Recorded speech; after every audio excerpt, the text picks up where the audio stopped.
We get the idea? True. Oh, hold on. I'm not wearing my outfit. I had to turn it off while I was recording Hades. I didn't want my Hades VOD to have this in it.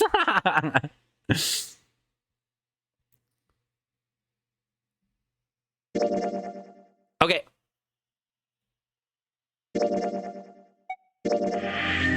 Here we go.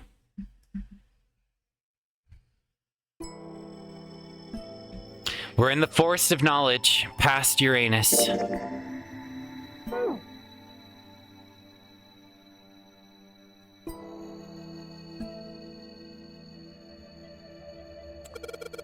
What's the deal with these? Oh, wait. I gotta remember, I'm doing voices. What's the deal with these titles? They're all just gibberish. Hey, what if we, like, switch them around? Switch them around? Yeah. If we move them around, maybe they'll spell something. Oh, I get. Oh, I get it. Yeah, heck, it's worth a shot.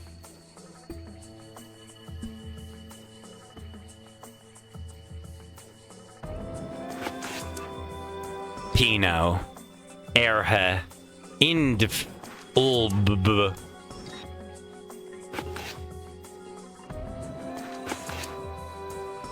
Bubble, Find, here.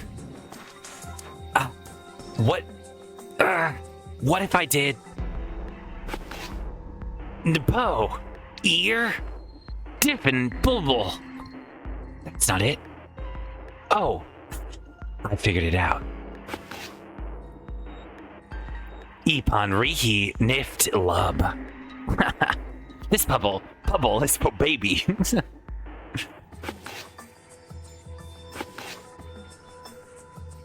Open, or Oip Pre Find Blub.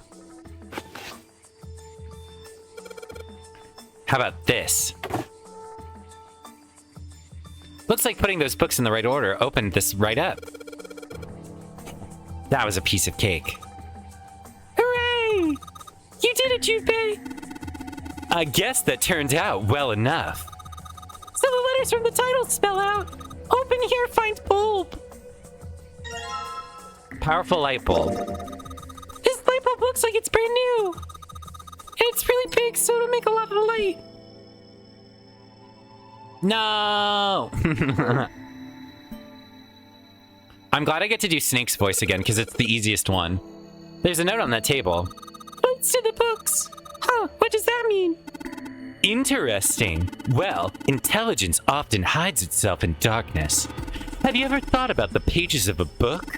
Each page only sees, what, maybe 2 or 3 minutes of light before the reader is on to the next? They spend the rest of their lives locked in darkness. Rather like myself. That's horrible. Oh, don't get me wrong. I'm not complaining. Not at all. I live in the darkness, yes. But that has gifted me with the ability to catch the truths others might miss. I can hear the voices hidden in the darkness, you might say. There's a note on top of the table. It says lights to the books. A kid's book here? It looks like it's a children's story about Native Americans. Don't you think a random book like that is kind of suspicious? Maybe you ought to hold on to it. Cowboys and Indians. This one has some Native Americans on the cover. Hey, Junpei, take a look at that one. Native Americans, huh? Maybe it's got some... Whoa! It's a pop-up book. Kill?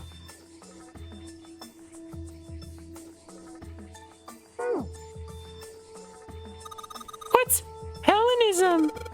I think it's something like a fusion of Greek and Oriental culture. History of the medieval period. Maybe it's about Sir Lancelot. Isn't he just a story? I don't think you're gonna find a guy who didn't really exist in a history book. Look, this one says Cultural Heritage of Rome.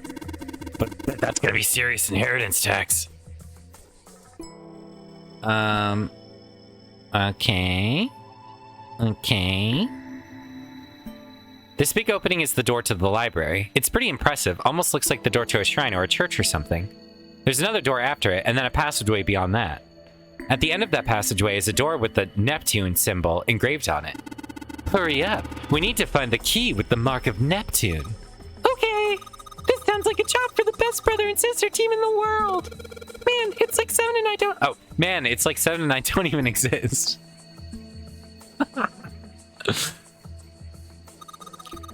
Paleontology. This one's about fossils, right? Ammonites are pretty nasty looking. Mother Nature. Is that some sort of book about hippie chicks? Probably not, except perhaps tangentially. It's most likely about environmental protection.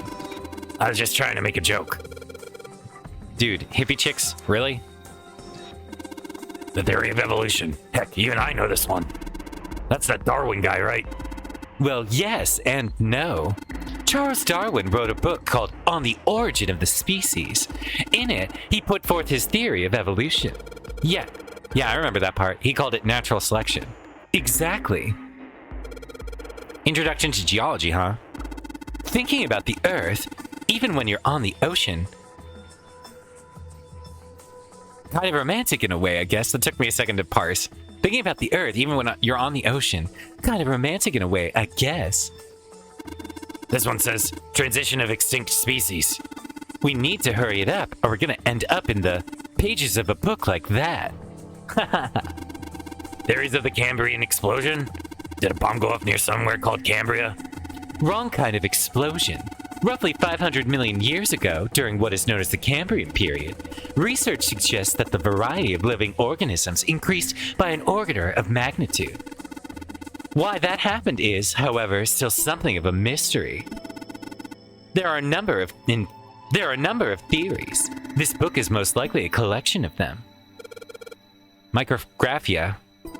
Yes, Robert Hooke's famous work, first published in 1665. He built a microscope and examined insects, inorganic substances, and other things too small to be seen in detail by human eyes. He then drew pictures of many of the things he'd examined and published them in a book. I'd hazard a guess that this shelf is concerned with natural sciences. Creatures of the South Seas, huh? I wonder if this one's got pictures of colorful fish and stuff. Why did mankind lose their tails? Junpei, do you know what this one's about? Why are you asking me? I didn't even know we had tails to lose. Maybe you should ask a human with a tail. Mankind's ancestors most likely lost their tails as they were no longer useful, and the nutrients required to grow them were better put to use elsewhere. At least, that's what I read. I was rather young. I may have remembered it incorrectly. Why the hell would a kid be reading a book like that?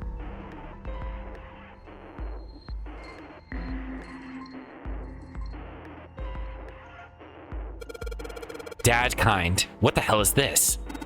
Wasn't that a German mathematician? Maybe it's a complication of his work. Compilation of his work. Owen. Owen, huh? Owen isn't enough to go on. Perhaps it's about the English Revolutionary?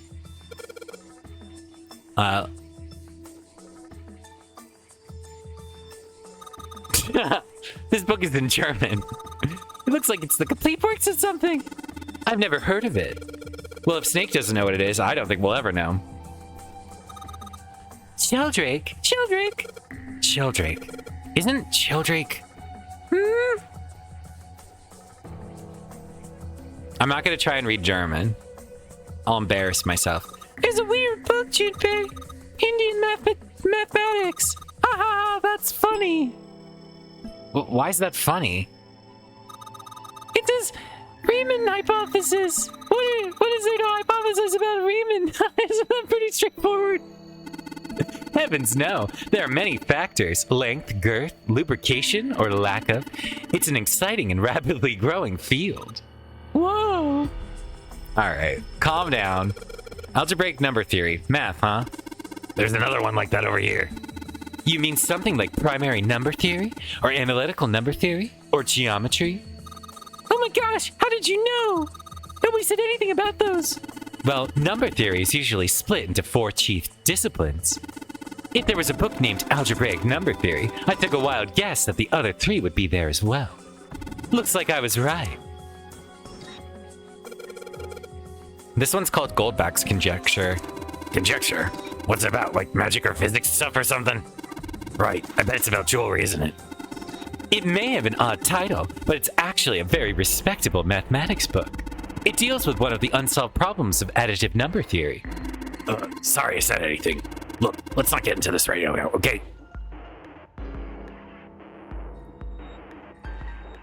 It's a small enclosure with 9 sides. There are 3 of these things that look kind of like music stands. Hey, Junpei! You think maybe we're supposed to put the pop-up books on those stands? Then you can open them up. Oh yeah, if we do that, then they make a shadow on the bottom there. True, but there are 3 stands, right? We don't have enough picture books. In other words, we need 3 picture books. If we put the picture books on the top of these stands, maybe, but we still don't have enough picture books.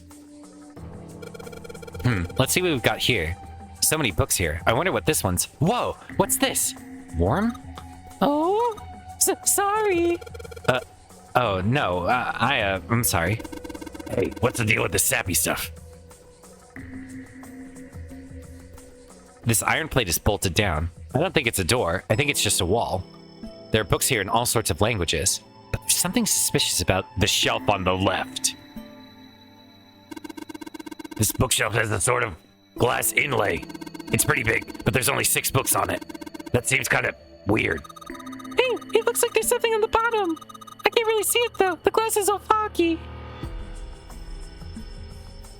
Oh, no. Okay, there we go. In the middle of the glass door is a cylinder lock. You know, the kind of lock where you rotate the numbers around until you've got the right ones to open it. What the hell is this? It's like they just gave us the answer. Guess I might as well give it a shot. Looks down at my boobs. 1, 4, 3, 8, 3, 2, or 4. It's not it. Shit. What did I miss? You just missed mostly me yapping about my vacation. And I just started the library of 999. So you really haven't missed much. We found a book on reaming.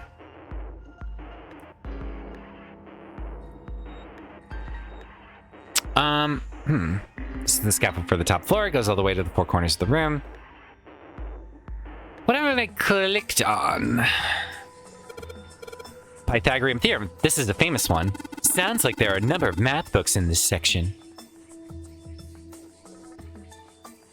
Right.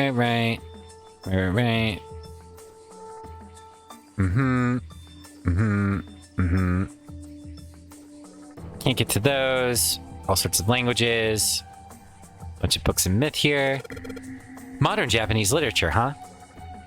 This one, blah, blah, blah. Hey, there's another one of those picture books here. Something about these things feels kind of nice, you know? Brings back good memories. I guess even people like 7 were kids once. No shit, you little brat. Hey, guys, cool it. Alright, I think I'm gonna take this picture book with me.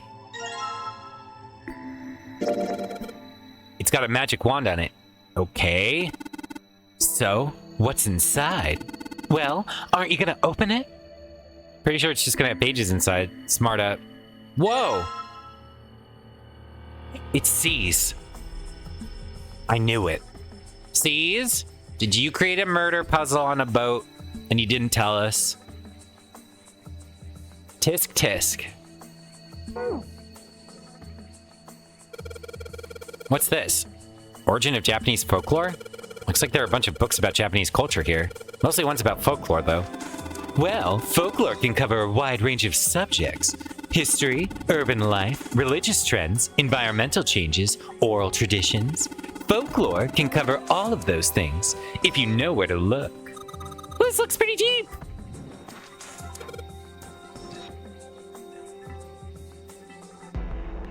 Okay. We already looked at that one.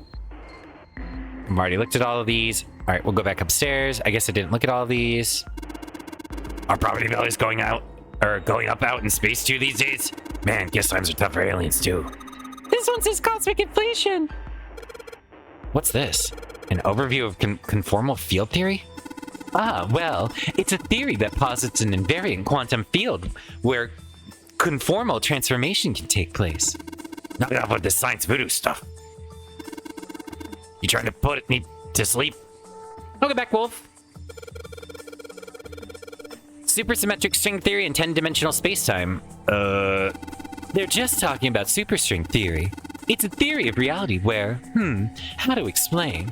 It says that all elements of the universe are governed by the vibrations and harmonics of supersymmetric strings. Theory of general relativity. Theory of general relativity. Oh, I know this one. That's Einstein, right? Quantum gravity. 7, do you have any idea what this is? How about you start by using real words? Then maybe we'll get somewhere.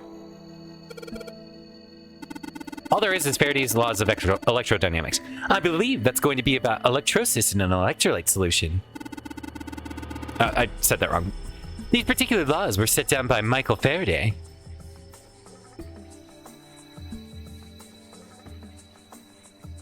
Mama blah mama mama mama mama mama mama mama mama mama. Okay, we looked at all those. I don't think we looked at these. Functions of the human brain, huh? I guess this is a book about the nervous system. I'd love to ask you to read it to me, but I don't think we have the time. I'm kind of curious about it too. There's got to be a reason why people connect with each other, you know? This one, it looks just like that picture book from earlier, the one with the pop-ups. You think they're part of a series or something? They do have the same binding. Fundamentals of baseball. There's a baseball in this one. Come on, GP, let's see what's in it. I'm gonna go out on a limb here and say it's probably baseball stuff. Whoa! Head. Seize, kill, head. Is that the answer?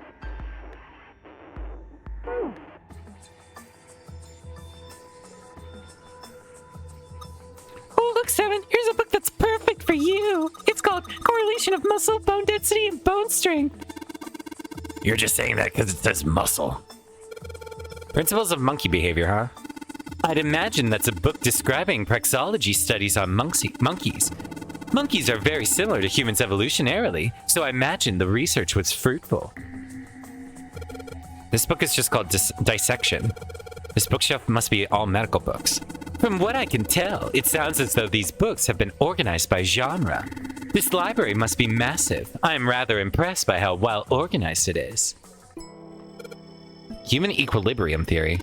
Human anatomy. Regeneration of internal organs. Ancient gladiators. What's this book doing here? Maybe they were researching human physical limits across history. Look, this one's called Recreation of Lost Human Functions. You think they were talking about if you, lose part of your body, then you could grow it back? I don't think so. Maybe they're talking about reconstructing abilities that humankind once possessed? In other words, they may be talking about cultivating a sixth sense. Dissection Atlas. Huh. This whole shelf is full of medical books. Okay.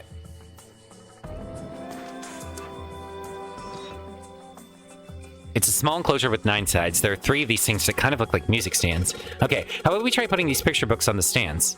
Then... This is a little weird.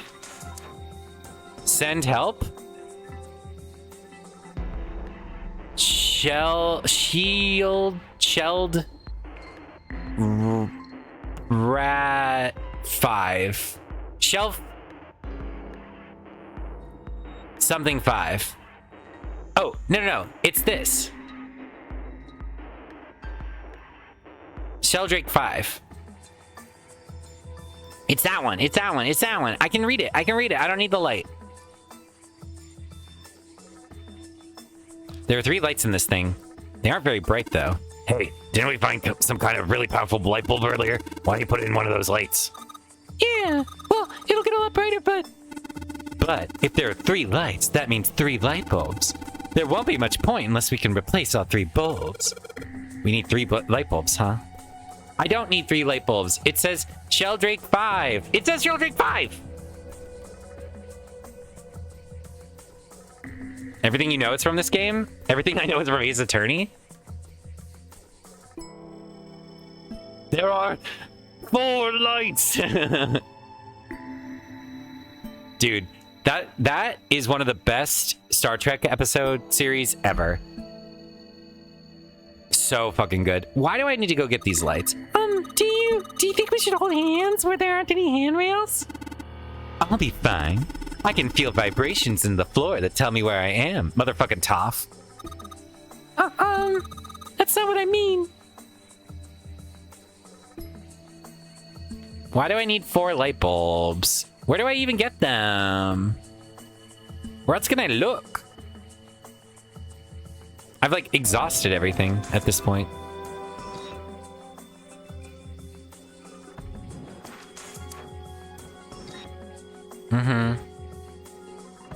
Oh, wait. No. Open here, find bulb.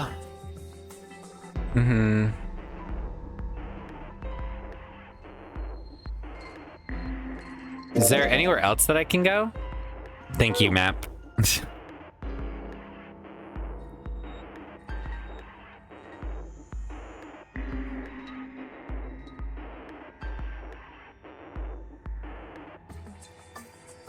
Oh, I can go up. Okay. Automated robotic assembly line techniques. Huh. What's that? Some sort of comic book? Jeez, I guess boys really like that stuff, huh? No, you're thinking of a different sort of robot. This book is talking about automated machinery that's used to build things like cars. Communication and computer science, huh?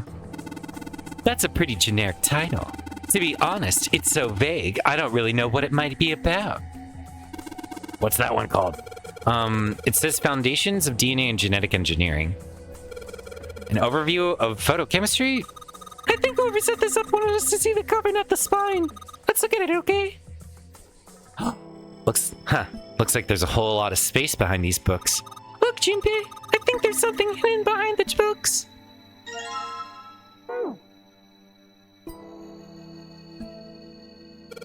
This book is called, Mind Swap.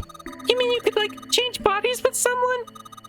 Well, I guess I wouldn't mind switching bodies with my brother or Junpei too much, but I'd rather die than let Seven switch with me. What the hell?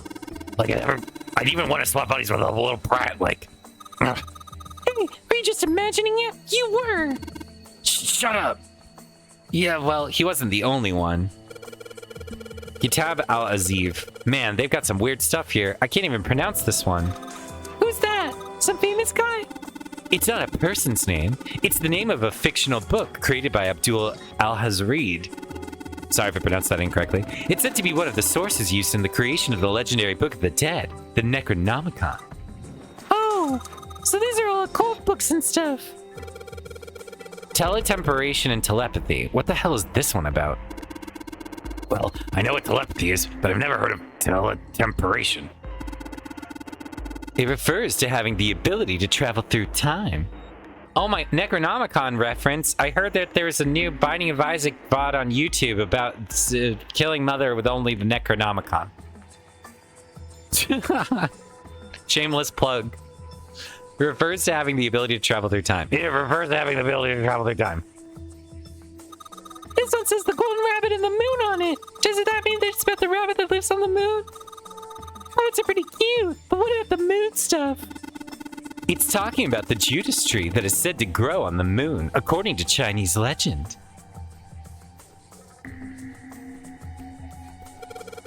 Energy theory, development of nanotechnology materials, interactions between shortwave energy and matter. What else we've got? Just listening to you read those titles is giving me a headache. Can't say fancy technology stuff and I get along real well. Keep on talking about that stuff and you're gonna put me to sleep.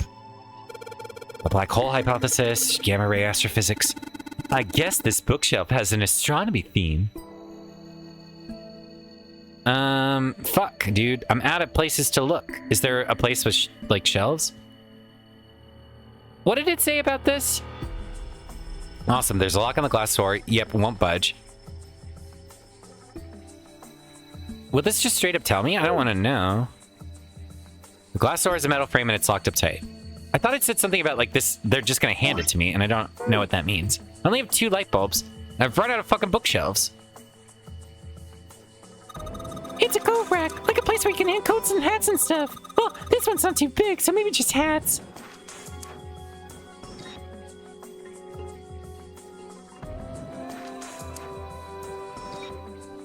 Oh, I can look up here even though there's not... Excuse me, how am I getting up there? Am I moving a ladder? This book is called... Oh, okay. never mind. We're just in the same place. Energy theory, huh? I don't even understand the damn title. Looks like this shelf sells sciences and technology.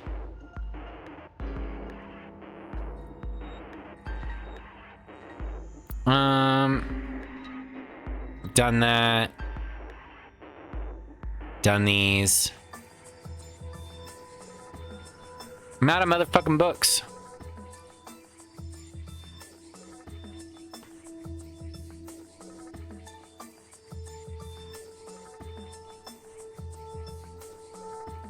Can I do anything with these?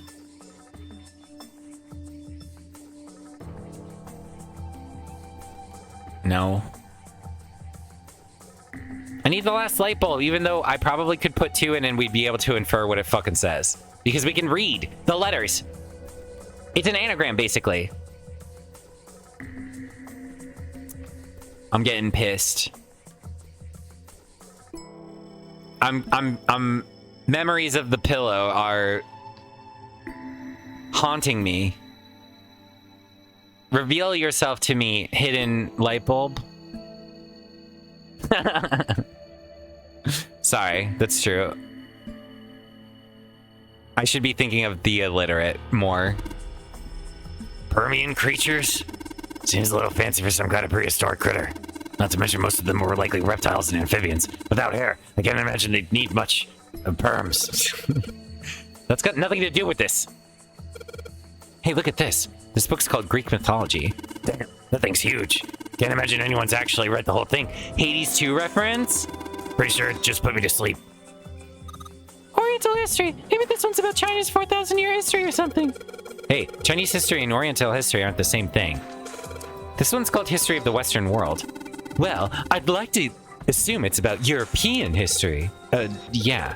Just gonna leave it at that, Snake. Doesn't seem like you.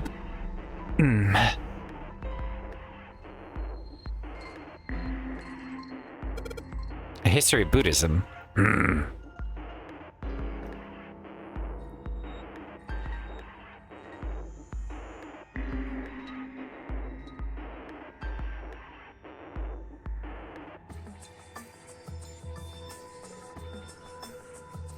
Bruh. I'm out of fucking shelves. Where do I go?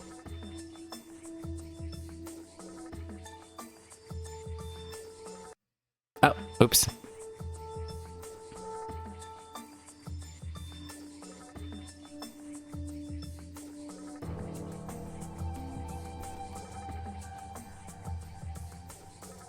Just like spinning in a circle, clicking the same shelves over and over again.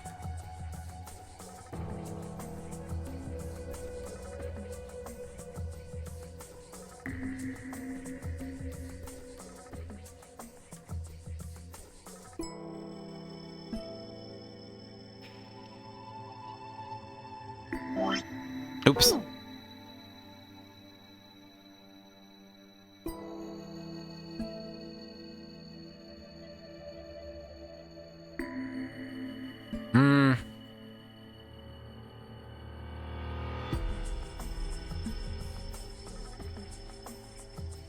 No. What else haven't I clicked? I've like run out of shit to do. Oh, here we go. No, I did this one. Man, shit.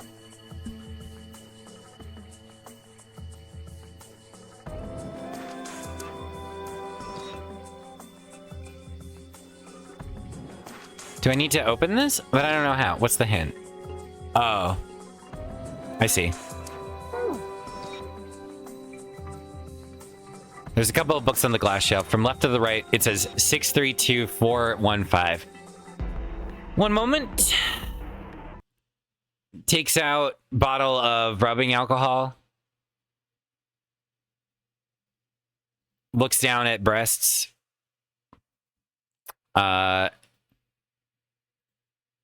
Takes out new pink marker.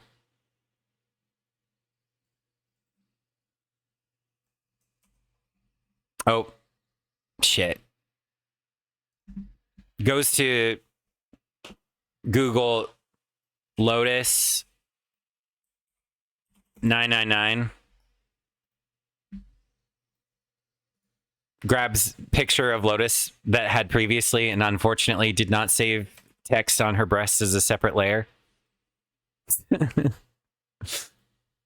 Gets lasso tool.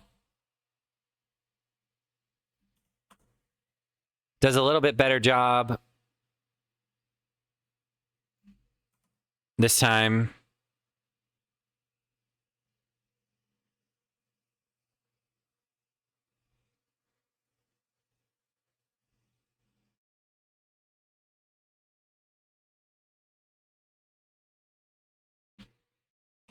Okay. New. Okay. Takes out marker and draws. Let's see. 6.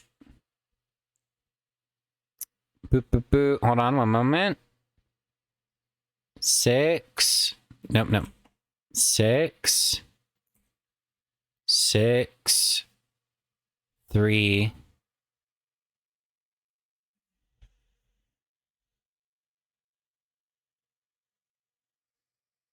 2.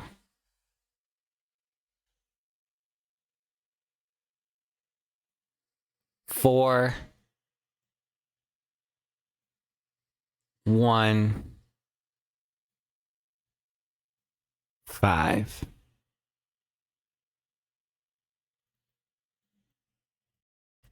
Okay. And then we do boop. Okay. Yes. And then I go here. Oh, it didn't save. There we go. Okay. And then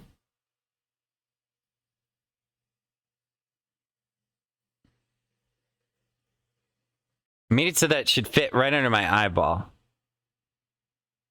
Perfect. There we go. Okay. Okay.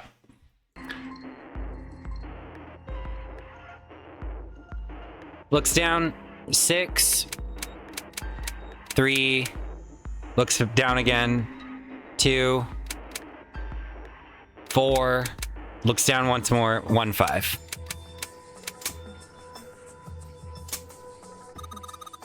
You did it, Junpei! Yay! I don't know why, but I don't really feel particularly happy about being praised for that. Whatever. At least the lock's open now. Let's see if we can open it, alright?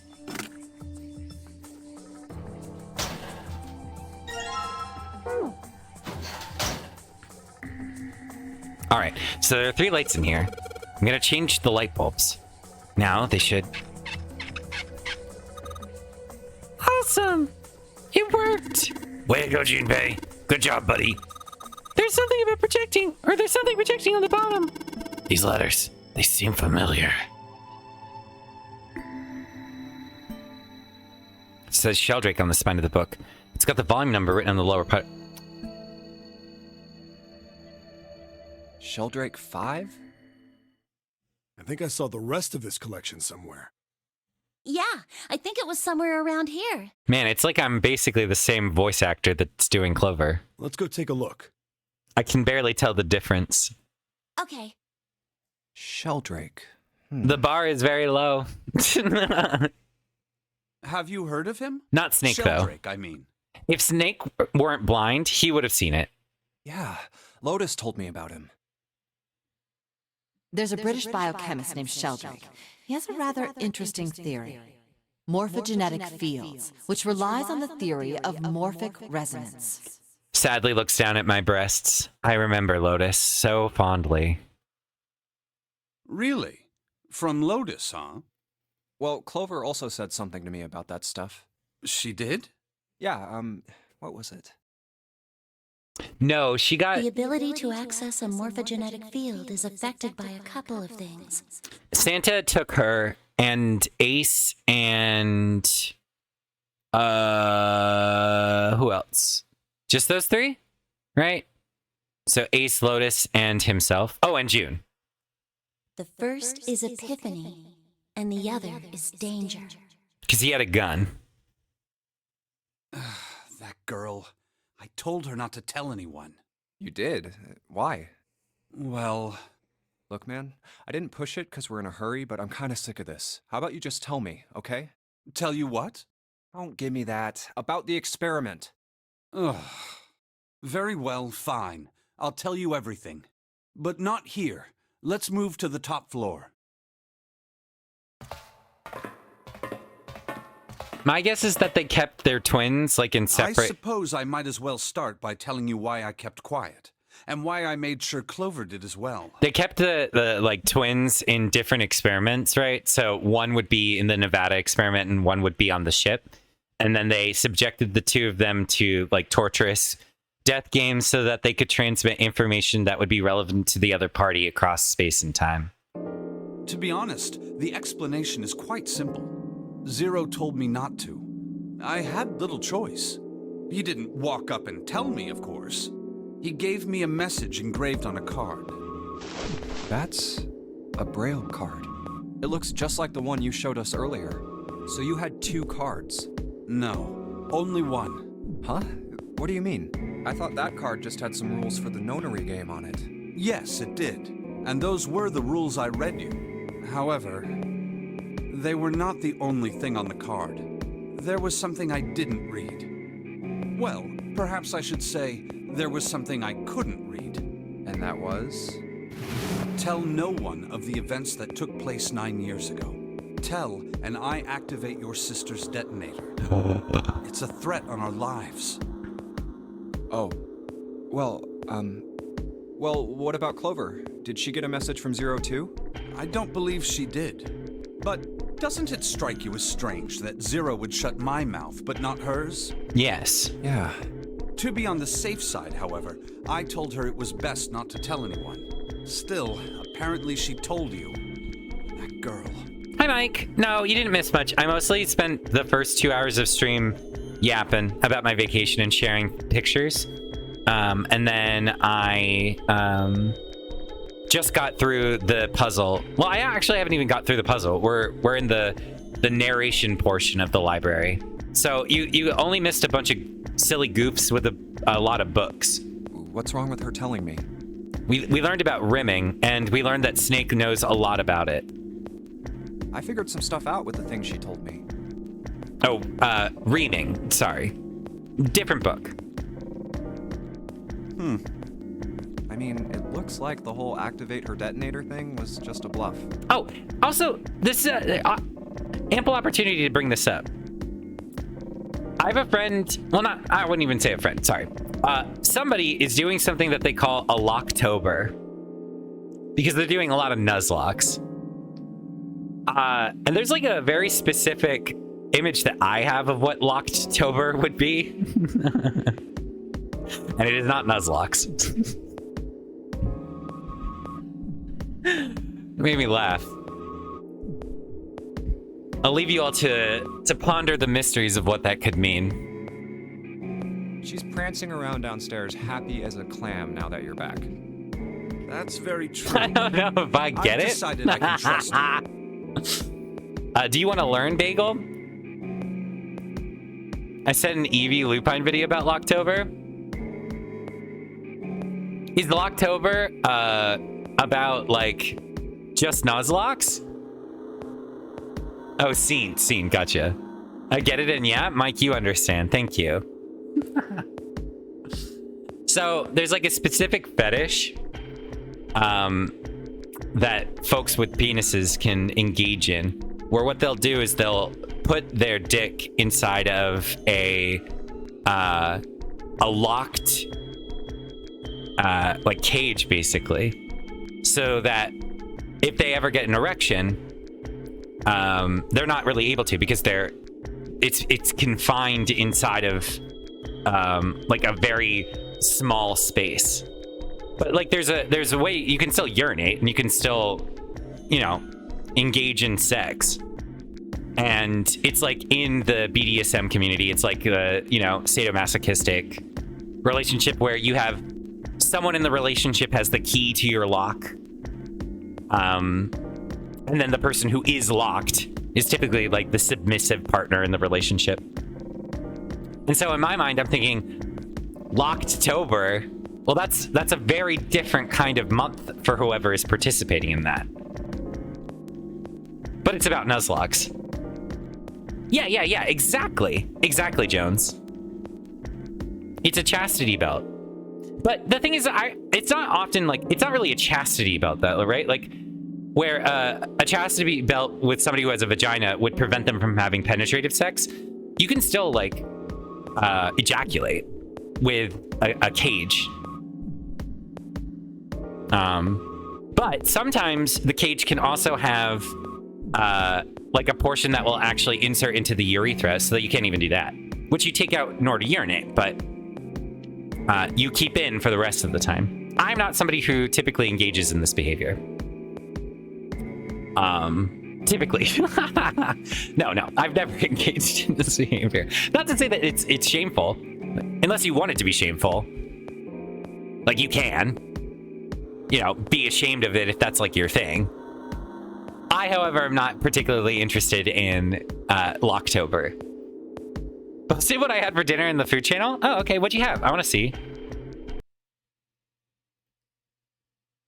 Oh, damn, Mike, that looks so good. Except for the baked beans, those look vile. I've decided to tell you the truth. I'm imagining Snake saying this. Locktober is a period of October where, well, those with penises can put it inside of a cage in order to prevent engorged erections. Typically, it's used in a sadomasochistic relationship where the dominant partner will have the key to the cage, preventing the one wearing it, the submissive partner, from having a full erection. However, it still does not prevent the partners from engaging in sex. Cage sound combo? Didn't know they came like that? That's advanced tech. The chance that Santa is 0 is very high. I feel I can assume Santa doesn't have the time to observe us at the moment. Bagel, I just had him tell me about the reaming theory, and he was very knowledgeable, so I respectfully disagree. And at any rate, even if he were, I very much doubt he would kill us. Why? Clover told me about the 4-leaf clover, about the words. If he knew about that, then he was in my group during the first experiment. I fucking called it. Didn't I say it was probably him and Snake? And the reason why he doesn't recognize Santa is because he's blind, and because his voice would be prepubescent, he would not be recognizable as an adult. He wouldn't kill us, no matter what the situation was. Hey, Snake? Yes, I know. You want to know what happened during the experiment. Yeah. How much do you know? Yeah, I do. :3. That's the face that I imagine Junpei is making. Like, yep, I want to know. Clover told me about... I see. The morphogenetic field in the experiments 9 years prior. How the experiments had taken place simultaneously at 2 locations. One being the ship, and the other being a building in Nevada. Snake's sister died.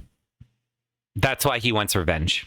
She was the girl that died in Clover's group. That's what happened. And the girl that died during the experiment. She told you all that, did she?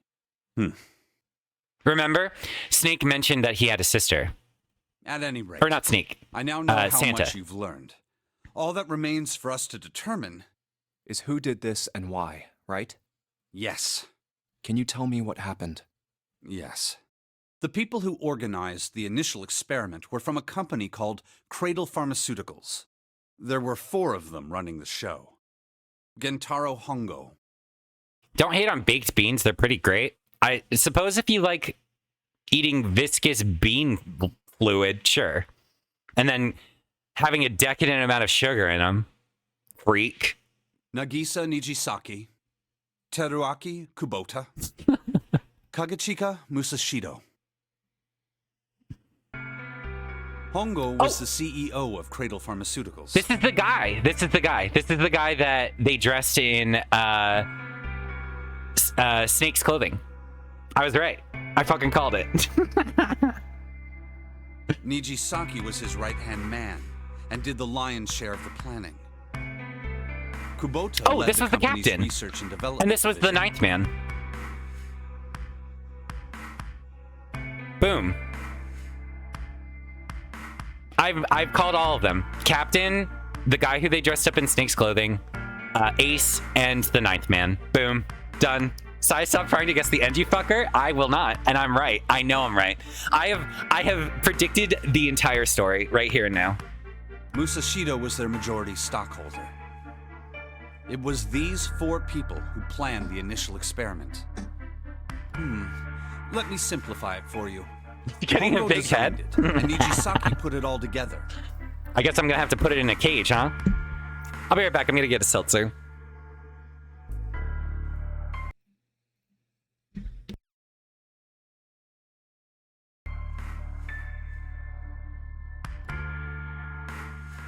Kubota developed the technology required, and Musashido provided the cash. Huh, so it's Hongo, Nijisaki, Kubota, Musashido. Of course, more than 4 people were required to conduct an experiment of this scale. To that end, they organized a top-secret team to assist them with their research. All in all, they gathered 10 people or so. Okay, what happened? I don't know how that happened. I must have hit a key accidentally? What happened? I can't watch my own VOD. What happened? Wait, doesn't this game have... Okay, I'll read this.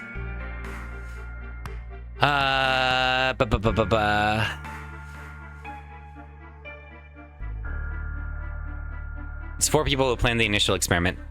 Let me simplify it for you. Hongo designed it, and Nijisaki put it all together.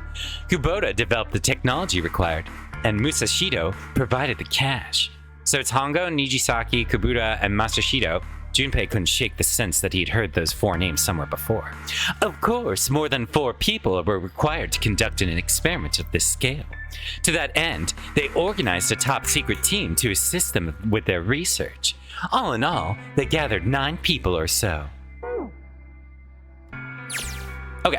Those 10 completed their team, and they were able to begin the project. I also am giga cozy now. They named it the Nonary Project. The purpose of the experiment was to research the prospect of controlling a human mind through sheer will. The vessel, I suppose you could say, for this control was the morphogenetic field. Huh. Why did the glycerin suddenly begin to crystallize? Why did the crystal structure of EDT undergo a sudden change? Why did the rats improve their puzzle-solving skills with each generation? Experiments with humans produce the same results. The more people who knew the answer to a question, the more there were who could answer correctly without having seen the problem before. What's fucked up is I answered the dog illusion question correctly without knowing it. So I'm like, I feel like I got the most immersive experience possible with this. Why is that? How could it happen? The answer is that the shape of the answer has been stored in a field invisible to the naked eye. I was affected by the morphogenic field, y'all. And through that field, the resonant event transmits information related to that answer. That's essentially the idea behind morphogenetic fields. But that's just a theory. Can't bring yourself to believe it? Yeah. Let's say someone killed another person because the devil told them to do it. Okay. Whether the devil exists or not has no relevance to the murder. They believe the devil exists. Whether or not he does is immaterial. So what matters here is that Hongo believed in the morphogenetic field. Oh, God. I'm getting giga leaned That's back, right. super cozy, maximized. But I still don't get it. You said they wanted to figure out how to control people, right? That is what you were saying. Yes. So how are they going to do that with a morphogenetic field? I'll keep it simple. Let's suppose 10,000 people have solved a certain problem. I love the morphogenetic field. I accidentally almost spoiled the game because I love referencing it. Lol. And by almost, did you spoil it for Bath? Lol. The chance of you knowing that answer, He's even getting a if no taste of one his has own told you, medicine. will go up. Let's have another example, shall we? Say 1 million people were to do a handstand right now. Everybody in chat, go do a handstand right now. Tomorrow, the chances of you doing a handstand would be higher, even if you had heard nothing of this hypothetical mass handstanding. She said it on stream last week? Oh. You know what? I remember you typing stop in chat, and then Bagel had a really guilty look on her face, and I had not heard it. Because I was playing Silk Song, I think. And so I I wasn't fully paying attention, and I like looked over at chat, and you looked like the cat was in the cream. It was so funny. Yeah, I did. I did. I didn't hear it all. But I assumed it was about me, because who else would be that, like, who would you feel bad about spoiling that badly? Since I'm such a prissy bitch about it. Pets getting things. Buster caught a freaking mole yesterday. Oh no, that's so sad. I mean, it's probably dead. Mankind's thought process and actions are all part of a resonant event. All of the resonant events encoded in the fields are He projected dug it out of the onto ground? you. That's crazy. Of course, this assumes you believe in this theory. Do you follow so far? Yeah. Yeah. Now, if there was a person who had the same effect as those millions of people, what would happen? If that one person were to do a handstand, other people would find themselves wanting to do handstands as well. This is an absolutely fucking amazing. I want to put this in like a a study. Can you imagine what a person with powers like that would be able to do? Come on, there's no way. I'm not done. Imagine another scenario. Imagine another person. This is an ordinary person. Let's say he does a handstand.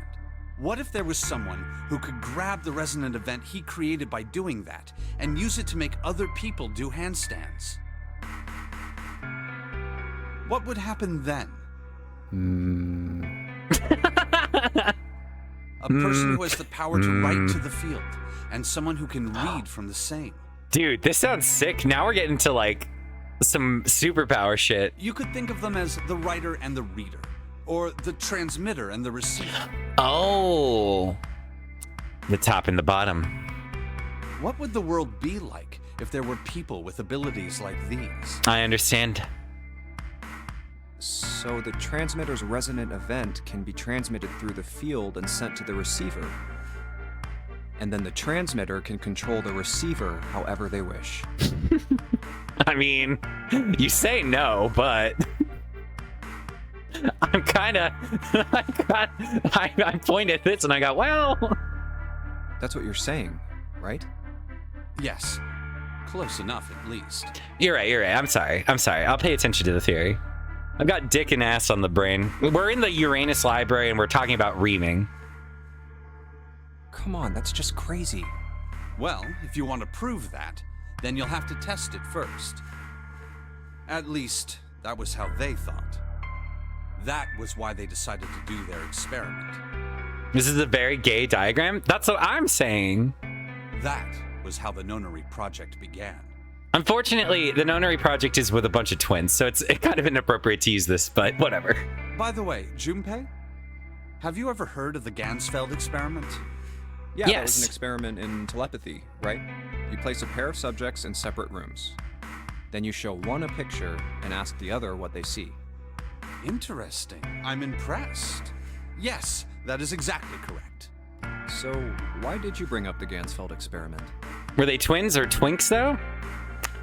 Be a very different experiment if it were twinks. It was used to screen subjects for the Nonary project. It would have been a much more tragic ending. The hospital in a remote town was affiliated with Cradle Pharmaceuticals. Hongo used it to conduct experiments on visiting children in secret. Some of them, he found, had potential. He began to gather children that showed promise. Children that seemed as though they might be able to access the field. It's cool. It is cool, Bagel. I'm not trying to diminish how cool it is. I'm just being a loser and making gay sex jokes. Umbrella Company? I've not ever myself played a Resident Evil or no, I don't know. So that's a great question, Jad, because I have not been able to think of a single reason why Junpei and June are here, except that they were in a school. What if they are related? What if they're actually brother and sister and we didn't know that? Because they kind of look alike. Maybe this is a Star Wars scenario. We got a Luke and Leia situation. You make gay sex jokes on the internet because otherwise Alan Turing died for nothing. True, Wolf. I am a fucking... what am I?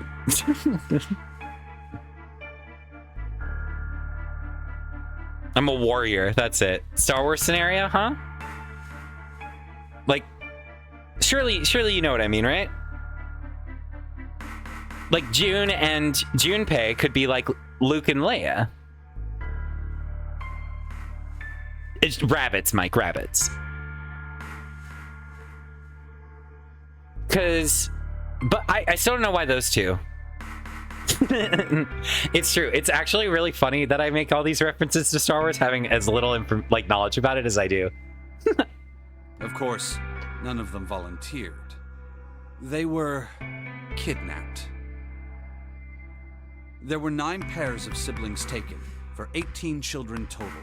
For reasons that were not fully understood at the time, each pair had 1 transmitter and 1 receiver.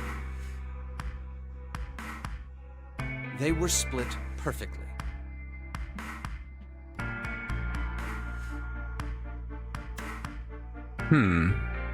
As such, the 18 children were split into 2 groups of 9. The children who were put into Group Q were the ones who excelled at transmitting. I called it.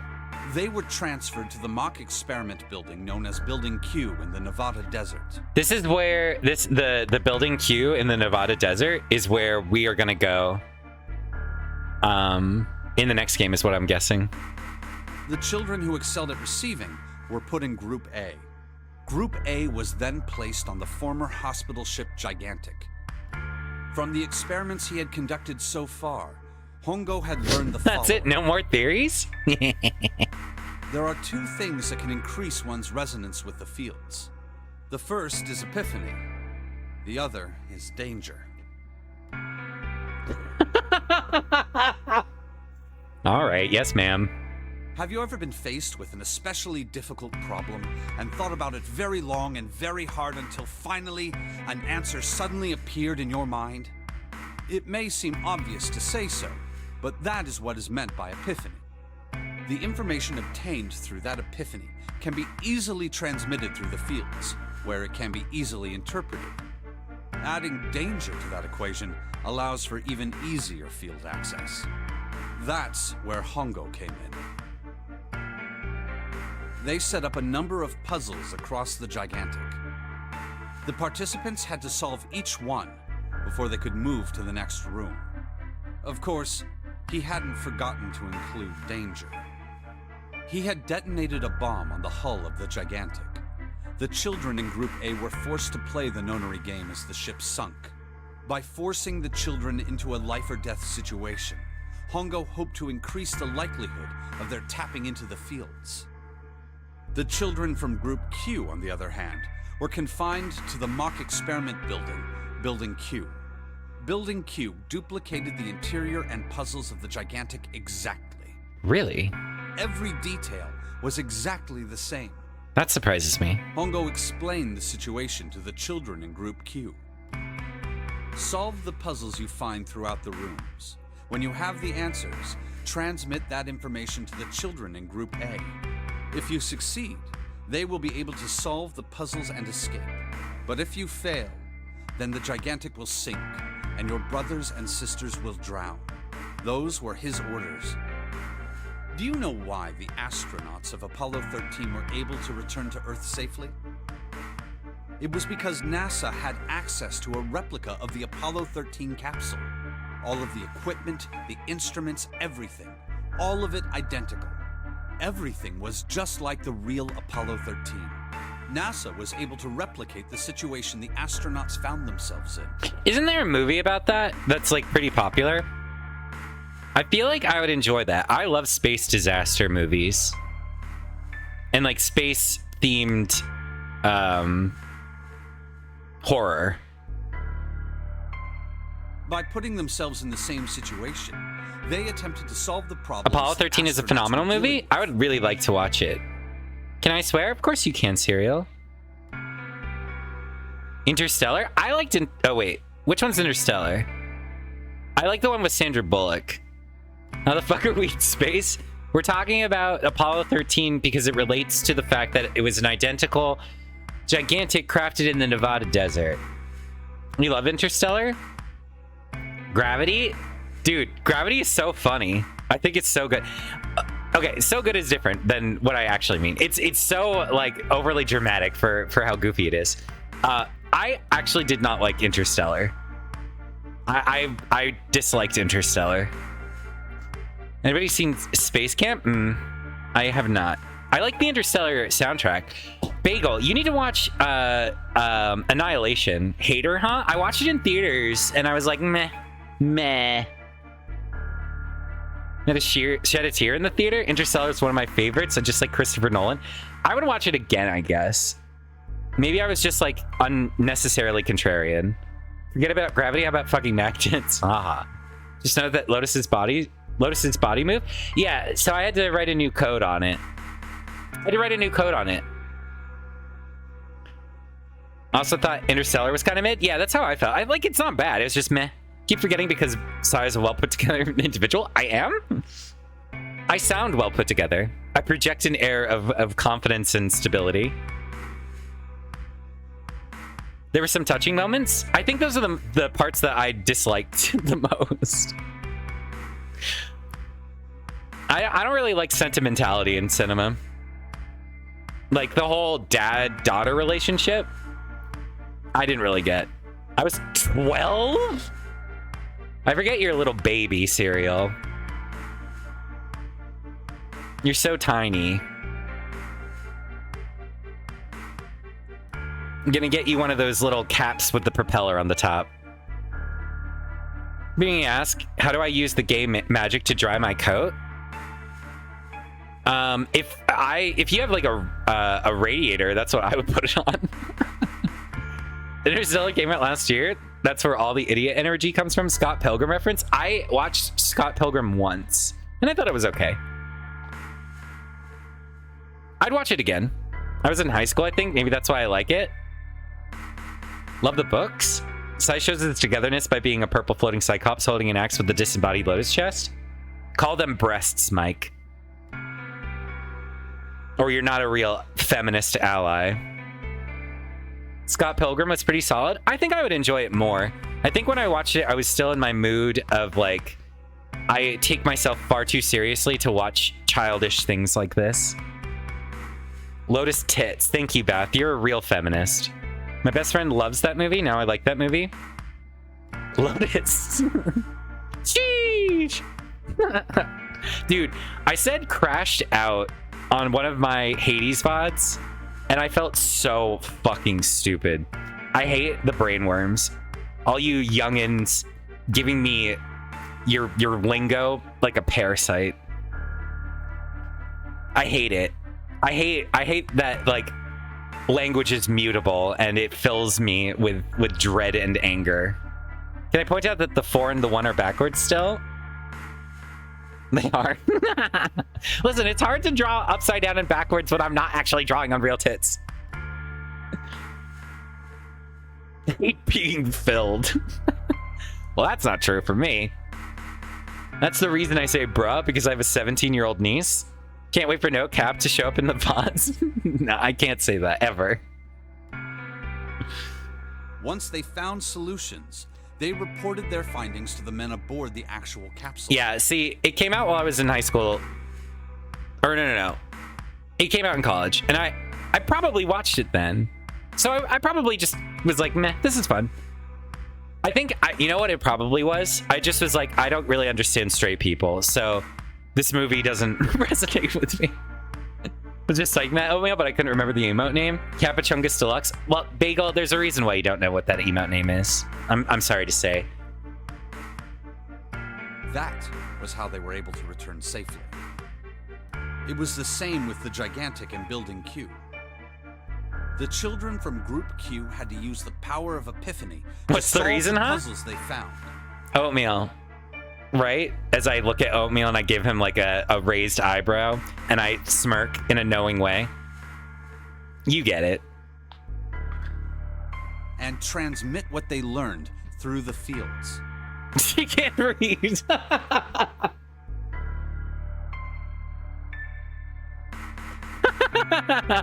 Sometimes I yell, "It's a cat," and point to one of my cats, and they look at me like, "Where?" That's so cute. Bagel, how about I play Hades and you can bully me? How about that? I'll become vulnerable on stream. I'll play a game that I'm not good at.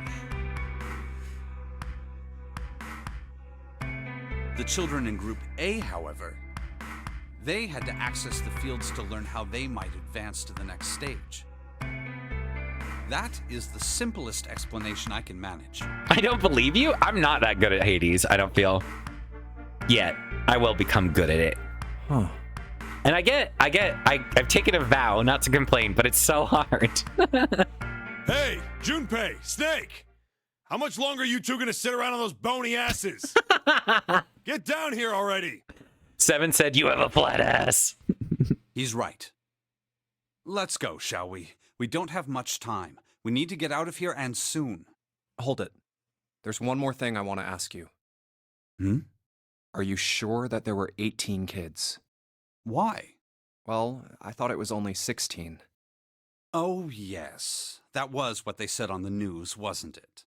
Yes, I have no doubt that 18 children were abducted and used in Hongo's experiment. After all, you couldn't exactly play a Nonary game with any less, could you? Well, yeah, but are you saying that the news got it wrong? Yes, I am. There were 2 more children. However, they had no relatives that I'm aware of. I imagine no one filed a police report when they went missing. They were brother and sister, like Clover and I. The brother's name was Aoi. The sister's name was... Her name was Akane.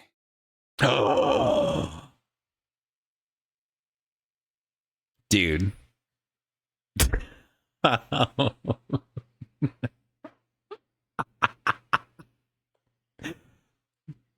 That was the girl who died. Akane Kurashiki died What? 9 years ago? Then, who is June? No. That's impossible. It can't be true. Akane isn't that uncommon of a name. If Snake had known her last name, that's a different matter entirely. So they share a name. A lot of other people do too. It doesn't mean anything. It was someone else. Of course it was.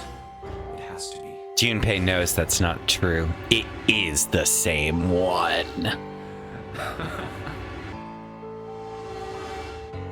Is something wrong, Junpei? Your breathing sounds strange. Oh, no, it's nothing. I'm fine. Let's get back down there, all right? I couldn't do it. Why didn't I ask? What's her last name? I just couldn't get the words to come out. Back to puzzle time. Sheldrake, this is it. This is what the shadow picture was pointing to.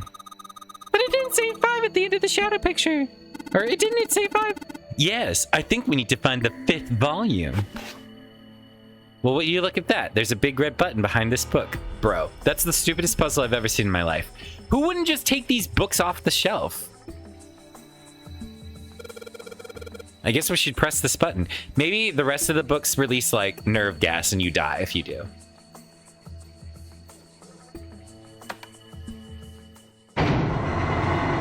Whoa! Dude, that's sick! What was that sound? It sounded like something really big was moving. It came from the top floor. All right, let's go check it out. When do we find Alice? She's in a side room off of this library, supposedly. So we should find her soon. I don't have time for books right now. I need to get to the top floor. This is when Bagel plays Hades, and she's going the ascent path.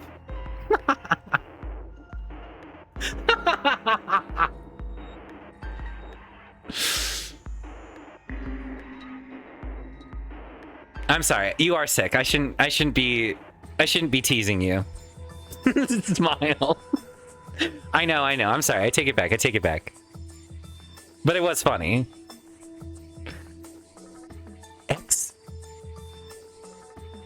X111, X14, X133. There's a keyboard. The keyboard that clearly is just it's a sticker that's been put on this marble because this is obviously not 3D. If only Lotus were here. Do I have to write these on my breasts? I can remember 13, 14, 10, 13. I bet you've got to type something on that keyboard. Yeah, but you can only enter letters. It looks like you can only enter 4 letters. Let's see how it works. 13, 14, 10, 13. What's that in base? Root, whatever.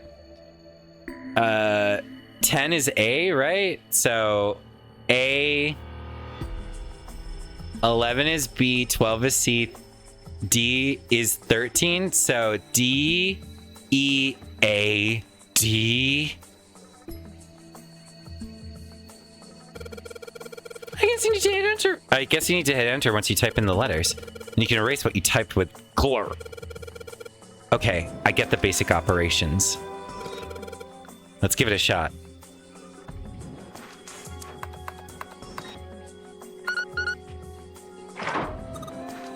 Yay!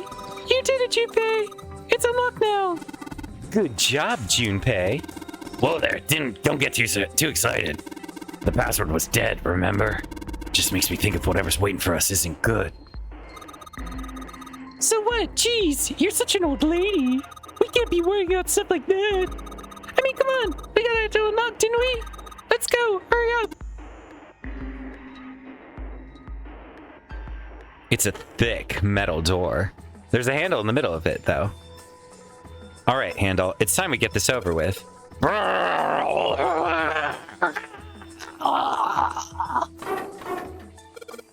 Damn it. I can't get it to open. This thing won't even budge. What? Why not? They put in a password. What else do we have to do? Then that means it's the other door.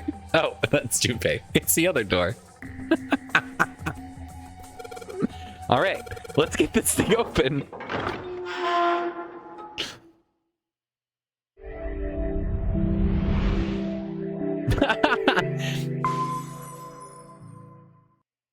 All right, this is the next. Oh, the door! Did that just close on its own? Don't tell me we can't go back. I don't know. Let's see. Damn it. It looks like it locks automatically. Is there any other way out? We need to find a way out. Well, there's another door over on the right. Yeah, this There's is the a card golden reader route. next to it. It's got a red light on it, though, so I'm pretty sure it's locked, too. But there is a card reader, right? Yeah. Then perhaps if we find a key card, we could open the door and leave? Well, yeah, that might work, but... Hey! Wait a minute. Are you saying we're gonna have to search through this room for one little card? Oh, man.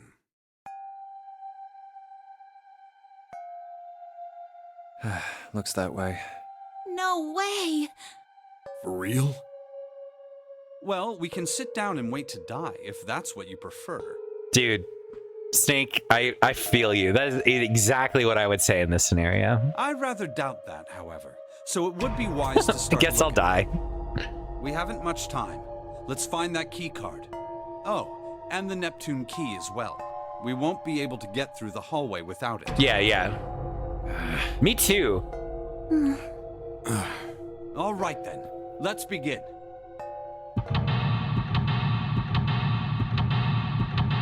I wish I had taken a closer look. Puzzle gauntlet? True.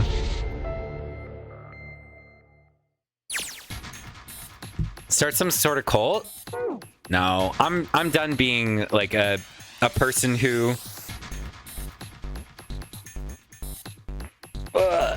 deals with that many people. Leadership roles are exhausting. My favorite thing is when they take each other's turns grunting. Me too. It would be a nice cult? That's true. There are piles of crap everywhere. Man, this place is a mess. It's so messy, I don't know where to start. Some of this crap looks familiar. I think a lot of these parts are the puzzles we solved in the other rooms. If that's true, then this room could be Zero's laboratory. Perhaps Zero would shut himself in this room to devise the machines and puzzles he'd need to see his plan come to fruition. Hey,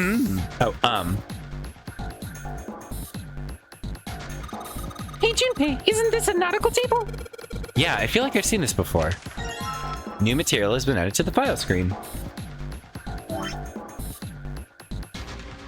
Rip sheesh? Yeah, I had to put a new code on my boobies. Hi, Pan! Are you done with work tonight? A nautical table from the study. It was found on the drafting table. The faded line on the right edge must be connected to the line on the left. It was work? Well, I'm glad you're done now. We're just hanging out, having a good time, fucking around. We've been talking about, like, penis cages and my theory on what this game's about. We've also been talking about my vacation. It's been a good night. Still love my job? Oh, good. Dude, I need to finish Blueprints. So it goes from here to here to here to here to here to here to there. And okay.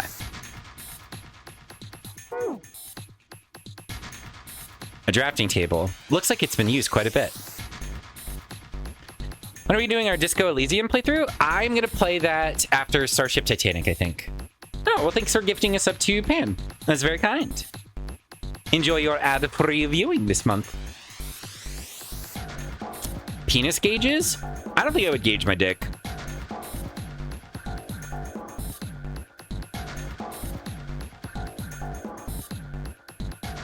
I also wouldn't get like a genital piercing.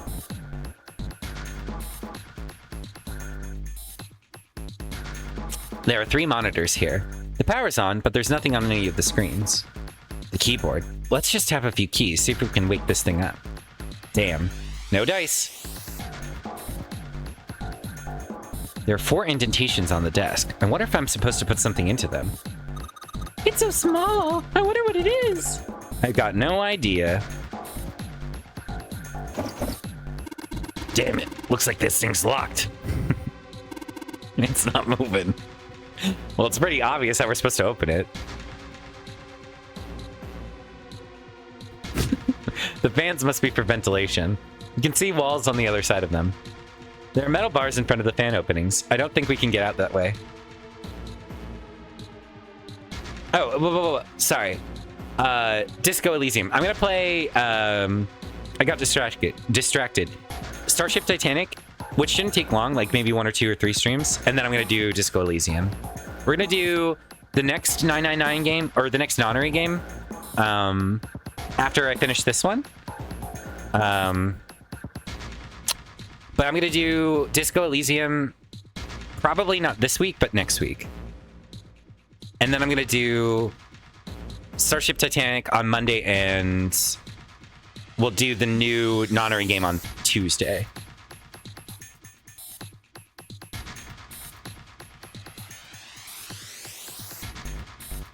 Just a pile of junk. There's nothing useful here. Junpei, looks like there's a compass on here. Ah, now I get it. What do you mean? I guess you weren't there, Clover, but I solved a puzzle like this in one of the wheelhouses. I think I just need to do the same thing here. The same thing? The important part is the nautical table we just found. I just have to match up the directions on the compass with the lines on the nautical table. I used the steering wheel in the wheelhouse, but this time I think I'm going to use the wheel attached to the side here. Okay, then show me. Now! Okay, of course. Maybe I ought to run through the instructions. This looks like it probably works the same way the steering wheel in the wheelhouse did. If I just touch the direction I want it to turn, the compass will turn that direction. Then I just gotta press stop when the compass is pointing where I want it to. I'm betting something will happen if I can do it right. Alright, let's do this. I don't know yet. The monitor is part of this machine. It's really dim though. It's got a map of the world on it, but I can barely see it. Oh, Hermes, herpes, whatever. Thanks, Bath. Thanks for the sub. I appreciate it. For 6 months. It's crazy that I've been streaming for half a year. No, it's a line from this game, Pan.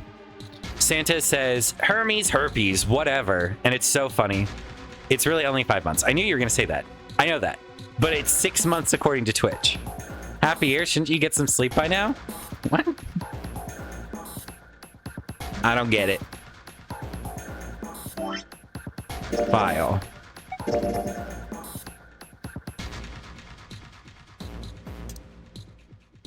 One indexed. Okay. West, southeast. Motherfucker. Takes out the rubbing alcohol.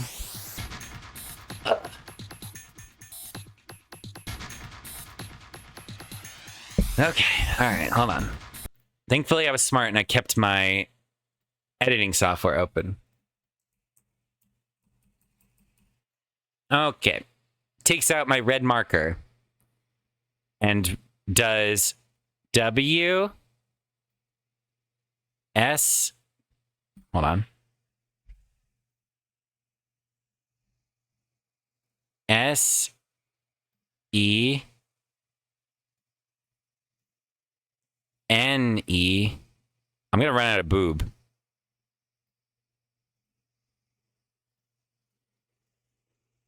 E N. Wait, I think I drew my N's backwards. N E.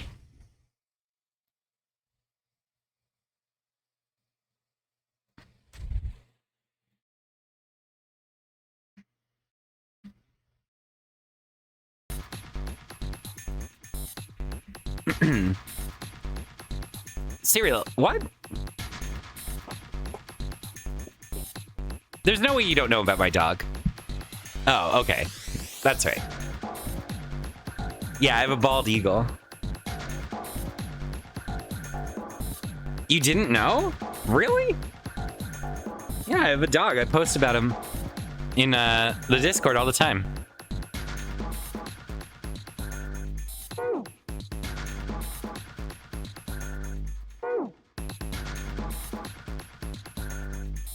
Okay, let's go. Looks down, W. Shit. Fuck. Okay, W. Looks down, S-E.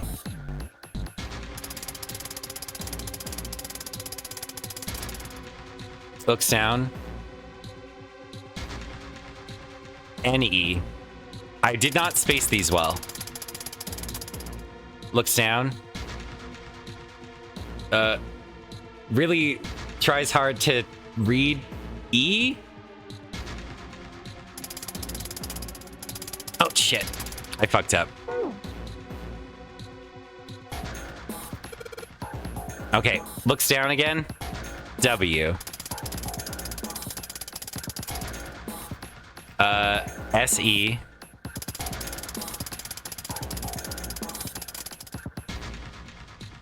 N-E.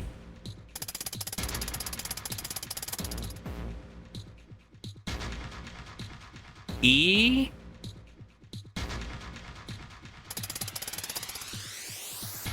N. E.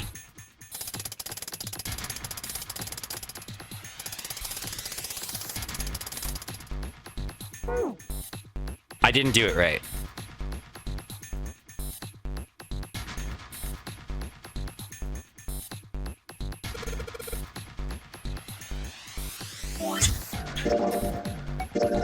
Okay, reading my stupid drawing on my OBS to see what this is may have been a bad idea.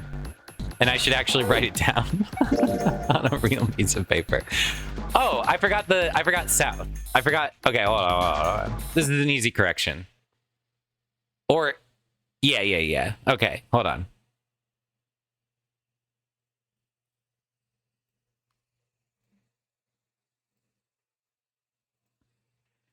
You know what I should do? I'll add little dots so that I can know where each one is. Which break is between each of them. There we go. Okay. This all makes sense now. I thought this was an arrow pointing down. Okay. Saw a TikTok that said beagles are the most likely breed to bite their owners. Is this true? He's never bitten me. You need wider tits? Try taking your... Oh, you'll get jatted? No. You're a verb, yeah. We knew the culprit. I would have used that verb instead. True. I'm still hunting. Kind of looks like Meninism. Shit.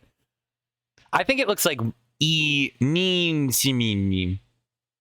That's also what I saw. Okay. All right, we got the solution now.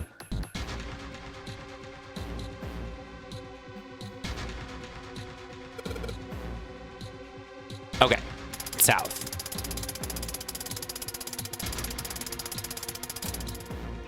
Then west. Then southeast.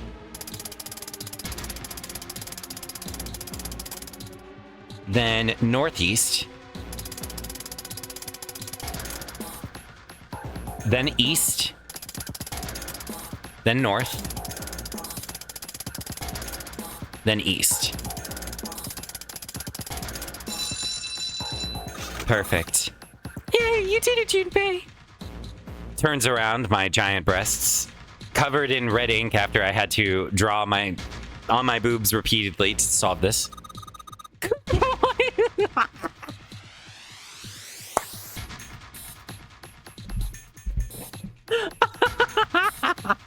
I always get rewarded for my behavior.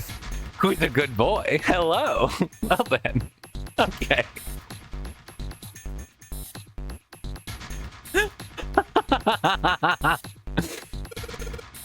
Knock it off. We don't have time for screwing around right now. Check out the right side of the monitor. It just got slit open and something came out.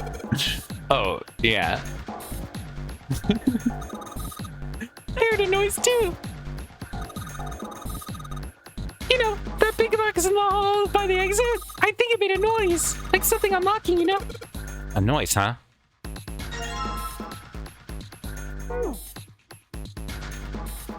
There's some monitors hanging down from the ceiling here. Well, I get killed if you post a link. I think you're a trusted member now, so I think you can post links. Had a flash of memory. I think it was King of the Hill episode about Ladybird. Somebody else just mentioned that they think of King of the Hill when I talk about Birdie. Was it you, Wolf? I think you said that. Jad turning around, boobs out.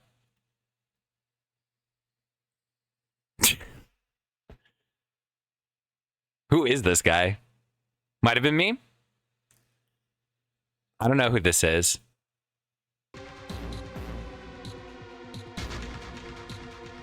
Let's see. What happens when I... Whoa. Well, now we've got something on the screen at least. Huh. What is this? Oh, wait a minute. I saw something like this when I figured out that Morse code puzzle back in the communications office. Morse code? Yeah. The dots on here look like dits for the Morse code. There are 2 dots on the first line, 4 on the second, and 1 on the last. I'm afraid I don't understand. Well, perhaps you should give it a shot anyway. All right, I'll try.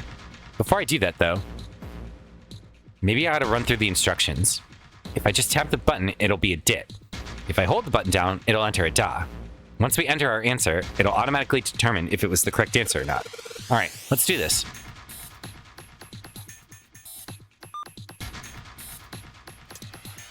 Wait, what was it?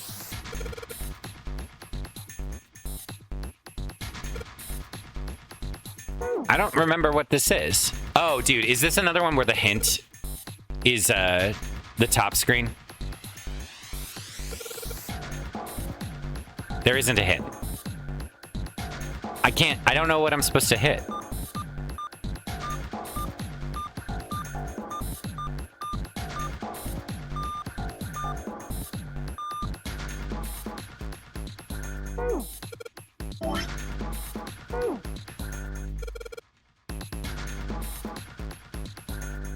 I don't see what the pattern is anymore. I didn't write it down or anything. Is it in my files? Eh?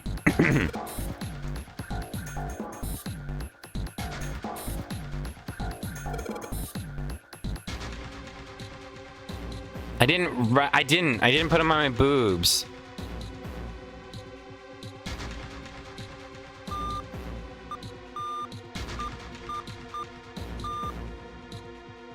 I mean, there's only so many combinations it could be. Haha. Steel cabinet with a double door. Metal shutter looks pretty sturdy. It's framed with a black and white warning stripes. All right, let's open it. Holy shit. That is pretty damn creepy.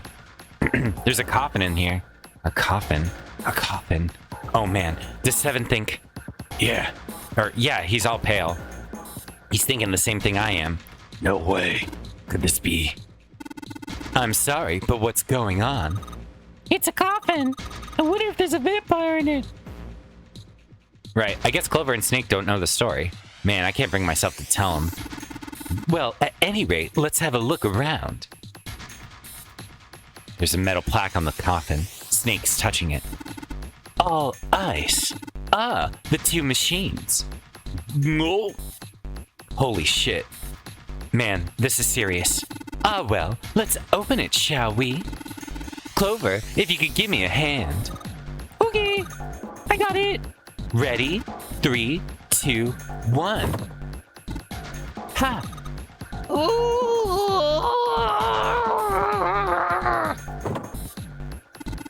No luck. It doesn't seem to be ready to open. Yeah, but it sounds like it's scoot shut or something. Yes, I believe it's locked in some other way. Hey, Seven, you think you could open it with your superhuman strength? No. What's wrong? I think I'll just pass on this one, okay? What? What the heck? Very well. We'll just have to give up on the coffin for now. Let's look around the room a little more, shall we? Alice sleeps in the chamber past the forest of knowledge beneath the navel of the gigantic. Is that actually true? Did you need the dot pattern? I'm sure the game will give it to me. If I fail to find it, then I will ask for it. For sure. There's something written on this piece of paper.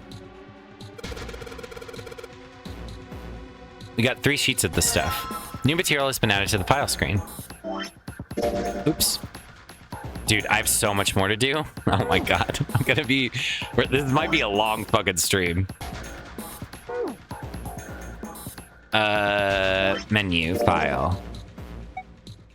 Morse code chart 1. The Morse code chart, it was found on the steel shelf in the small cluttered room. It has a Morse code key for the letters A to I. It's the short mark that's called dit and made by tapping the button. The long mark is called da and made by holding the button down. Oh, we're gonna need to write these on our boobs. Our boobs, chat. These are our boobs.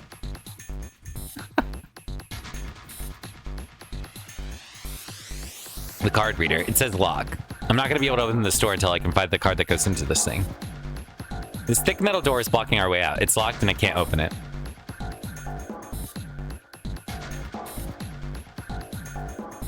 Oh, dude. Anirudot, I found 2 stickers in the thrift store with the bottoms for all that I showed earlier that were Hassan emotes. And I took a picture of them. I don't know why. I must not have downloaded that picture. But I immediately thought of you and the people in the community who watch him. It was so funny. There were a ton of them. Holy wait, what? Yeah, no, there were. I'd have to get my phone and like download the picture. I'll do that after I finish. I don't want to get distracted. I just saw how much I have to do. Me and Bree. I always say Bri in my head, but I know it's Bree. I guess I was gonna say I started saying like, oh, everybody who watches Hassan, and then I was like, I think it's only Bagel and an ear nut. You should say Bri anyway for revenge. Revenge for what? Oh, for calling me Sai guy. Fair's fair. A pipe. To be fair, people calling me Sai guy is why I am now called Sai. So I've reclaimed it. You're there sometimes? All right, Max, that's a third person. A pipe. What's this? Do we know what that is?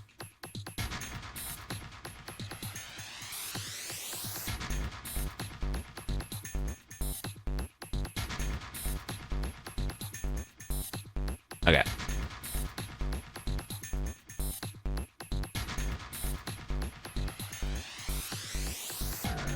Okay.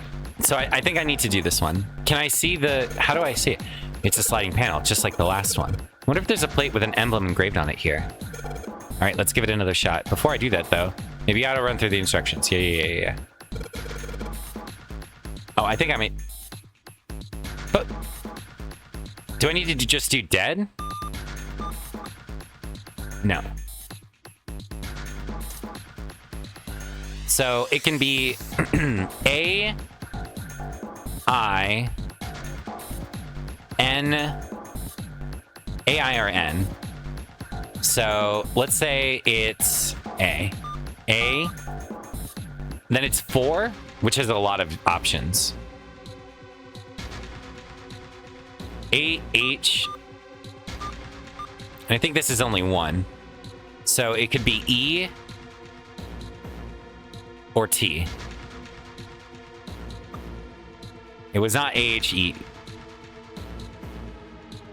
Maybe it's... So it can be I, A, or N. Maybe N...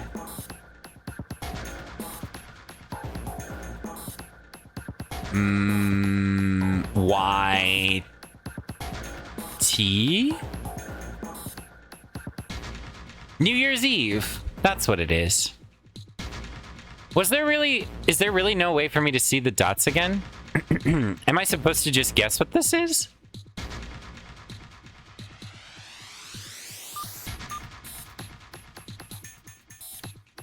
What 3-letter? I could do ice. Maybe that's it.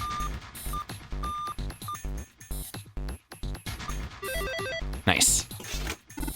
I see. It seems you've solved the puzzle, Junpei. Excellent work. The answer was ice. How did you know?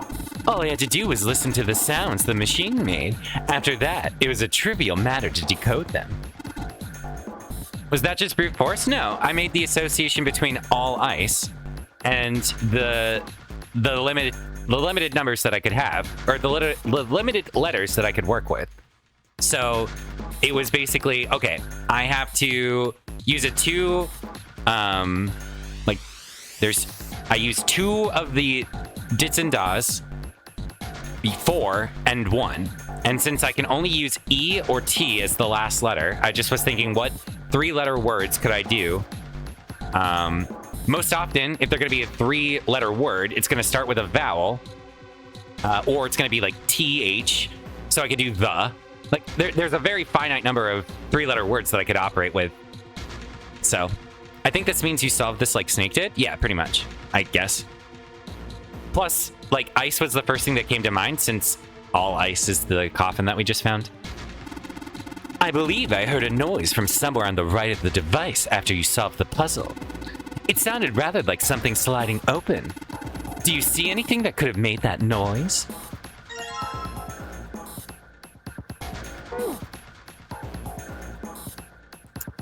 Shoot. What other puzzles do I have?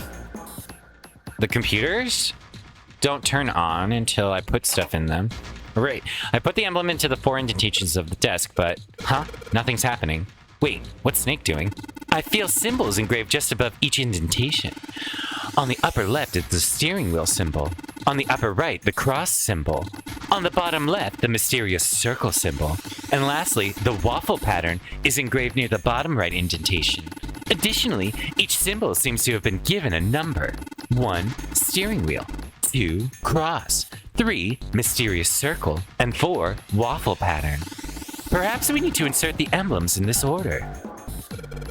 That order, huh?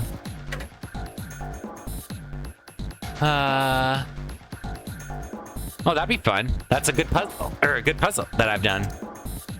1. Let's drop the emblem of the steering wheel in here. Whoa. Well, now we've got something on the monitors at least. Oh, what's that? Looks like some kind of... Oh, it looks like some kind of puzzle. I wonder if these are the rules. Here, I'll read them to you. Here, I'll read them to you. When you touch a numbered area, that area will be selected and it will turn blue to indicate this. Touching a numbered ball after selecting an area will cause that ball to be moved to that area. However, you cannot move the red balls. You can only move 3 to 5 balls into a single area. Press the check button once you've moved all the balls, except for the red ones, which you cannot move. The digital rule of the balls in the area must match the number for that area. That's it. I still don't really get it. Whatever. Like they say, practice makes perfect. Let's give it a shot.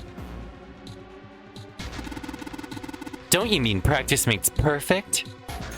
I was taught by my fencing instructor that practice makes permanent. That's what he used to tell me. He used to say that practice never makes perfect. What it does is it makes permanent. And I was like, damn, that's deep. And I've always believed that. Hey, let's see you solve the next one then. Then you can make fun of me. Holy shit, you did fencing? Yeah. I competed on I competed nationally. I did foil for like 7 years.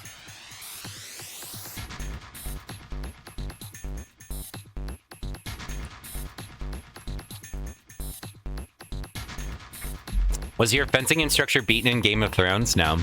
He was he was a very wry Sicilian man.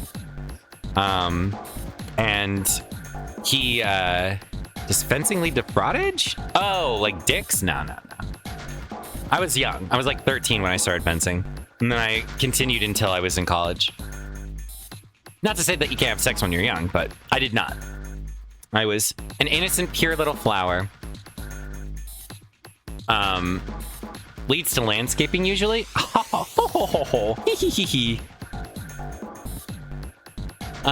Okay, so what the fuck? You can't use this number. So only 9 can't be moved? So I can use 8 through all of these. Okay. So we could do 12 and 15. That would work, right? So we can get to 12 with 4, 6, 2, and then we can get to 16. What about 1, 3, 4, 5, and then 8 plus 7. Yeah, so we do 3, 1, 3, 4, 5, and then 2, 6. Oh, we need 8, right? Damn. Where do we put 8 then?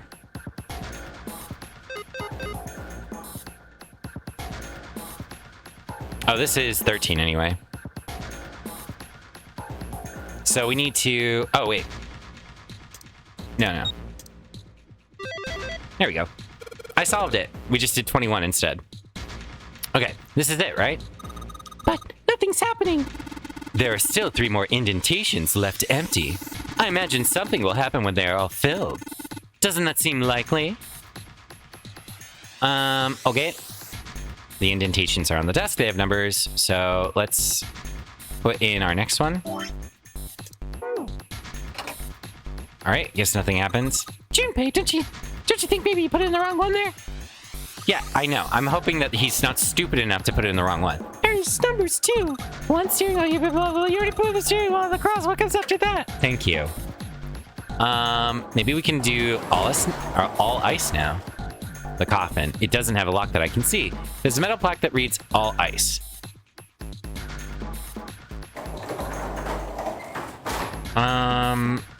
Is there anything else that I could do?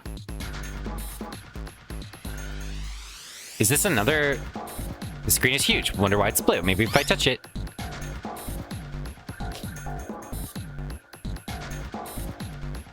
Okay.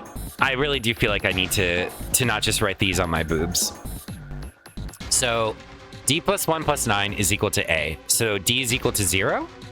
Because A is equal to 10. So, 6 plus 4? What's L equal to? L is equal to... These are the same.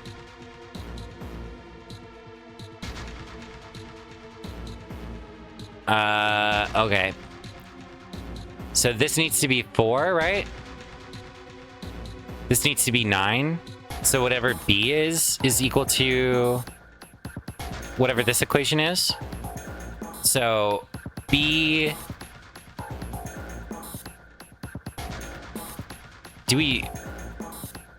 Is it the digital root? What's D? So D would be... A is 10, B is 11, C is 12, D is 13.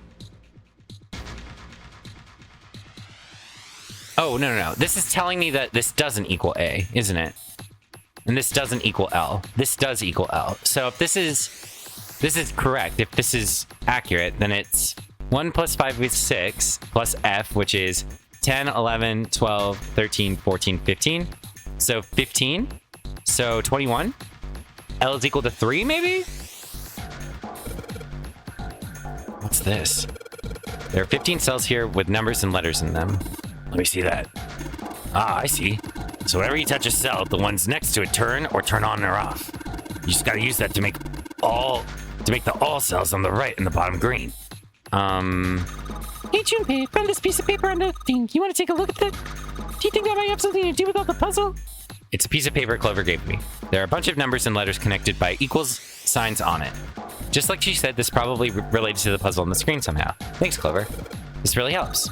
Hee hee hee hee hee. All right, let's go back and try again. Anyway, it looks like I just need to make all of the cells say all in green. Oh, okay. Oh, yeah. So this is hex. Motherfucker. Is this another magic box, basically? I need 21. We need this to equal to 21, so D...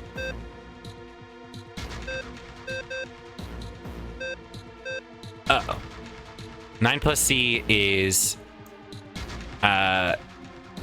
So 12, right? So that's 21. F is 15, right? Dude, this is like, do you need to... Do I need to just have all of these turned on at the same time?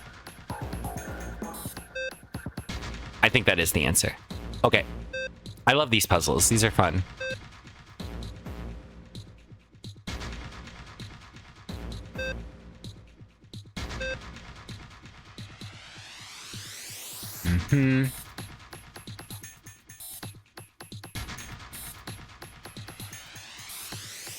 Let me reset it.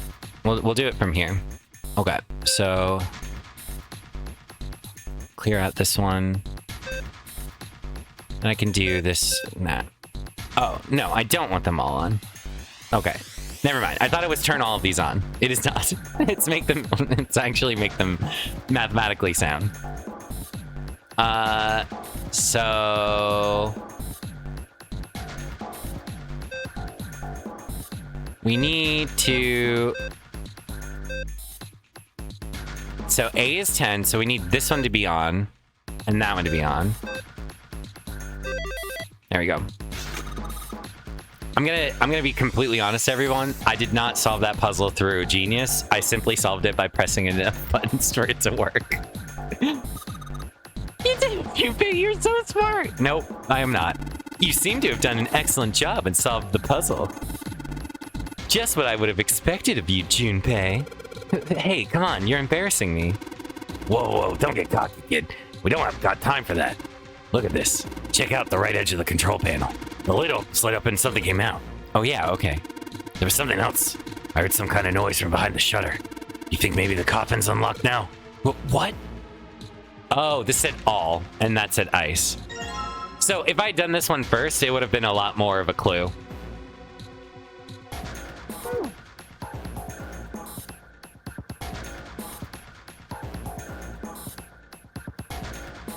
Where's the coffin? Oh, right. Oh god, there's gonna be a beautiful, sexy woman in here. All right, fine, I'll open it. And you know what they're gonna do is they're going to have her subtitles be in hieroglyphics. Okay, Junpei, you can do this. It's just a box. It's just a box. Oh, holy shit, this is a coffin. There's going to be something horrible in there. I just know it. Okay, deep breaths. Here we go. Aw, there's no beautiful woman. Give all ice an axe? I agree. ...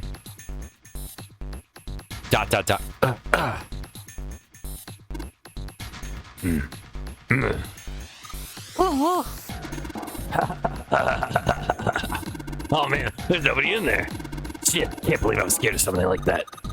What do you mean, nobody? Are you expecting someone to be in there? Did you know there's a penis character in hieroglyphics? Do you know, this is an interesting little bit of history. In the Malleus Maleficarum, which is one of the most infamous books about witch hunting in the United States and Europe, like it was used heavily in the Salem witch trials, and used, obviously written in Europe. But in the Malleus Maleficarum, one of the things that women who are practitioners of black magic could do is cause impotence in men by pissing in a hole and casting spells on it, right? And what would happen is the men's penises would actually be put into a tree, and you would there were actual pictures in the Malleus Maleficarum depicting the penis trees of all of the impotent men's dicks that were collected by the witches in Europe. Very interesting bit of history. Nowadays they just neck. So I was about to get a new pair of boobs. That's true. I could put boobs on my head. Here, I'll show you a picture. Give me 1 second. I don't think this is TOS because it's Malleus. Hold on. Malleus Maleficarum penis tree.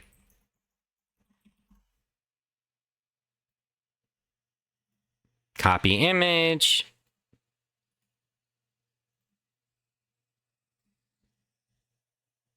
We're gonna briefly turn my boobs.png into a penis tree. Okay? The boobs will be back, don't worry. It's just convenient because I already have an image on the screen. File, export, boobs.png. Yes, export. Oh, did it not show up? Where'd my boobs go? File, export, boobs.png. Yes, export.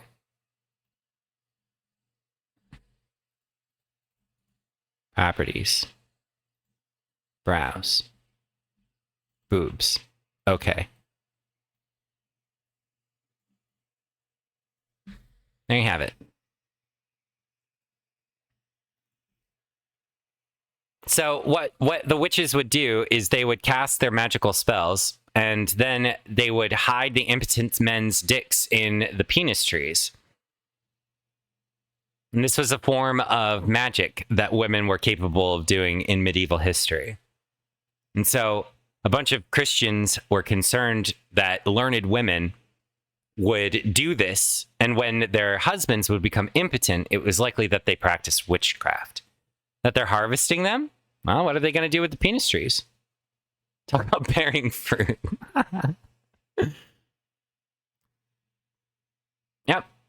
little bit of history for you. All right, I'm going to turn these back into boobs.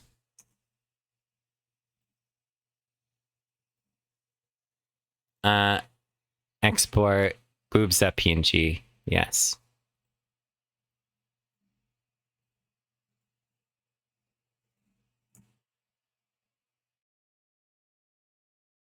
There.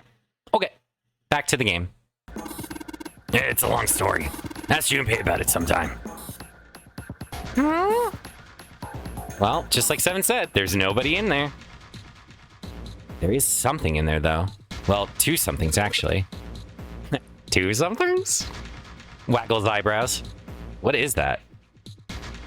There are two things on the bottom of the coffin. Looks like we've got a plate with an emblem on it in.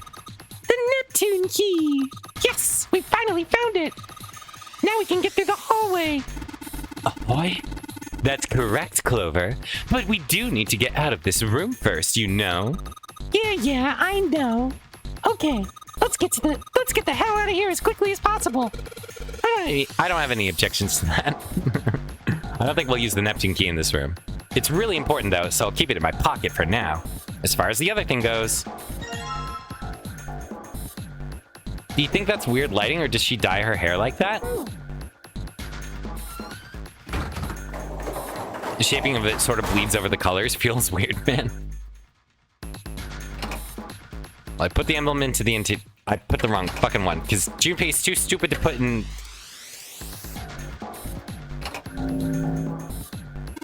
Hey, Junpei, something just showed up on the screen. The puzzle sure looks a lot like the last one. Yeah, but there's more than those red balls you can't move. The numbers for each area are different, too. Looks like it's got the same rules as the last one, though. You sure you don't want to double check that? No, I'll be fine. If I get confused, I can just look at the screen over there, right? Anyway, like they say, a picture's worth 1,000 words. Let's give it a shot. Isn't that a picture's worth 1,000 words? Hey, shut it. At least I'm trying, all right? I think it's a Japanese bit, Pan. I think they're saying it in English, and Snake is repeating it accurately in English.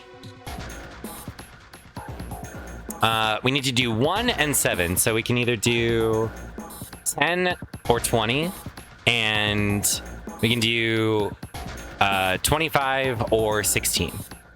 So we could do 8, 7... All right, we can't do 8 and 7. We could do 8 and 6 for 14. Can't do 1. So we can't use 8 in this. So 8 needs to be this. So it needs to be 20, I'm assuming. So maybe... That's 12. Oh, no, not 20. I'm stupid. 10 or 19. No. Yeah, 10 or 19, right? So 7 to 9. And then 4, 6. And then 13, 16. Yeah. Nice. That's awesome, Junpei. There's only 2 left now. You can do it. I can do math. Yay. I think it's weird circle next. Okay, let's put the emblem in the secret code. Damn, this puzzle looks a lot like the last one. Don't you think you should double check it? Come on, this is search. I'll be fine. So this, if you can't think of anything clever, please don't strain yourself. You might hurt something. Ugh, shut up. Just give me a break, all right? I'll think of something. 7, 7. So what if it's just 7 and I need to do like 25? So 15, I can't get 15, 24? No, 21. And then, yeah, it is. Wait, did I fuck it up? It's not? 10, 17, 22. I'm stupid. So 16 and 7 maybe? Well, no, it can't be. Could I do 16 and 16? So 8 plus 6 is 14, plus 2, and then, yeah. Yep. There we go. Excellent work, Junpei. You've only got 1 left. I can see the light at the end of the tunnel. Let's see what happens when I put the emblem of the coffin in this indentation. This is the fourth one. This puzzle looks a lot like the last couple. I think this is probably the last one. Once we solve this puzzle, I'm sure something will happen. All right, I'll solve it in no time. 8 and 9. So 9, I'm guessing. So maybe just 7 and 2. Damn. Maybe 5 and 4.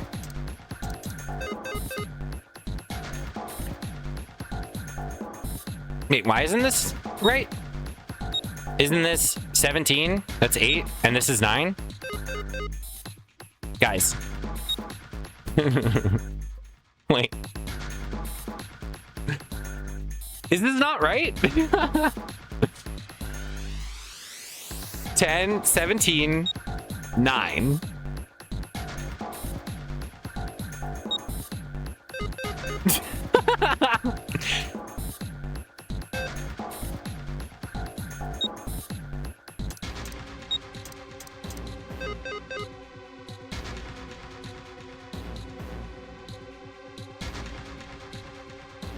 Does it have to be 3? Oh, it's 3 to 5. That wait, no, it can't be.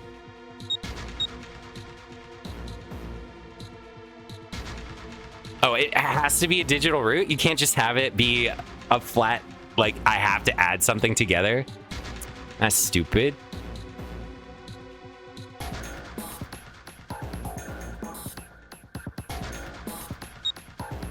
Eight. There, I've solved it. There are numbers left. Fuck your numbers. It works. This works.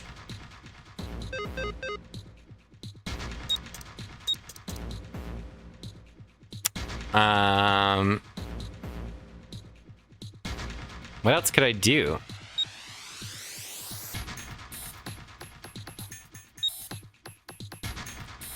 Seven, 11, 18. So you want me to do this?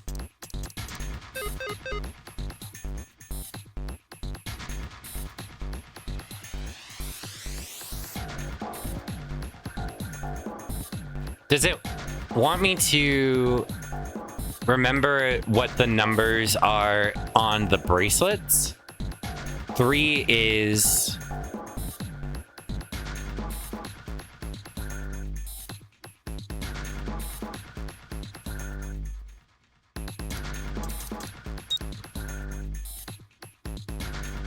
$10, 7... I could do...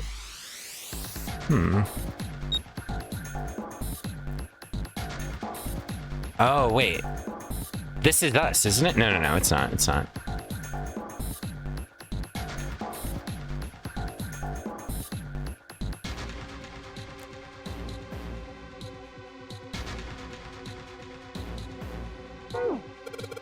Damn it, I just don't get this at all. The rules are displayed on the screen. Maybe I should read it again. Where is it? Which screen? The screen is showing me the ball puzzle and the instructions. When you touch them, blah, blah, blah. Touching them, blah, blah, blah. However, you cannot move the red balls. You can only move 3 to 5 balls into a single area. All right, so you do have to have 3. Okay, okay. That was the problem. Oh, blah, blah, blah, blah, blah, blah. It's this one? Which one is it?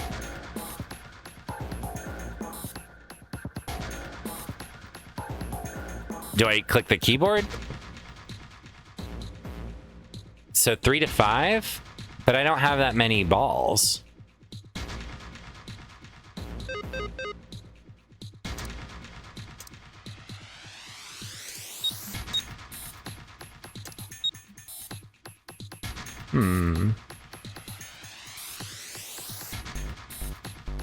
Because I only have... I can't put 6 balls in the 2 of these because I only have 5 balls. So I'm confused. 3 to 5 balls?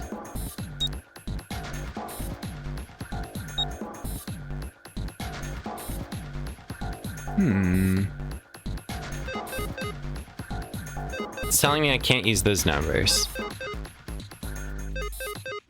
Okay. Just making sure that the rules actually are true. What do we know about the... It was June's and Santa's that were weird. And 0 was weird.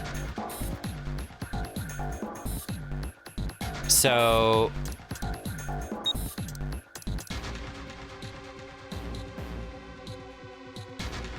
Like, I know this doesn't work. The combination will not open the door because I don't have 3 inside of the 9.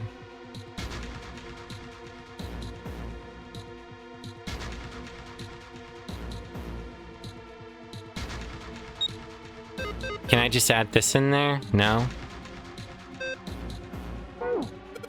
Damn it, I just don't get this at all. The rules are displayed on the screen. Maybe I should read it again. Maybe I can find a secret ball.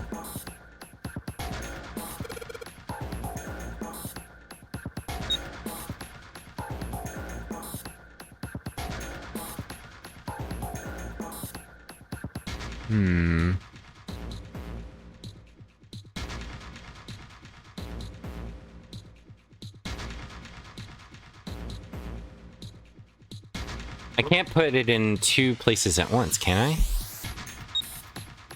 Like, I can't do this and then... Well, this wouldn't work. I reversed them accidentally. Well, you know what? Fuck it. Maybe that is what I need to do. Maybe that's the secret.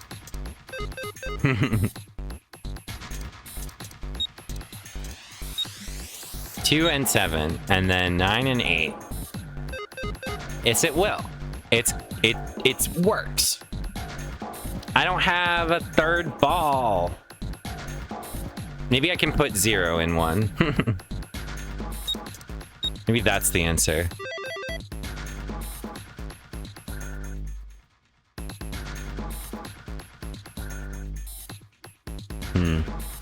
Was that what you thought, Pan? Do you get to be smug?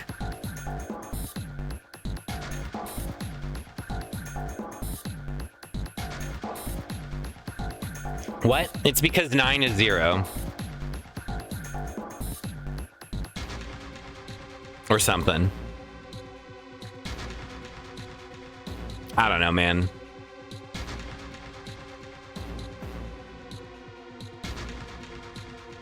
It is not. I agree with you, Wolf. Well, of course, it was obvious from the start that would be the solution. After all, you can place up to 5 balls. You had a 5 total, and they had a digital root of 8. It hurts me. I can't dog smirk for this.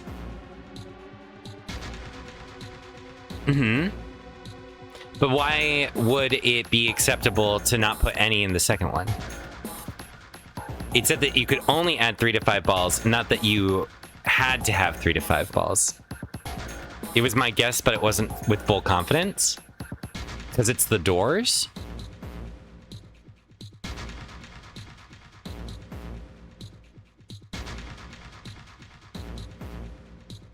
Because it's the doors?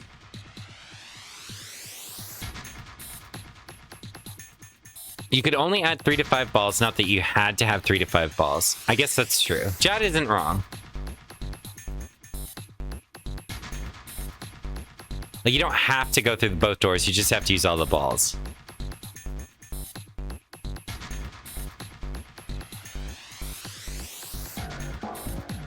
The text is misleading. I guess that... No, it's not that, Mike. It's not that it's 0, because it's not actually the sum of 0. It's null. It is nothing. It isn't actually the numerical value of 0.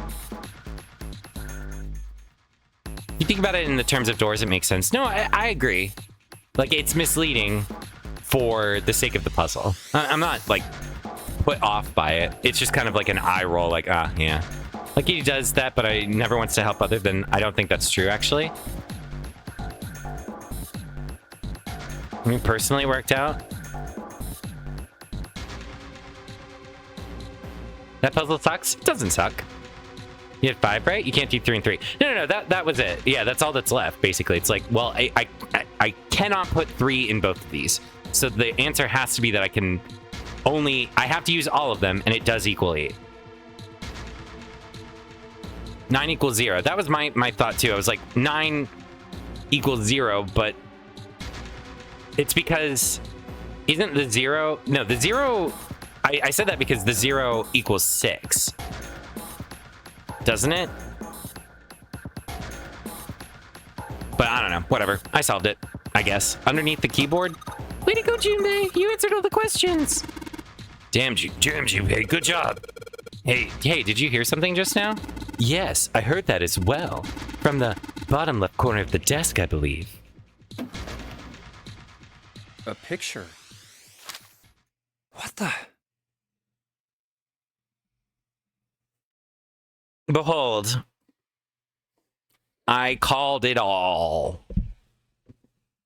My gasp. I knew it. What the hell is this? This man with a mustache on the right. He's the same guy we found murdered in the captain's quarters. Santa got his revenge for killing his sister. He had the 0 bracelet on his left arm. And the second man with the glasses and a doctor's coat. And he's, I guess, June's brother? He's the 9th man. The one with bracelet number 9. He died after he went into door 5.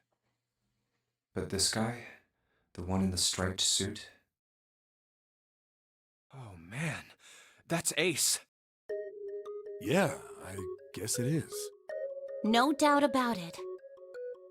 But what does it mean? What is Ace doing in this picture?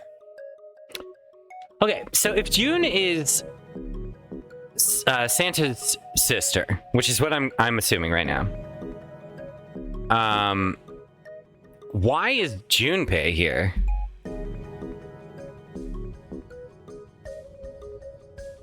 Not only Ace, the 9th man and Cap too. And they look happy, like they knew each other well. Oh, that's kind of ironic that he killed this guy. Oh, didn't Ace kill him too? He admitted to killing him. So he got Ace to kill this guy and to kill this guy.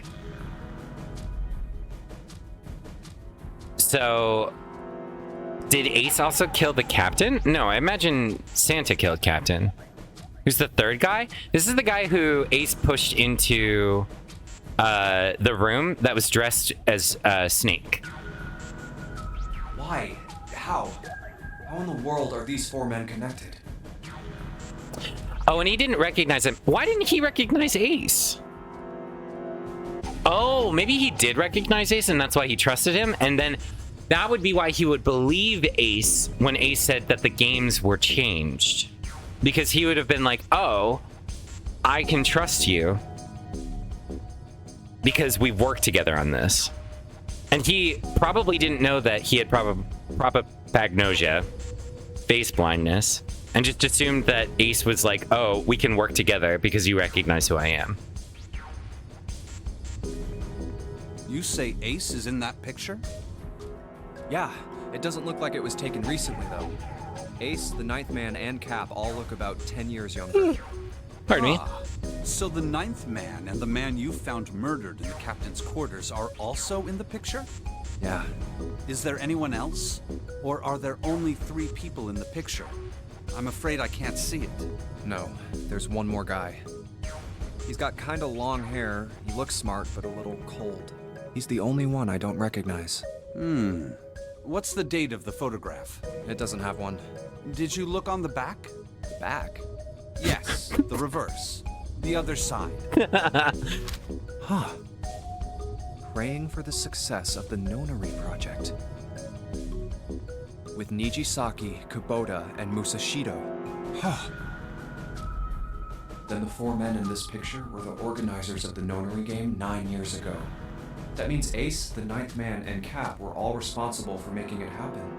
But I feel like I should be more shocked about this. It's almost as if that's just how things were always supposed to be. Why? Why am I not surprised? Ace was the one in charge of the Nonary project. But why? Why am I so calm? It's like I already knew. Of course. I understand now. Ace was the CEO of Cradle Pharmaceuticals. He was the one who invented the game 9 years ago. He was Gentaro Hongo. Gace. I was gonna say Gentaro and then Ace.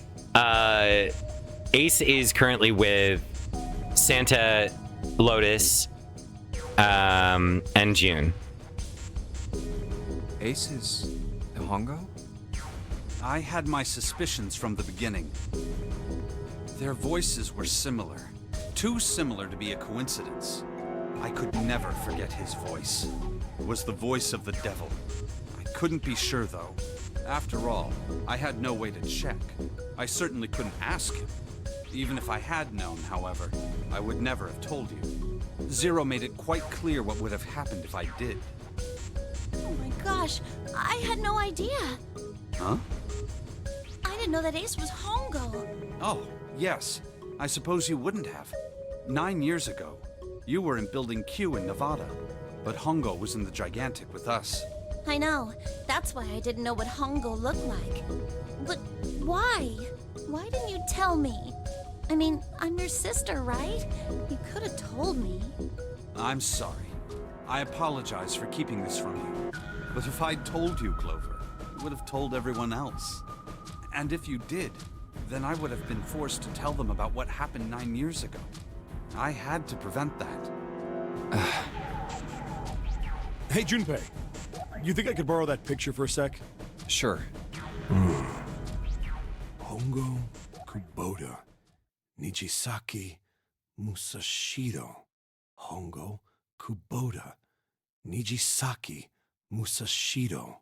If I have to write this down, I'm gonna need a whole lot more tits. Hongo Kubota Nijisaki Musashiro. Hey, Seven, do you... Shut it! Just be quiet. I'm this close to remembering. This close. Well, if you need somewhere to write it down. Hongo Kubota Nijisaki Musashiro. Cradle Pharmaceuticals. Nonary Project. Shit. What? What's wrong? Holy shit, this is nuts. What's nuts? I remember. Remember what? Do you remember? On this one? Everything. Everything? Yeah, I remember all of it. My memory's back. I have seen Halloween Town. I remember what happened before I got snatched. What? Let me tell you what happened. Okay. Like Snake said, Ace is Hongo. Mm-hmm. On the right. The other three are Musashido, Nijisaki, and Kubota. Okay. Musashido was the man with the cash. Nijisaki was Hongo's right-hand man. And Kubota developed the actual technical details of the experiments. How do you know all this? Come on, man, I told you, I finally got my memory back. I made the little, like, pumpkin flashlight wand from that movie to play with as a kid. No, that's not what I mean. I'm trying to ask you why you knew all this stuff in the first place, before you forgot it. Did you guys ever watch Luck of the Irish, which was about the son of a leprechaun who was really good at basketball until he, rejected his leprechaun heritage and became bad at basketball? That was such a good movie. Do you remember,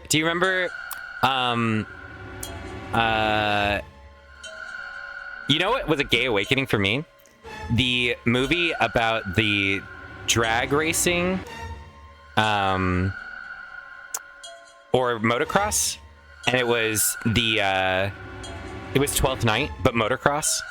I don't remember what that was called, but no, not Fast and the Furious.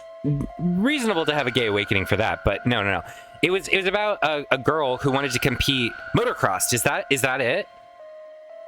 And it was 12th Night, where she pretended to be a boy, and there was like an attractive boy on the other like crew, and it was very flirty.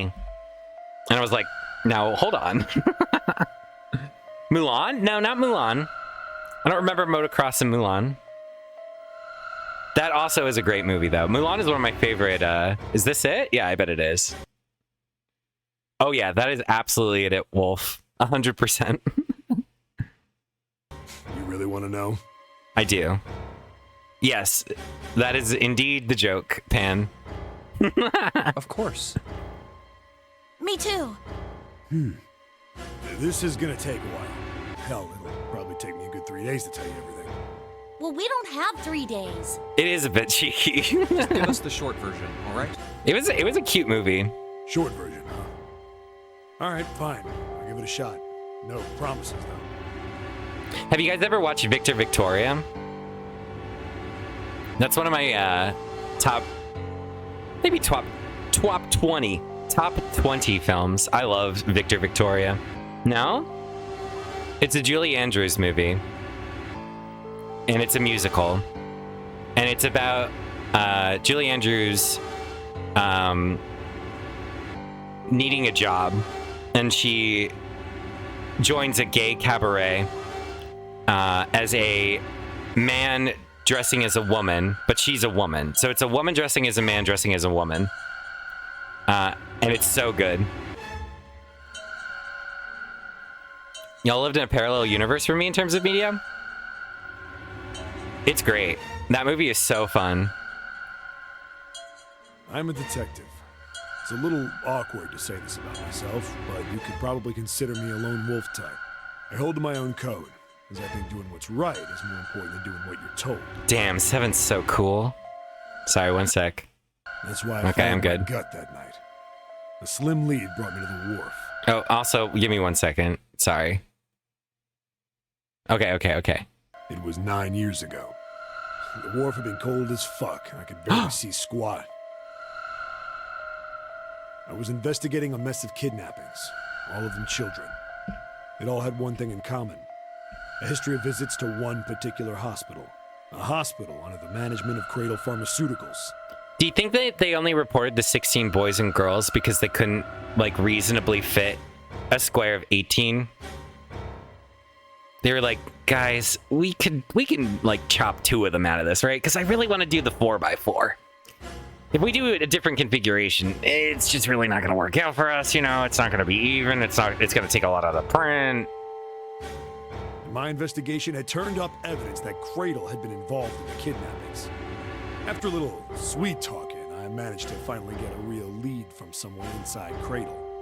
My source told me this. Digital sum of 7. 18 is not a square number. It isn't. Tonight, a ship is set to It's take truly the not. children to a large passenger liner docked offshore. So I headed to the wharf. In the shadows, I searched the harbor until I found the ship I was talking about. There was a bunch of movement near it. Men in black suits, many of them carrying large bags. Oh, we're learning this because we don't know it. Because this is the knowledge that we gained in this route. We're still so fucking far. The bags. There was something about the way they moved as they were carried. No doubt about it. There were human beings in those bags. I moved before I realized it. I came out of hiding with my gun already in my hand. I know, I'm so bad at I want to beat this game tonight, but I will stop it because I do want to play a different game tonight at some point. We might have to do another stream of this. Don't move. I felt metal touch the back of my head. Drop the gun. I could kill you right now. It'd be easy to get away with it, too. I like to imagine that 7 is doing this voice. Just tie an anchor to your feet. No one would find you for a week. That what you want? The fish here would love a meal. He kept digging the cold metal thing into my skull. There was nothing I could do. I did what he said and laid my gun on the ground. Then suddenly, there was a sharp pain in my neck. A needle. A drug. That was I my think last Bagel thought. would be happy to watch Hades 2. Or Blippo. My face hit cold concrete. I was out like a light after that. I bet Bagel is playing Slay the Spire right now on her phone.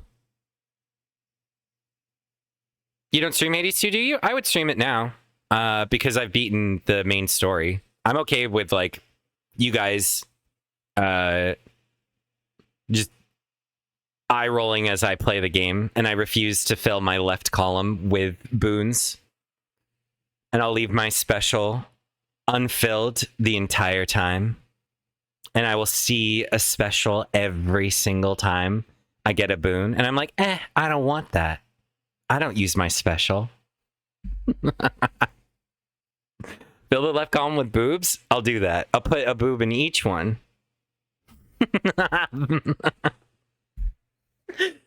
What are you talking about, Beth? You would hate that, wouldn't you?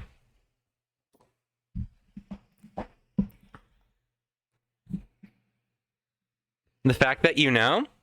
Know what? What do you mean? I don't know anything. Beth, I used to get 32 heat on Hades all the time. I don't have to play optimally. Fuck it. I'm playing 2 heat. I'm not going to give a shit about filling my left column. I woke up on a hard floor. Damn it. Shit, my head hurts. I did a quick once-over of the room. Where am I? A small, shabby bed, a dirty sink. A toilet with no privacy. I'd seen it countless times as a cop. I'm in a cell, huh? Facing the toilet was a door set into the wall. I was still pretty woozy, but I made my way over to it. It's just like fun to have good builds is the thing. I don't care about good builds with 2 heat. I pushed and pulled on it, but...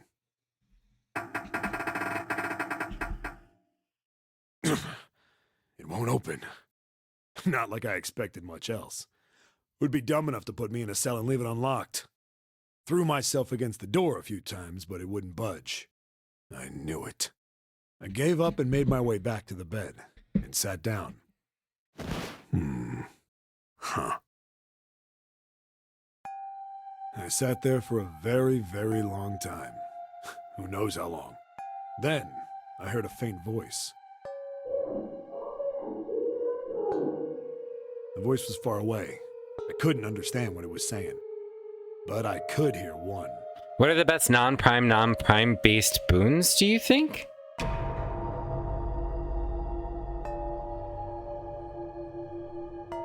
What do you mean by that? I don't know what you mean by prime. It was pretty high. Oh, like the best boons that aren't the dash, the special, the mana regen, all that. My favorite is the Hera fissures. I also really like the increased percent chance one. The ones that fit your main slots and the ones based on those.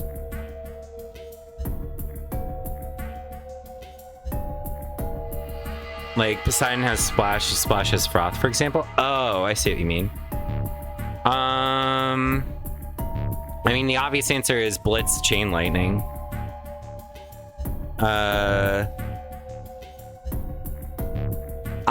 Poseidon is my least favorite god. I shouldn't be talking about this. No, it was several.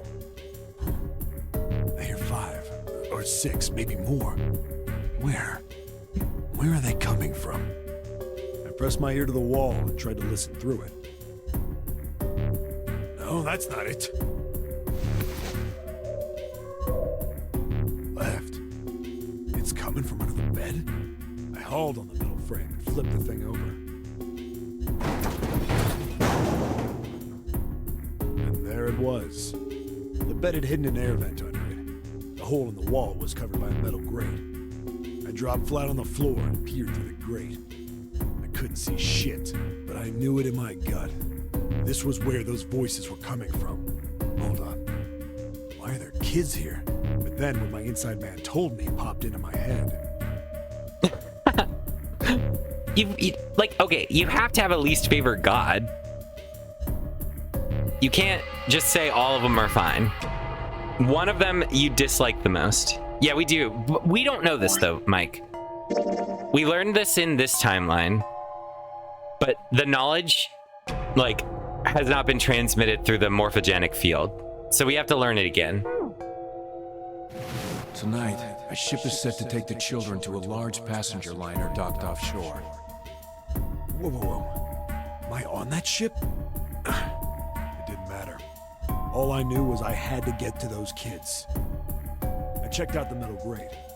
Could I fit? This is much better detail. I think this is literally the exact same. I stuck my fingers in and grabbed it. Like, I think this is verbatim what we learned in the other one. Because I made the same comment about how I like to think that Seven is making the voices. And, like, doing that while he's telling this. Fuck off. You fuck off.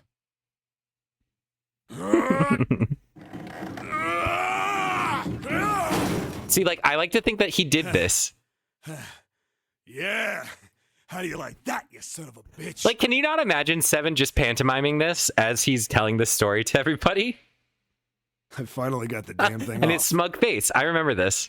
Sweat was dripping down my face, so I wiped it off and crawled inside. Very important detail to add. The first bit or so was tight. Okay, this is new. This is new because we got interrupted by Lotus right here. It wind up eventually, and there was space for me to crawl along on my hands and knees. I went from crawling like a worm in dirt to skittering like a bug. Couldn't say it was much better, but I'd take what I could get. And when I'd been in the thing long enough to start wondering where it'd take me... Who does number 2 work for? Is that a Austin Powers reference? A massive sound nearly scared the piss out of me. It was like a heavy metal door had just been slammed shut. Then, there was a voice.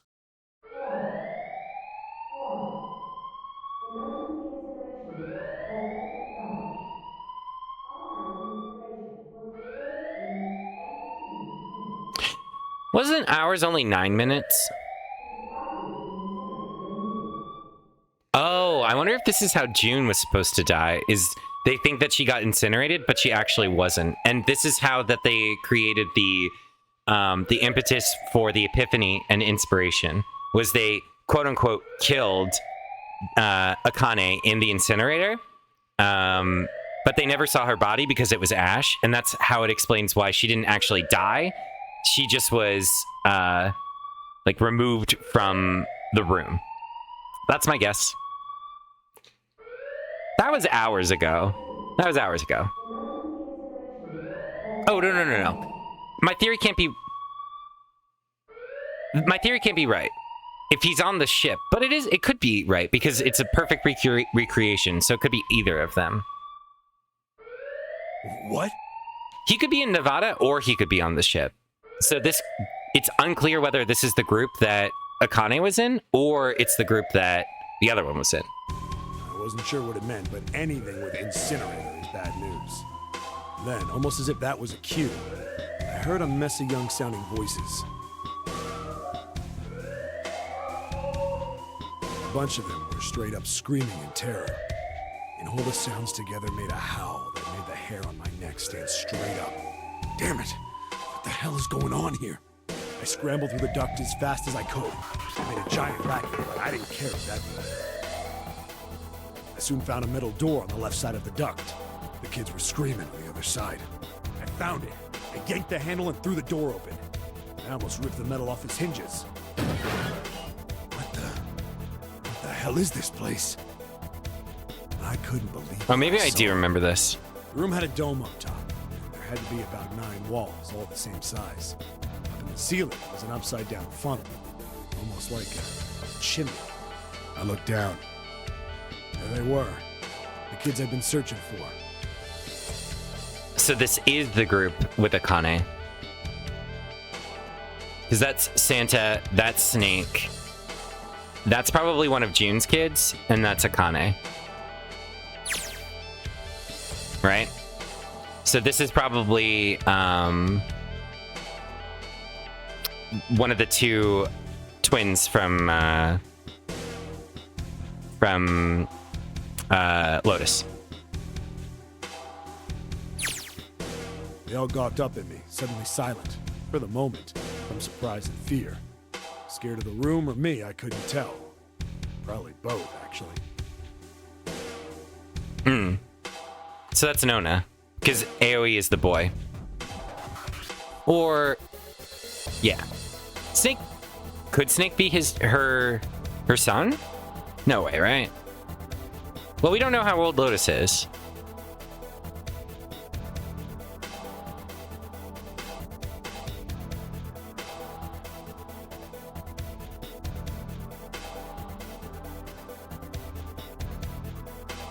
I wonder if Snake is her son. I feel like that's a little bit outlandish. Not like I can blame him running into a mug like this when they're already scared shitless. I snorted at my own dig at myself and turned to the kids. But that would make sense.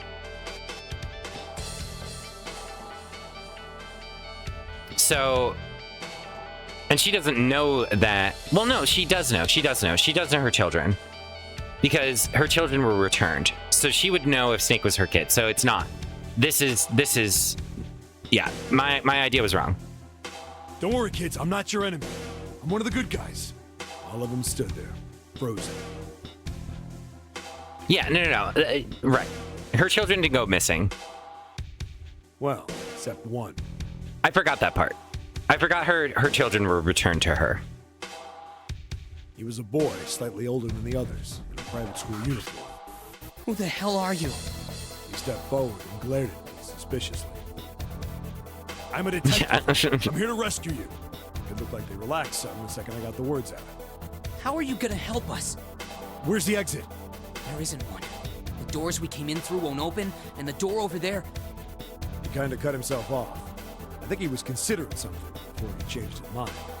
Anyway, there's no point. We can't all get out of here. If we don't get out of here, we're gonna be burned to death. Burned to death? Can't you hear it?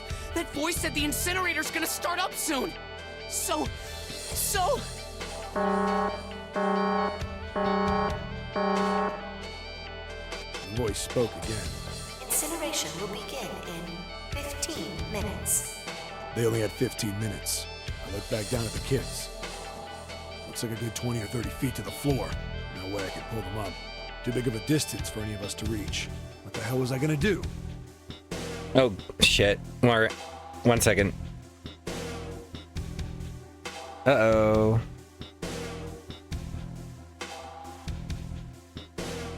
My earring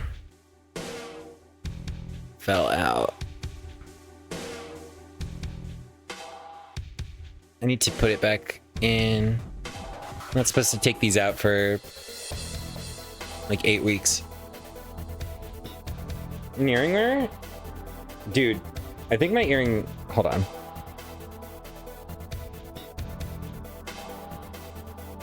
I have to look in the mirror. I'll be right back.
Alright, sorry about that.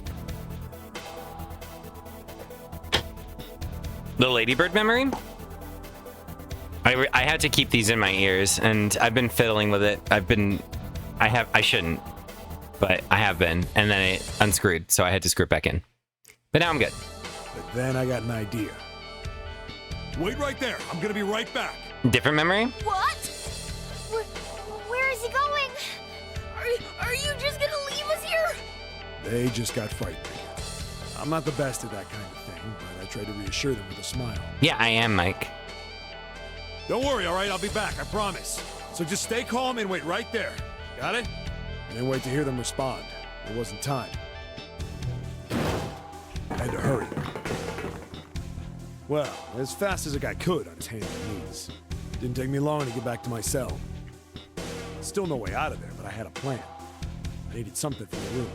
When I got it, I dove back into the hole and took off towards the incinerator. Then... Sorry to keep you waiting, guys.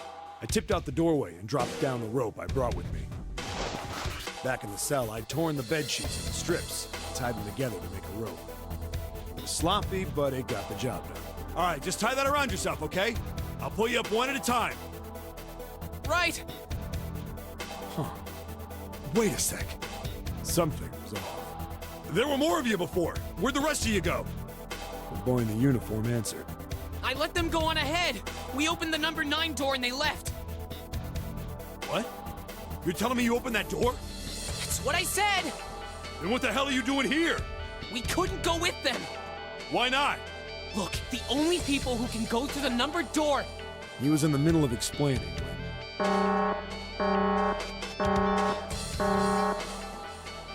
Incineration will begin in 5 minutes. The wall shook a bit and the voice bouncing around. Look, that can wait, all right? Just get us out of here! Right! Grabbed onto the rope. First one I pulled up was a girl with a ponytail. Next was a girl with a red necktie. A boy in a jacket came after him. He said he'd climb up on his own. The boy in the uniform was the last up. Like the other kid, he climbed up the rope himself. He looked pretty scrawny, but I guess he was stronger than he looked. He moved fast, but when he was almost to me, we heard some knocking. Everyone looked at the door. It had a thick, square window set into it. On the other side, an angry face was staring in. God damn it! What's going on here? Why is the room empty? Where the hell are those fucking kids?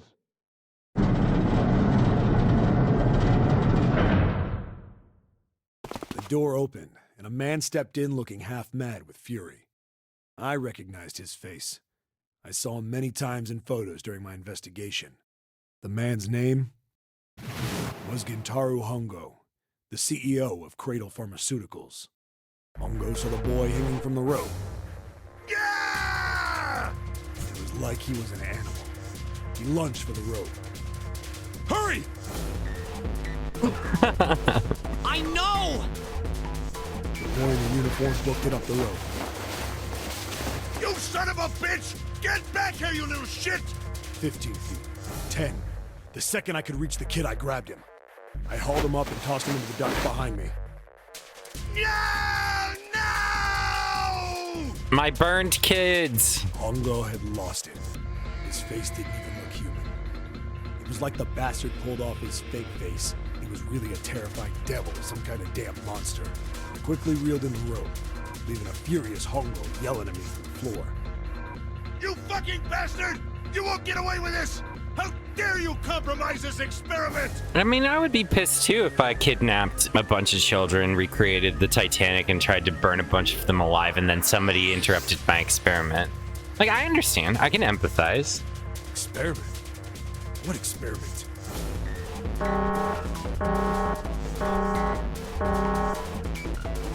Incineration will begin in 1 minute. Hey, old man! What the hell are you doing? Hurry up! The boy in the uniform was trying to get my attention. Yeah, just put yourself in his shoes, and then you'll understand where he's coming from. I may have thrown a salute. I also don't know that, Mike. I fucking don't understand why they brought him here. We went to going back to the cell, so we went down the other direction instead. It genuinely baffles me. After about 30 feet, we came across another duct on the left. This one was heading down. Everybody nodded and took turns sliding down it. The duct emptied us out into a narrow hallway. There was a door on either side. The one on the left was a normal double door. The one on the right was familiar. It had black and yellow stripes, and device next to it on the wall. The plate on it read, incinerator.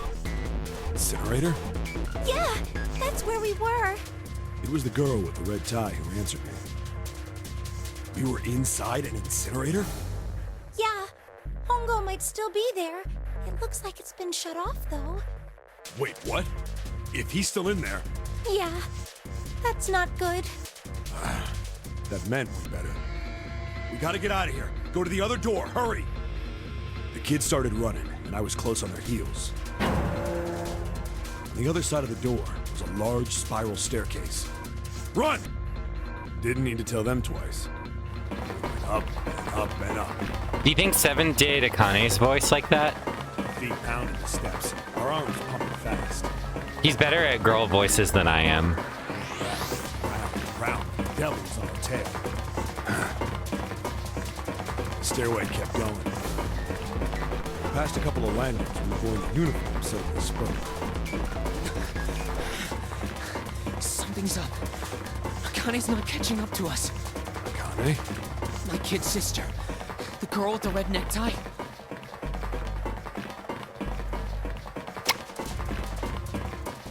So I was right, but I thought they would be in different boats.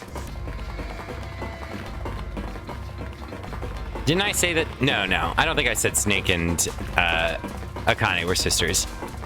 Well, I said Snake's sister died. I did not know that Snake was related. Or not Snake, I keep saying fucking Snake. Santa. Santa was related to June. I don't think I ever said that. I just said that Santa's sister died. I wouldn't have made that connection. Akane. I didn't remember seeing that name on the list of missing kids. Hey! Akane! He kept his hands around his mouth and yelled. Maybe we outran her. The boy in the uniform skidded to a stop. I stopped too, and so did the other two kids. When did we do that? Well, we passed a couple big rooms on the way here. Maybe she took a rest in one of them? No, that's impossible. Sorry, Grandpa. You keep going. I gotta go look for her downstairs. He turned to go. Hey, kid, wait! God damn it, I said wait! Why would they put why would they put brother and sister in the same boat? Oh, because they fucked up, I guess? That's why there's 18 instead of 16? They kept everybody else separated, but in this instance, they didn't by accident? What put them on the ship? I don't think the kid even heard me. Does Junpei remember her being kidnapped? Fuck! I spun around to the boy in the jacket and the girl with the ponytail. I'm going after him. You two keep going, all right? Got it? Oh, so it's like 4? That would check out Jad. So he did say kid sister, didn't he? So she would be younger than him, which would imply that he has like an older or an equivalent, an older twin. Well, I mean, it could be older. The girl nodded and ran up the stairs with the boy. I'm going with you. I didn't have time to argue. I just nodded and took off down the stairs. I could hear him following me. I'm not supposed to speculate. I'm sorry, everyone. Akane was nowhere to be found. God I can't help damn it, myself. Where the hell did she go? I could tell the kid was frustrated. And then suddenly... Help me! Somebody help me! We heard a girl's voice. Akane! The boy in the uniform threw open the door and leapt into the hallway by the incinerator. Did anybody else watch Ranma 1/2 or read Ranma 1/2? Because Akane is all I can only think of Ranma when I hear that name. We rushed in after him. I couldn't for the life of me believe what we were seeing.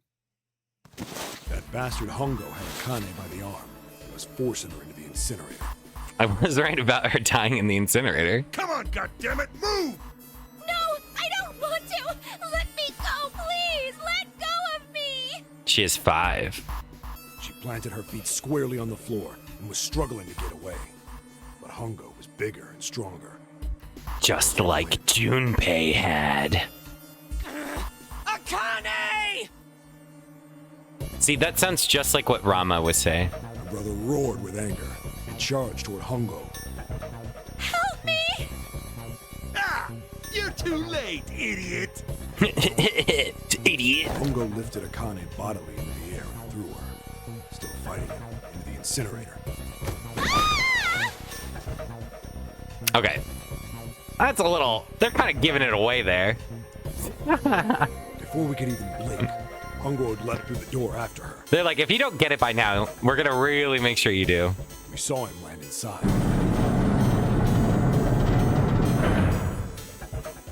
And then, the door slammed shut. We ran to the door. We did everything we could think of to get the thing open. But... Fuck! It's no use! The goddamn thing won't move an inch! he started slamming his fists against the door. He was close to shattering his knuckles with how hard he pounded on it. Akane! Akane! Are you okay? You came back! Her voice was muffled, but all of us could hear the sheer terror in it. What should I do? I think I'm trapped in here. Where's Hongo? He went out the other door. What? Warning. Warning. Emergency incineration command has been acknowledged. Automatic incineration will take place in 18 minutes. Please evacuate the incinerator immediately. Repeat. Emergency incineration command has been acknowledged. We're just going to do it over again. Are you fucking kidding me? It's the same damn thing. Are you there? Yeah, we're here. Just hang on, all right? We're gonna figure out a way to save you. His words would have seemed like a sick joke to her if she'd been able to see how white and bloodless his face was right then.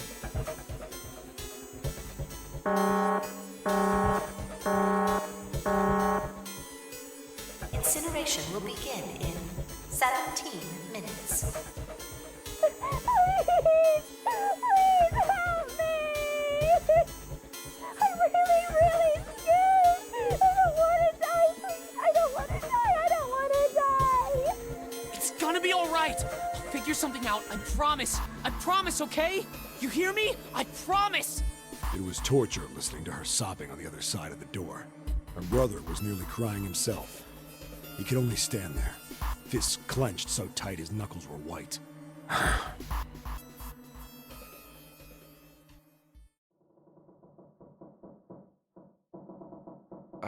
What happened then? Come on, man.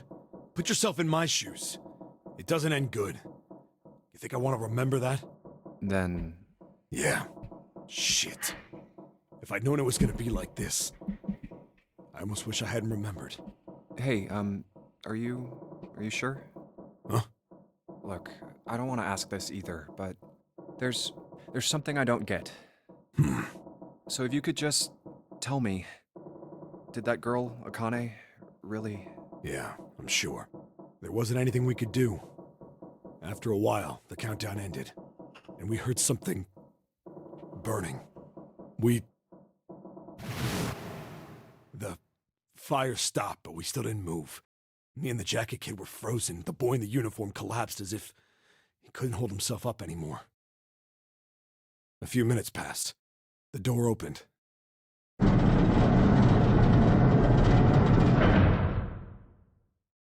The boy in the uniform tripped over his own feet running in. We followed, too numb to speak. 18 minutes is a long time to listen to somebody cry about wanting to die. Or not wanting to die, rather. Well, I probably the former, too. The air in the incinerator was hot. Every breath made my lungs feel like they were on fire. It was like standing on hot asphalt. The air was wavering, and in the middle of the room, there it lay. The kid's legs were shaking so bad, I don't know how he managed to walk. I couldn't see his face, but his body somehow looked empty. Finally, he reached it. He fell to his knees as his legs gave out on him. He didn't know where to get to the prison cell room because he climbed through the duct. Wait. That is a good point, Pan. He could retrace his steps, couldn't he? Why couldn't he have just run back? Maybe the guy pulled the rope down. Oh, that's right. They did go down a slide. That's right, Wolf. Thank you.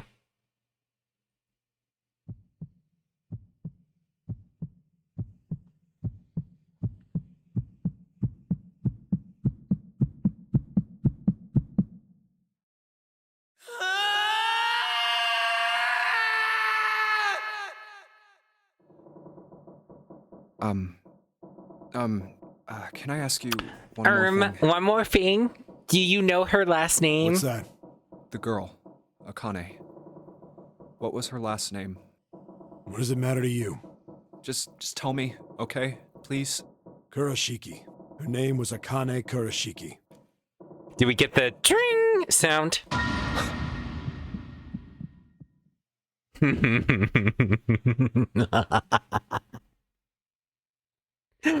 We do.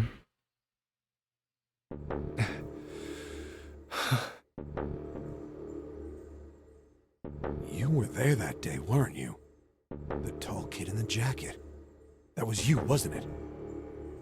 Yes, it was. You are correct, Detective. Don't misunderstand me. I told you before how Zero threatened me. There was nothing I could do.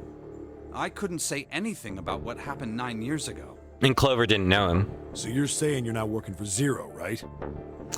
And Snake was, or I always want to say Snake. Santa was like, you can't tell anybody because I know that we were together. Of course not. And I need to murder all these people, okay? Clover, what about you? Hey, come on! You really think I'm working with Zero? I told you before, you idiot! I was in Nevada, in Building Q. I did hear that a detective rescued the kids on the boat, but I didn't know it was you. Well, I guess I believe you.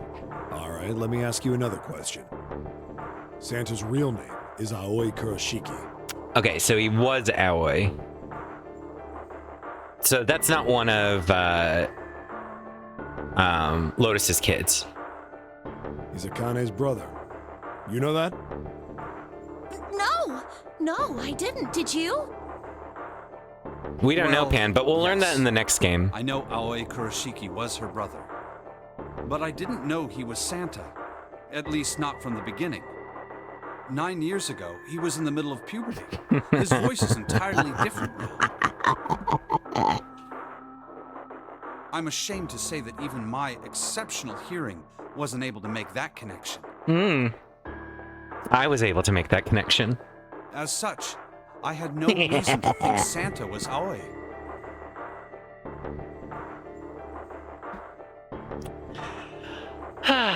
It's so delightful being right all the time. When did you figure it out? Clover told me that Santa might have been one of the subjects of the initial experiment. It was only a short while ago, while we were leaving the library. When she told me that, I had a feeling. Santa is Aoi? Akane Kurashiki, June's brother? There's still a lot we don't know. Balls dropping? Presumably you have too.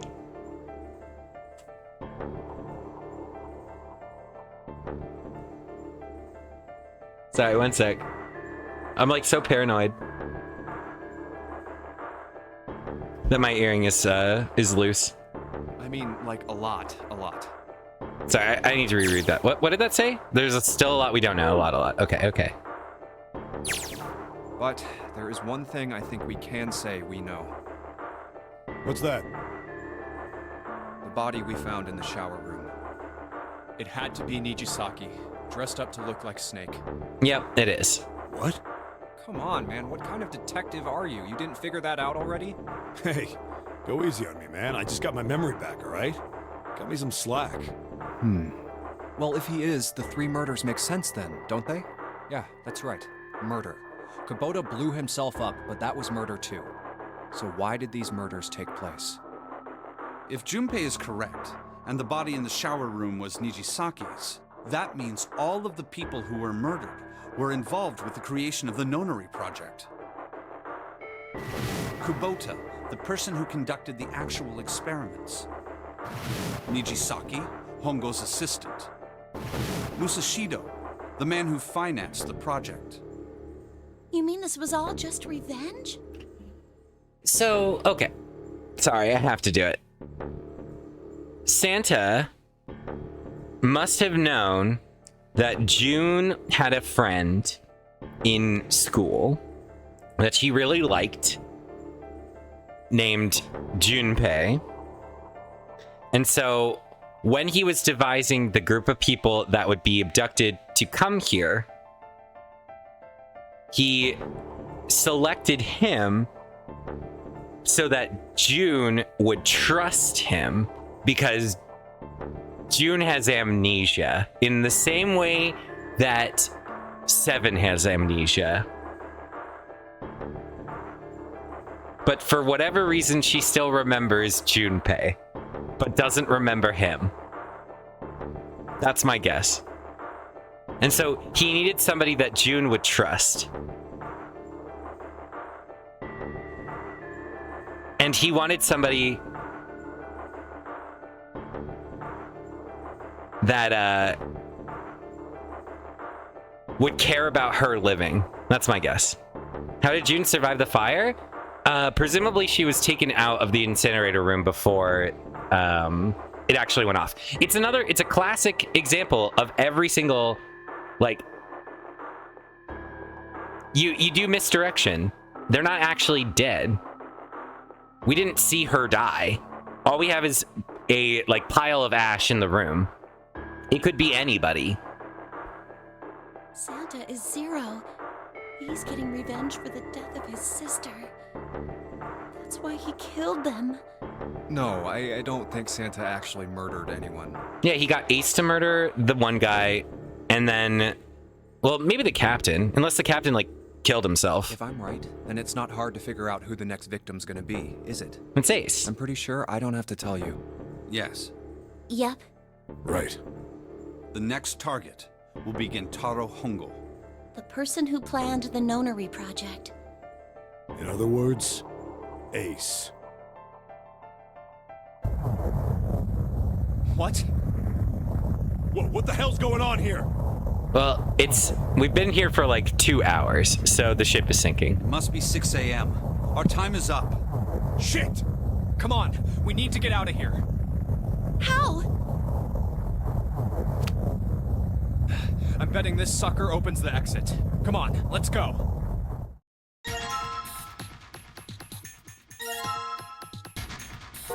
What was added to my file screen? Sorry, everybody, give me 1 second. Oh, okay. Yeah. I take out the picture looking at it confused. Oh, right.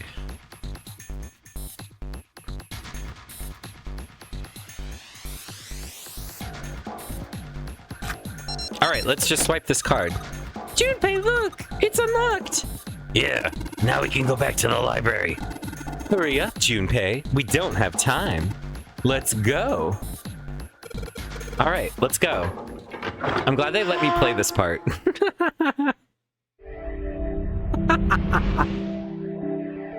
Dude, that was like a 45-minute cutscene, and I got to do just this little bit at the end. I think the shaking stopped. I gained all memories of escape in 999, y'all. It would seem so, but we are yet to be out of danger. You're right. Let's hurry. This exit needs the Uranus card, too. Hey, Junpei. Yeah, I know.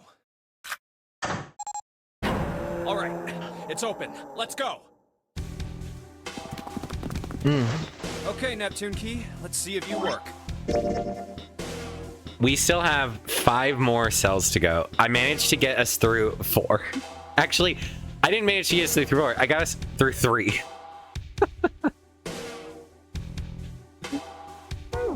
What do you all think? Should I keep going? Or do you think I should split this? I think no more puzzles, though. Do you think that this will... That's what Memories of Escape means? Oh, okay. Keep going? Okay. All it takes is one person to tell me when. Yes! Oh, I think it unlocked.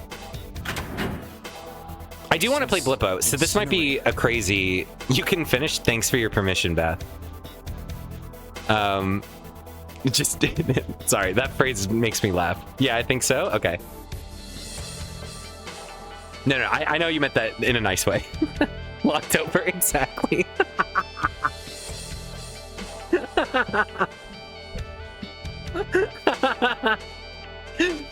Oh my god, I'm sorry, I'm a child. So this is the incinerator. I'm actually blushing. I'm sorry. That was a stupid joke. This is the first time I've seen it from this side, but yeah. Then there Oh, ought sorry. to be a lever near the door. Yeah, right here. Pull that and the door should open. Got it.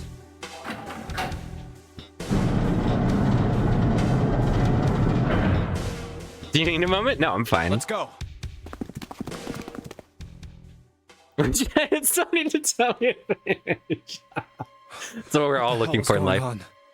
Man, it's like she's been here before. What's wrong? Are you okay? Jumpy, you came to get me. Of course I did. I made a promise. I'm so glad you're here. So glad. Hey, what happened to you? I'm fine. I just fainted. I wasn't feeling very good. I'm feeling a lot better now, though. Are you sure? Yes. I just need to rest a little longer. I'm sure I'll be fine. I think it would be sick if we learned that June was secretly Zero the whole time. You shouldn't worry about me. And she's just using this as a perfect excuse to disarm everyone around her. Santa. Hey, where is it? Where's the gun? You hide it somewhere? I don't have it. I got sucker punched and they took the gun. What? Who took it?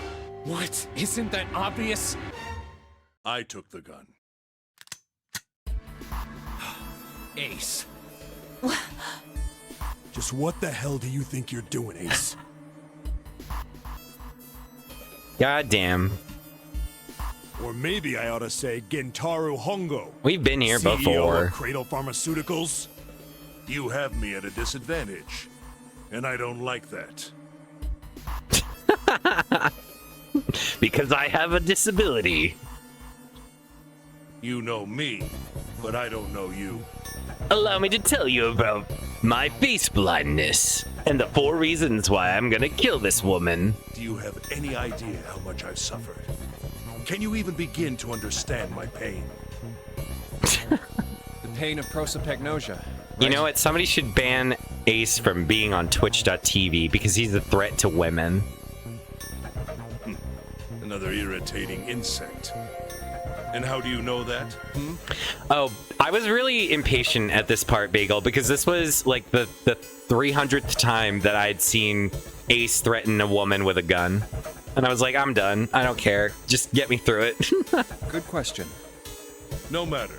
If you don't want to answer, it makes no difference to me. This is a waste of time anyway. It's time for me to go. First is 1. Give me your hand. True. I'm sorry. I need to respect artists. 8. And with this, 9. The 9th man. Kubota's bracelet. I believe I've won this game. I've had quite a time playing with you. I must thank Zero, I suppose. Wait, what? Ace doesn't know who Zero is. What the hell are you planning, Santa? At any rate, this game ends now. I will escape, and the rest of you will have a slightly Zero is the less one that doesn't pleasant ending.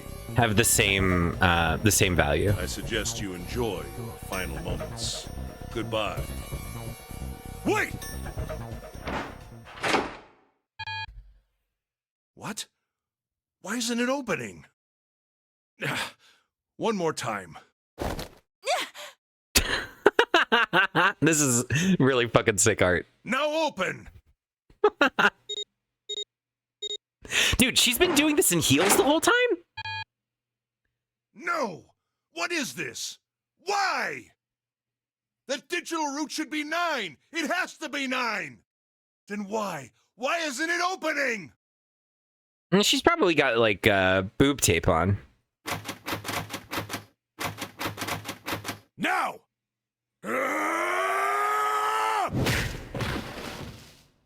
No! No!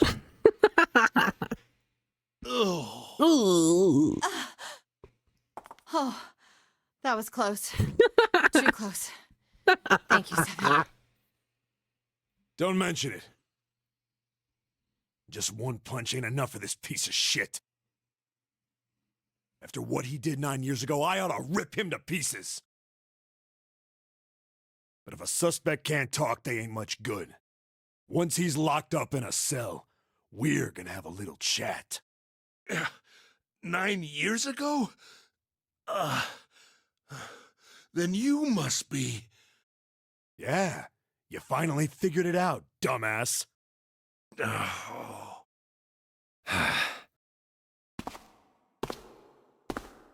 Ace, you killed Kubota, Nijisaki, and Musashido, didn't you? Wait, Nijisaki? Oh, right. You don't know yet. All right, we'll just go through them in order then. Let's start off with Kubota. We're fucking Scooby-Doo villaining this asshole. You talked to Kubota and managed to convince him to go into door 5 alone. You killed him without making it look like you killed him. The way I figure it, you had 4 motives. Oh no.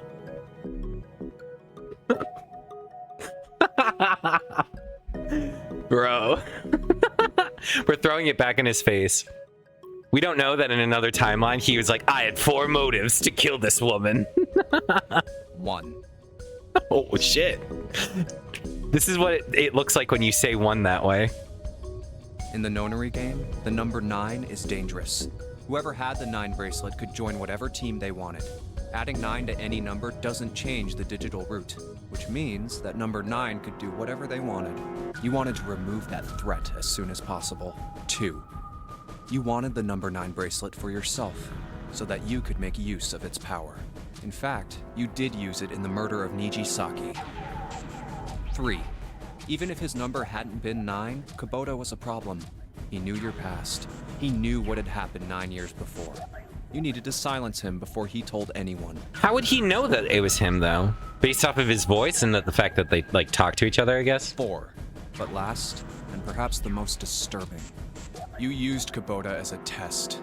You wanted to know how serious this Nonary game was. Was it truly life or death, or simply a harmless prank? You convinced him to break the rules so you could see what would happen. That was why you killed Kubota. He told us this. He was only the first. Next was Nijisaki. While everyone was off looking for the missing parts for the Reds, you ran into Nijisaki near the big hospital room. However, because of your prosopagnosia, you didn't realize he was Nijisaki, chiefly because, when you met him, he was dressed like Snake. That was why you thought Nijisaki was Snake. No, that's not... That was Nijisaki? Why? How did... I'll get to that. How did Snake build... Not Snake. God damn. How did Santa know how to make bombs that you could ingest and still remotely detonate? Anyway, you thought he was Snake. Snake was one of the kids in your experiment 9 years ago. You remembered him because he was the blind kid, but his presence made you think. Snake was one of my subjects 9 years ago. He probably hates me. But if that's true... He probably hates me. Anything? Is he keeping quiet because he can't see? Or perhaps he's working with Zero to get revenge on me. Whatever the reason, anyone who knows my past is a threat. Before he tries anything, I need to get rid of him. That was when you decided you had to kill him. The murder weapon was Kubota's bracelet. You just waved it over the red. Verified your own number and then grabbed Nijisaki's arm and forced it over the scanner panel. They didn't. They did not. They just punched him in the gut. Then, when the door opened, you kicked him in. 9 seconds later, the door closed. And then 81 seconds passed.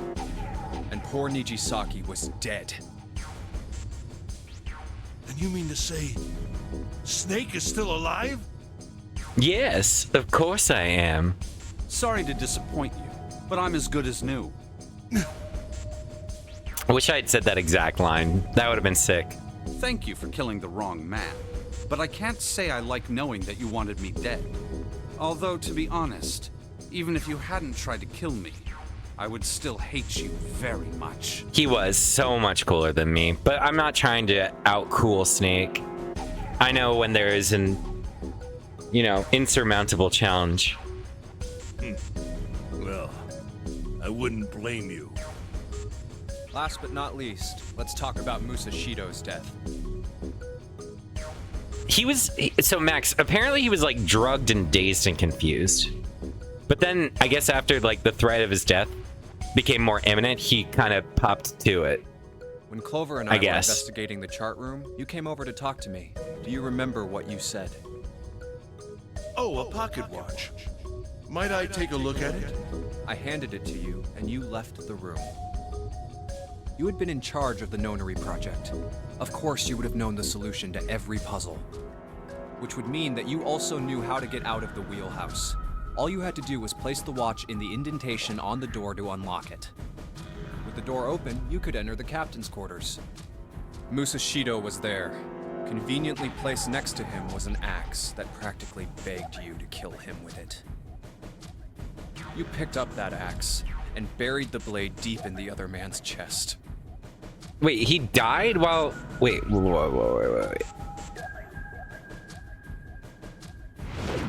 Huh? One blow was all it took. And then you returned to the chart room as if nothing had happened. He killed that guy while we were up there?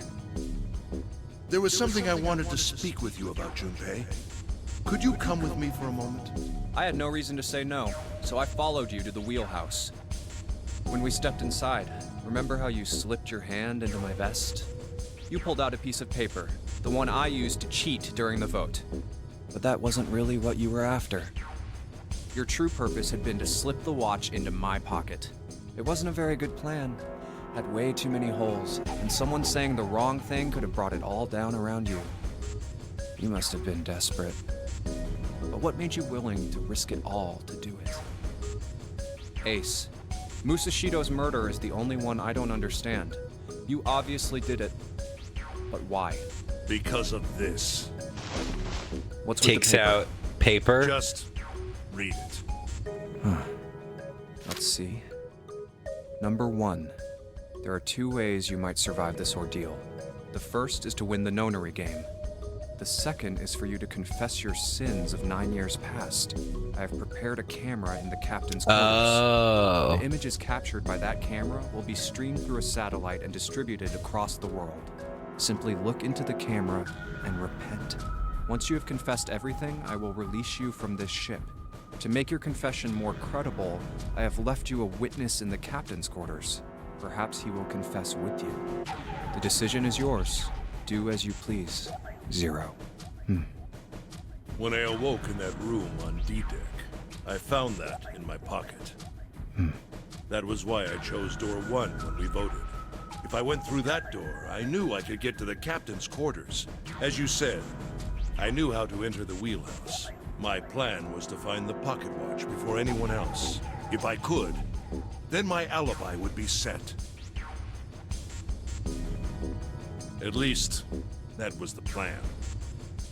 Unfortunately for me, you got to it first. That sleight of hand was the best I could manage on short notice. You meant to kill him from the beginning then? Musashido, I mean. I only knew Musashido was the witness after I reached the captain's quarters. I asked him, and he answered. He seemed groggy. Perhaps he had only just awoken from sedation. I suppose Nijisaki was in much the same state. He seemed confused and disoriented when I encountered him. But yes, you are correct. I intended to kill him from the beginning, even though I didn't know who he was. I proceeded to the captain's quarters in order to remove this so-called witness. What? Why bracketed? Ace, you figured it out, haven't you? You were being manipulated. Yes, so it would seem. It was little more than a puppet, in many ways. Everywhere I went, everything was already prepared. The Reds in the large hospital room were dismantled. Nijisaki was dressed like Snake. There was an axe in the captain's quarters. Musashido was delirious from the anesthetic, so he couldn't fight back. Nijisaki as well. In retrospect, I can't understand how I could have fallen into such a simple trap. we kind of seen how he is extremely easily manipulated by, like, little tricks, though. So we can at least understand how he could have fallen into such a simple trap. I wouldn't say that this is simple, though. Would you? This is extremely elaborate, if anything. Like, taking advantage of this guy's face blindness, dressing up somebody in the clothes of a guy that they, you know, tortured. But yes, this was a trap. It was Zero's trap, and I fell for it, hook, line, and sinker. I did everything he wanted me to do. Yeah. By manipulating you, Zero was able to kill 3 people and keep the blood off his own hands. So, it's kind of interesting that, like, Zero's moral breakpoint here is actual murder. But he's okay psychologically torturing people and getting them to kill one another by accident. Like, in other timelines, does Santa ever get killed in the other timelines? I don't remember. I feel like he does in... Does he die in this one?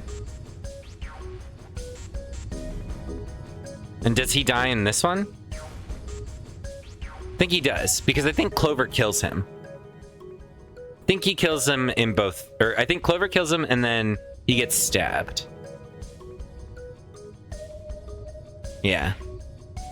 Because there's a secret 8th person that kills everybody in this one. Or 9th person or something. Was revenge for what happened 9 years ago. Yeah, she does. That's why this Nonary game happened. Am I right, Santa? Huh? What the hell are you talking about? I don't know any... Ain't no point trying to play dumb anymore, Santa. Oh man, if it's fucking June, I'm gonna love it. This'll elevate the game crazy high. Actually, I guess I should call you Aoi Kurashiki, huh? My memory came back to me, kid. You're Aoi Please Kurashiki. tell me that it was Forgot June about the it. whole time. Never thought I'd be back in this room talking to you. But hey, I guess this was all part of your plan, right?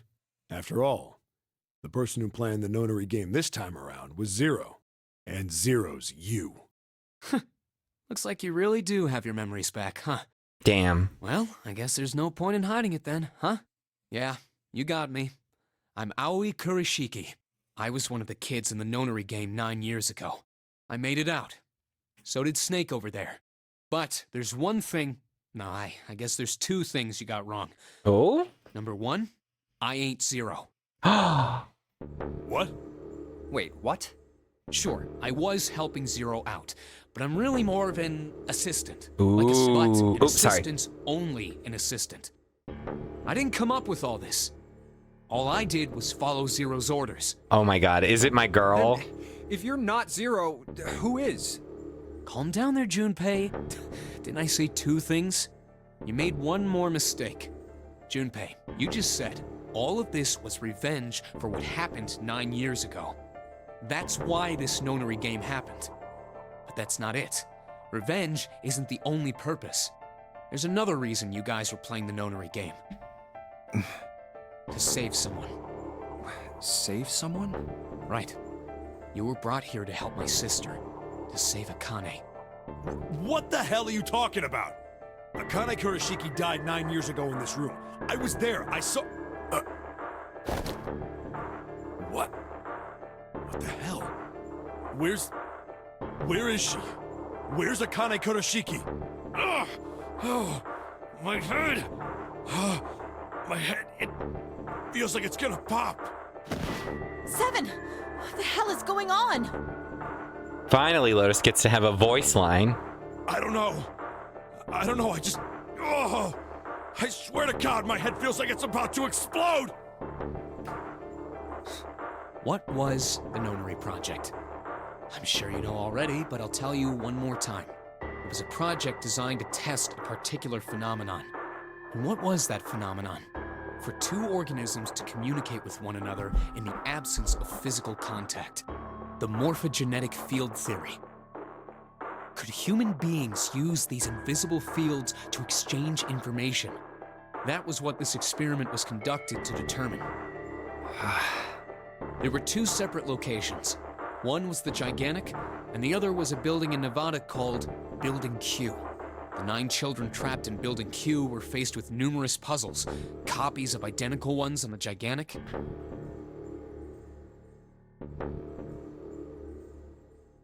So there is another group that's in the Nevada building right now. They were told to send their answers into the morphic field set and transmit them to their brothers and sisters on the Gigantic. The transmitters were put in Building Q, and the receivers were put on the Gigantic. Each sibling pair was supposed to be split up, but there was a mistake. Akane was a transmitter.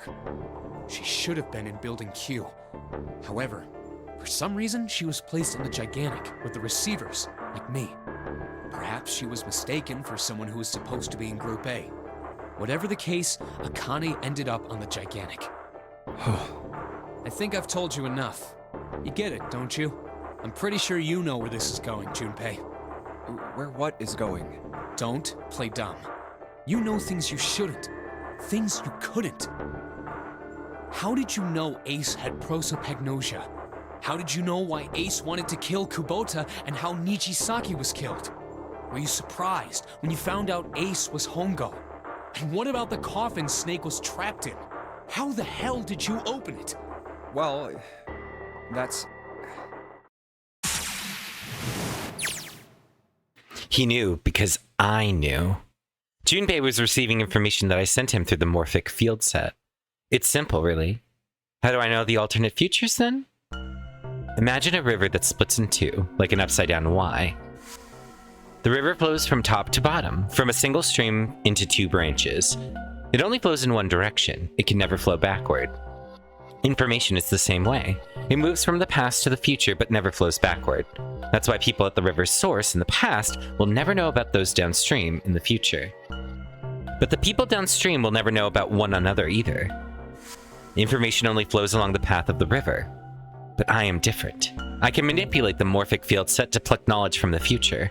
I know what happens on either fork of the river, even though the people on either fork know nothing from one another. Now, who am I? I am I, the 9th letter of the alphabet. But I'm also 0. No, that's not true. I'm not really 0. Not yet. Perhaps you could say I am less than 0. 0 is my future. In 9 years, I will be 0.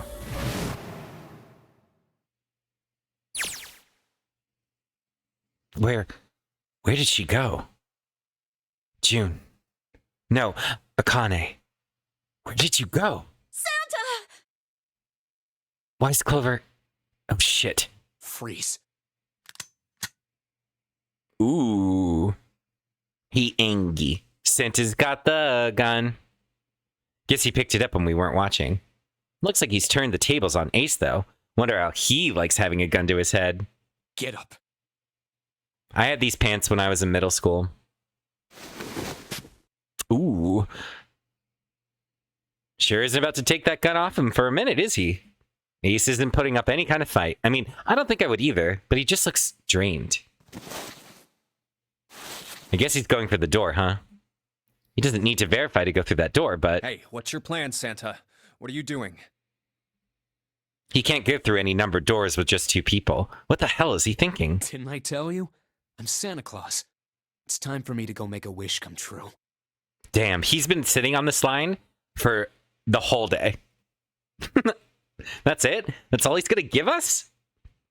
What the hell does that even mean? Shit, they're out.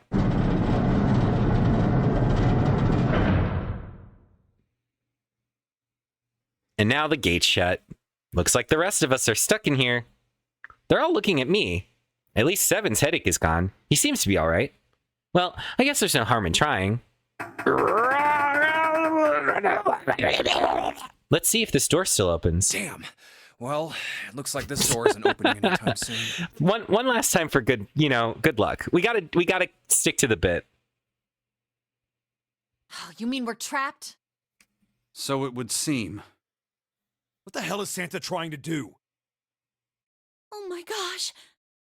Oh my gosh, what? Have you considered where we are? There can really only be one thing Santa would do now. No.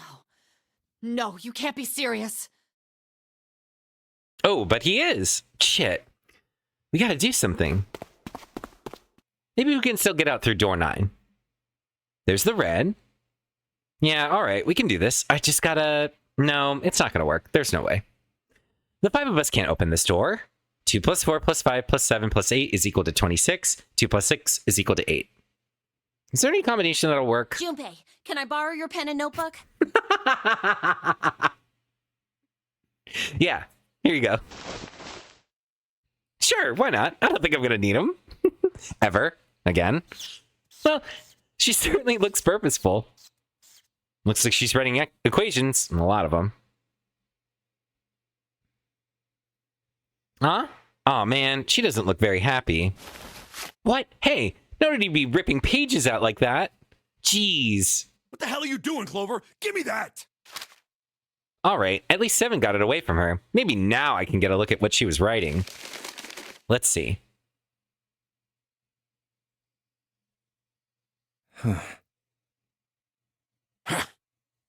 What? And there's no other way? Lotus. Looks like she's figured it out, though. Man, this is just too cruel. It's okay. Go. Lotus. Come on, you know we can't do that. Oh, don't give me that. I'm sure you'd love to get rid of me. No. God damn it, you idiot! Whoa, where the hell did that come from? Looks like she expected that about as much as I did. Without... if you're not... Look, it'd be bad, alright? For a cop, he sure doesn't have much confidence. Yeah. If there weren't assholes like you around, I'd be out of a job. Uh-huh. Look, I'm just not leaving you behind, alright? End of story. Aw. 7. He's right. I'm not leaving you either. I also would not leave Lotus. She's been through so fucking much today. She's had a very bad day compared to the rest of us. Me too. You didn't honestly think I'd abandon you, did you? You're all idiots. Aww. Act as tough as you want, Lotus. We can all see you're about to cry. That being said, however, I doubt we would be able to open the door anyway, even if we were to leave Lotus behind. Huh? Why? Well, the incinerator hasn't started. I trust you remember what happened to Ace? Yeah, it didn't work. I couldn't see exactly what happened, but I was able to guess what he was attempting to do earlier at the Red. We've also very, very quickly and casually just given up on wondering where the fuck June went. Oh, yeah. Do you think that she doesn't exist and she's just a figment of our, like, collective subconscious? No! What is this? Why? The digital route should be 9! It has to be 9! Then why? Why isn't it opening?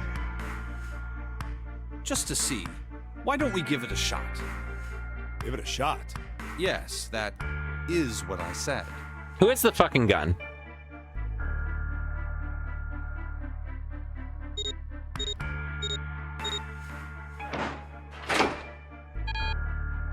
Oh yeah, he does. Thank you, Wolf. Wolf is always the best at telling me what I don't remember. You were right. It ain't opening. But it did open 9 years ago. I just so quickly forgot. It was 9 then, I'm sure of it. You think maybe they changed the settings? Perhaps. Shit. If we can't get through the store, we can't get out. The walls are way too high. There's no way in hell we could get through the hole that 7 popped out of 9 years ago. All we can do is stand here and stare at the door with a 9 on it. I guess this is it. This is the end. Ugh.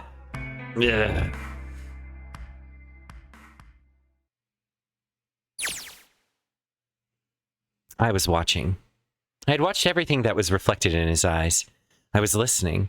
Every sound that vibrated in his eardrums I heard. Smell, taste, touch. I felt everything he felt. I knew. I knew everything about him. What he was thinking, what he was feeling, what he was sensing. All of his feelings and worries and fears became mine. My mind, my consciousness was inside of him. Through the morphic field set, we were resonant and we were one. I was him, and at the same time, I was an observer. It started with a tremendous noise like a clap of thunder. That was approximately 9 hours ago. A bomb had gone off on the ship we were on. That was when my resonance with him began. My resonant event melted into him and became one, inside of Junpei. Somehow I found myself in Junpei's mind 9 years in the future. But I didn't lose myself. I was living in 2 realities at once. One was the present, and the other was the future. Perhaps you can think of it as 2 movies showing on the same screen at the same time. Eventually, it becomes difficult to separate them and determine which movie is which. However, if I concentrated, I was able to focus on one or the other. That was why I was able to grasp what was happening in front of me. Come on, over here! Just taking a casual look at these kids to wonder if they're going to be in the future game? That was my brother, Aoi. He was yelling. I followed him. Around me were 7 other children.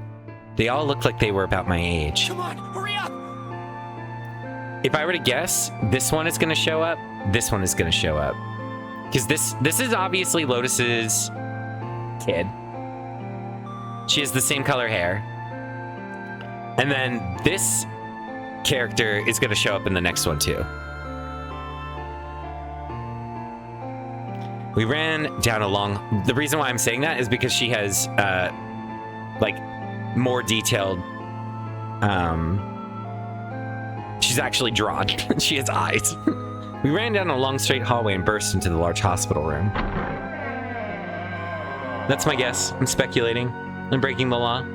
Everyone was arguing. 2 of the boys got in a fist fight. A girl watching them. I didn't see the A. A girl was watching them began to cry. I want to go home, she cried. I want to go home. I only have one woman voice. Another girl slapped the crying girl and glared down at her. It has been 2 hours since the Nonary Games began. We were starting to fall apart. But just when all hope seemed lost, Light started talking. Dude. He was blind. 9 years later, we would call him Snake. Hello? Everyone? Could you come over here for a moment? He was older than most of us, and his voice had authority and dignity. The fights died down, and we gathered around him. I have a little sister. She is very important to me. Right now, she is over in Building Q, and is desperately trying to send information over to me. Her name is Clover, and today is her 9th birthday. As he spoke, he pulled something from his pocket. So I guess they don't need to be twins, they just need to be siblings. In his hand were 9 4-leaf clovers. I was going to give these to her as a birthday present. I was outside picking them when I was abducted. I'm sure I've already told you, but I am blind. For a man who can't see, collecting 9 of a very specific plant is... well, it is difficult. But my sister means a great deal. Oh, okay, nice to me. Fucking humble brag. And I hope that these would show her how much I cared for her. Since it's her 9th birthday, I thought 9 4-leaf clovers would be appropriate. Every one of you has a brother or a sister in Building Q with Clover. For their sake, we have to survive. We have to get off this ship. Do you understand? If we're going to do that, there are 3 things you have to remember. We need trust and love, and we have to have faith in one another. If we can take all 3 of those to heart, then I promise that good luck will come our way. Aww. Did you know that the leaves on the 4-leaf clover mean faith, trust, love, and luck? Those words are leaf words. That's right, leaf words. I remember now. So if you believe what I've told you, and you understand, then I want you each to have one of these.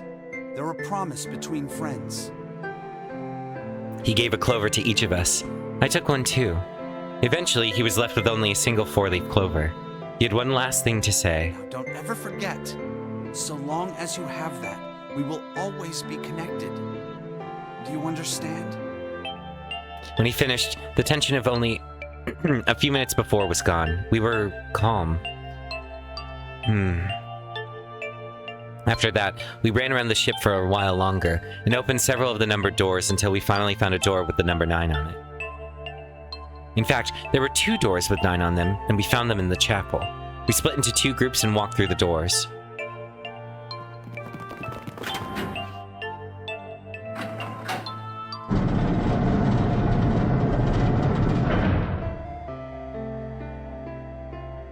Before long, we all found ourselves in a room with a ceiling that looked like an upside-down funnel.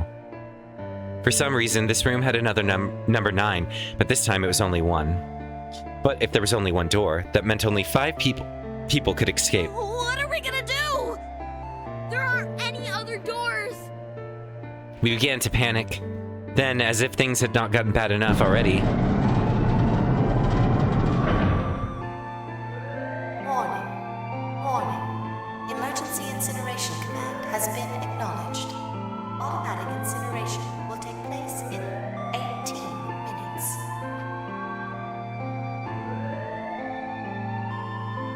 I just noticed this. Please evacuate the incinerator immediately. Repeat. Emergency incineration command has been acknowledged. What? What's happening? What did that thing say? That didn't sound good. My brother Aoi swallowed hard and answered. I think it means this room is gonna burn. Burn! The plaque on the door says incinerator. And that voice said that the incineration is about to start. And incinerate means to burn. No! Help me! Abject terror filled the room as everyone began to scream and cry. Every pair of eyes was filled with despair. Then, high up on the wall, a door opened and a man appeared. He was a huge, frightening mountain of a man as large as a bear. 9 years later, we would call him 7. Don't worry, kids. I'm not your enemy. I'm one of the good guys. I'm a detective. I'm here to rescue you. The rest happened just like 7 had said it did. The 4 of us who had stayed behind were saved by 7. We crawled through the vent away from the incinerator and slid down into the hall. We came out on the other side of door 9. On the wall opposite the door was a set of double doors. We went through those and began to run up the spiral stairs. As we ran, I led the way. Behind me were Nona, my brother, Aoi, Snake, and 7. Fucking called it. The other children, the ones who had gone through door 9 before us, were up ahead. I could hear them cheering each other on. We ran and ran and ran.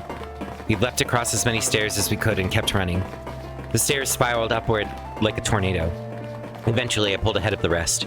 Perhaps Nona had slowed them down. I didn't want to lose them, so I slowed down as well.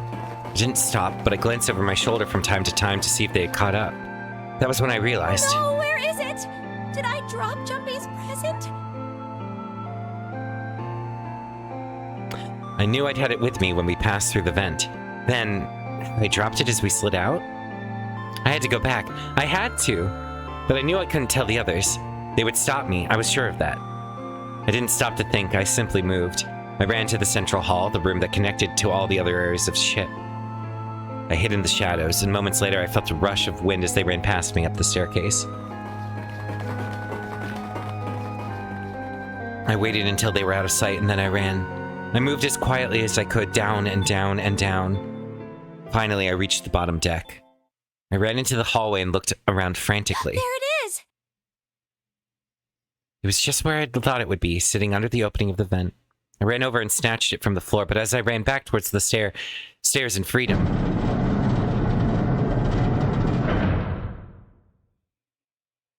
the door to the incinerator opened, and a man stepped out.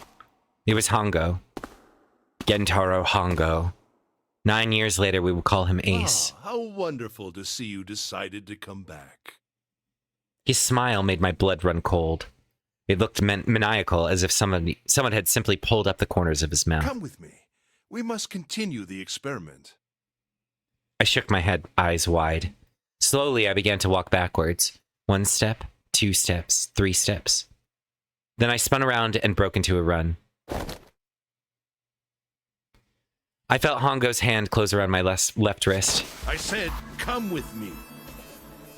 There was an edge of insanity to his voice now. I pulled as hard as I could. No! Stop! Let go of me! Let go! I shook my body and flailed my arms, trying desperately to get Hongo to let go of me. But I was still only a child. I was no match for a man like Hongo. Stop struggling, goddammit! Do as I tell you! He heaved on my arm, trying to pull me into the incinerator. I screamed. Help me! Somebody help me! Then suddenly, Akane! the door to the stairs flew open, and my brother Aoi burst out of it. Behind him came Seven and Snake. Akane! He cried my name again as he leapt towards Hongo. You came back! I cried out. But then, You're too late, idiot. Hongo threw his full weight against my arm, pulling us both into the incinerator. The force of it threw me to the floor. I scrambled to my feet and looked toward the opened number 9 door. Hongo stood between it and me, but behind him I could see my brother, his fist clenched. But those fists never reached Hongo.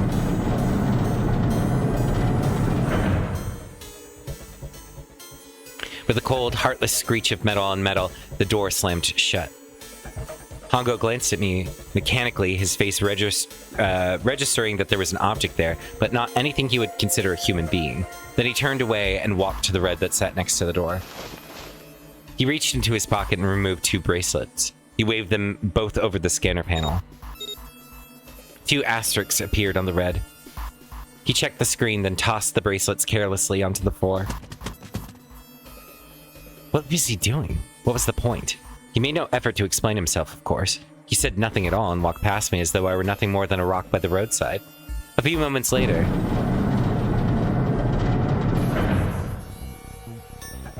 the 2 other doors slid shut as well. Faintly, I could hear someone pounding on the door behind me. I turned around and ran toward the door with the 9. Akane! Akane! Are you okay? I could hear a voice from the other side of the door, a worried, frightened voice. Help me! My throat was already raw, but I screamed as loud as I could. My voice echoed lonely around the empty room. What should I do? I think I'm trapped in here! Where's Hongo? He went out the other door! What? Then it started again. Warning. Warning. Emergency incineration command has been acknowledged. Incineration will begin in 18 minutes. Please evacuate the incinerator immediately. Holy shit. Man, I knew what it was gonna say, but this is one hell of a creepy voice. I knew it! It's starting. Santa started the incinerator. Fuck! Man, I never thought I'd hear that damn voice again after 9 years. What the hell? What the hell? What in God's name are you talking about? It's 9 years this and 9 years that, and when it's not 9 years something, then you're talking about some sort of fucking experiments. You aren't making any sense. God, I love her. I'm sorry, Lotus, What but a we really read. don't have time to explain it right now. I promise. I'll tell you everything once we get out of here. But Incineration will begin in 17 minutes. You know what that means, right? Incinerate means burn! what kind of idiot do you think I am? I know what incinerate means. Well, God damn it. Okay, fine. I won't ask anything else. Talk about whatever you want. But you have to do something for me. 7, figure this out. What? Why me? Just shut up and stop this thing. How the hell?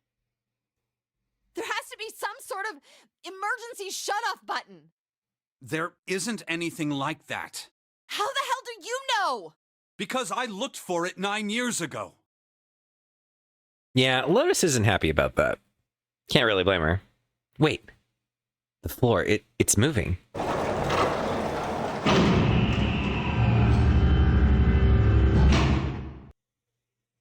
What else can I say about it but... What the hell is that? what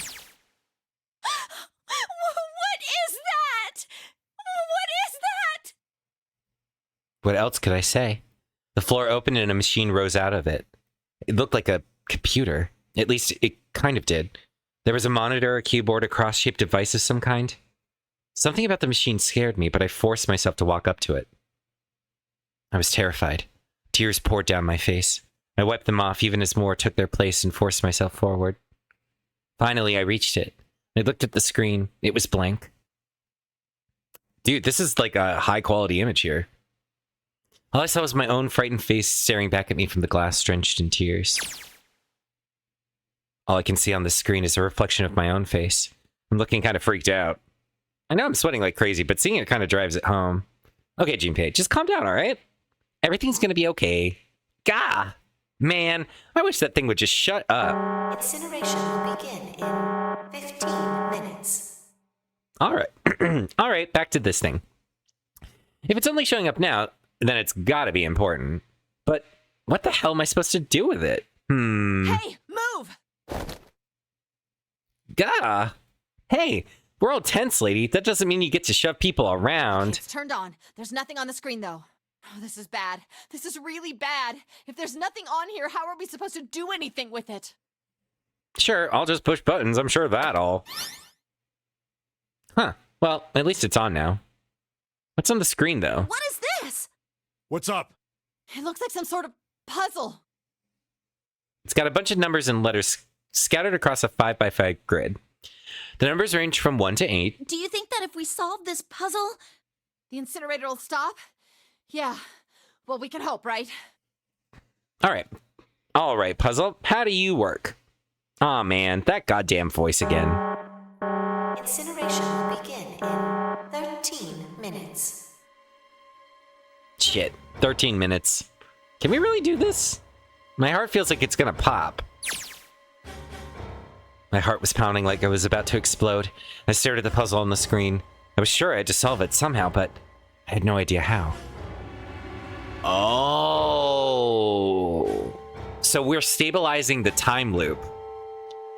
Basically, we did this entire thing so that Junpei could solve the puzzle, so that the data would be transmitted back in time towards June, so that she could figure out the puzzle.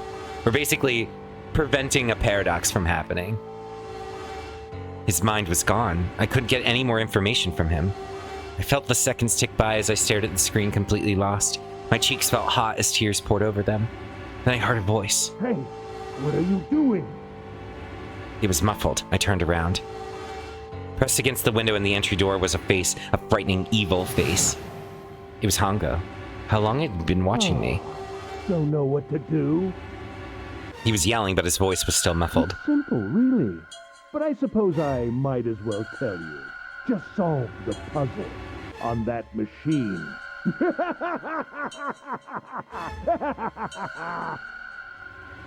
His laughter was muffled by the door, but it still tore at my heart like the claws of a vicious monster.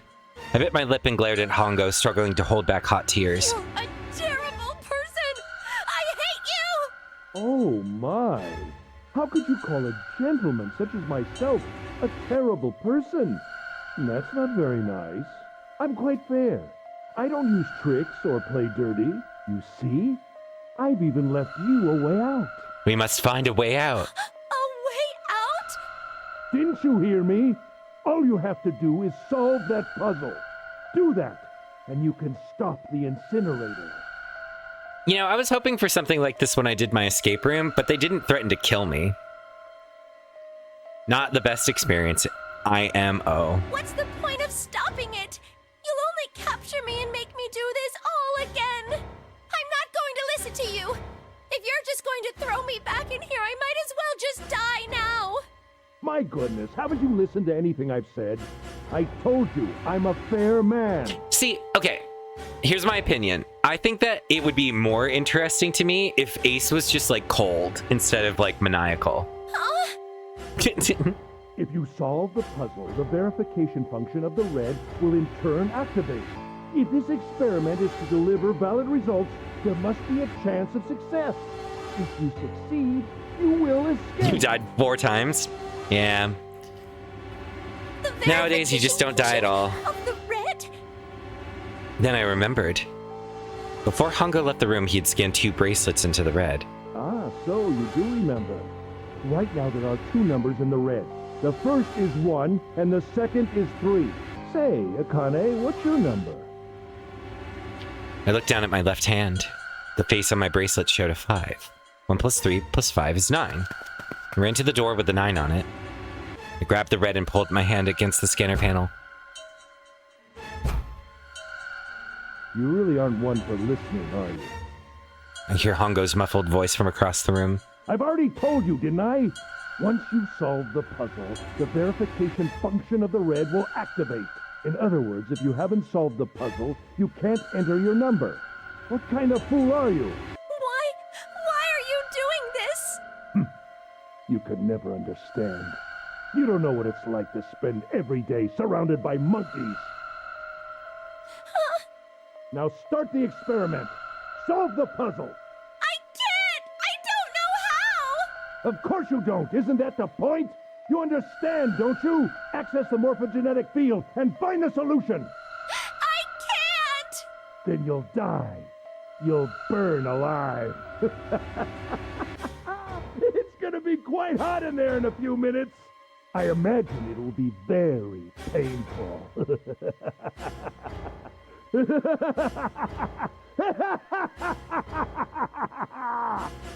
Honestly, his experiment's pretty sound. His horrible laughter echoed across the room, and even after his face disappeared from the window, I could hear it. Incineration will begin in 10 minutes. I was crying, great gulping sobs broken by hiccups that shook my body. I was terrified. I could feel my fear pressing down on me like a tremendous weight. Somehow, I forced my shaking legs to carry me back to the device. I stared at the monitor. I can't. I just can't. There's no way. I can't figure this out. What was I going to do? I didn't know. I didn't know. I didn't even know where to start. Fear scattered my thoughts, and all I could think of was how I was going to die. My palms were sweating and my blood was boiling in my veins. It was hot. So hot. I couldn't breathe. I felt dizzy. My heart roared in my chest as if it would pound itself into pieces.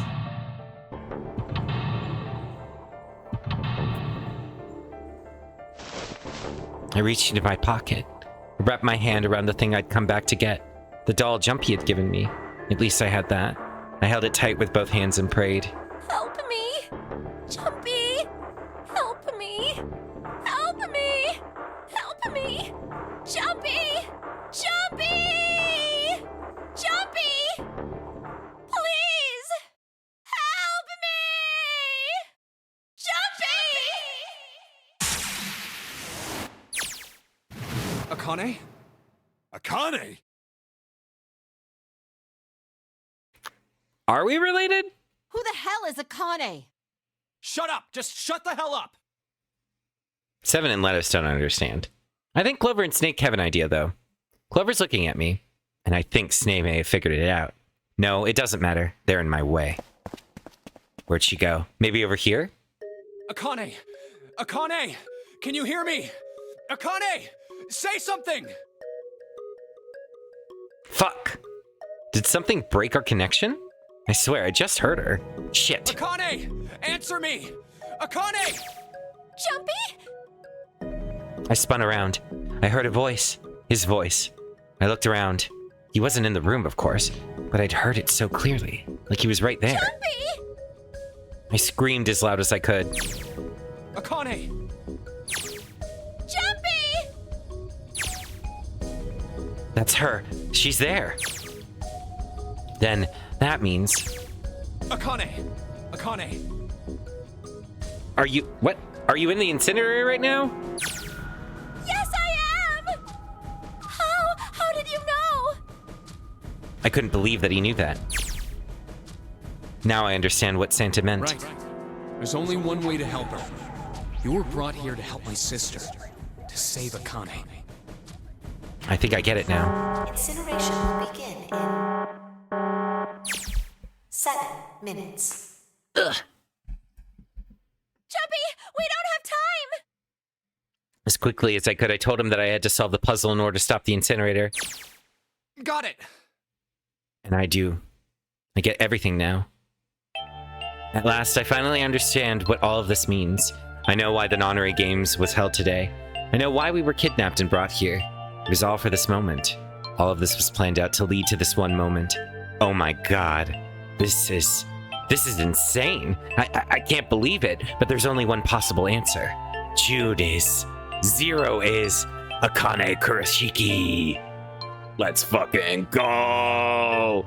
She recreated the history of the future she had glimpsed of 9 years ago. She tried to save herself that way 9 years ago. No, she's trying to save herself right now. That means there's only one thing left for me to do. Even if this is all some sort of insane plan, I will save her. I did not guess I could not have guessed that there was going to be some timey-wimey shenanigans. I would have loved it if there were, though. I will save Akane Kurashiki. I must save her, no matter what. I love time shit.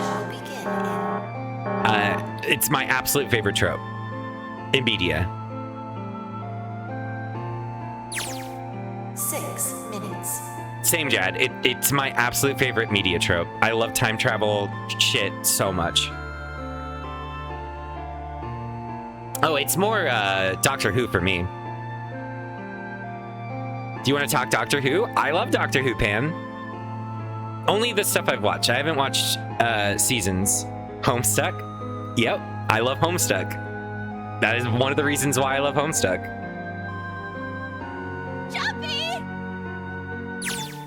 Yeah, I know. Just hang on, all right? I promise I'll get you out of there. Dave is my favorite character. I'm not gonna let you die. I promise. Did you ever think you'd be a time player? No. I thought I would be a heart player. So don't worry, all right? Just give me a few minutes, okay? You're a Jade stan? That's a reasonable stan. Okay. Don't ruin this by talking about Homestuck. Fair enough. My voice shook as I answered. It was hot in the room. It felt like my heart was on fire. 6 minutes or not, my heart burned with my feelings firm.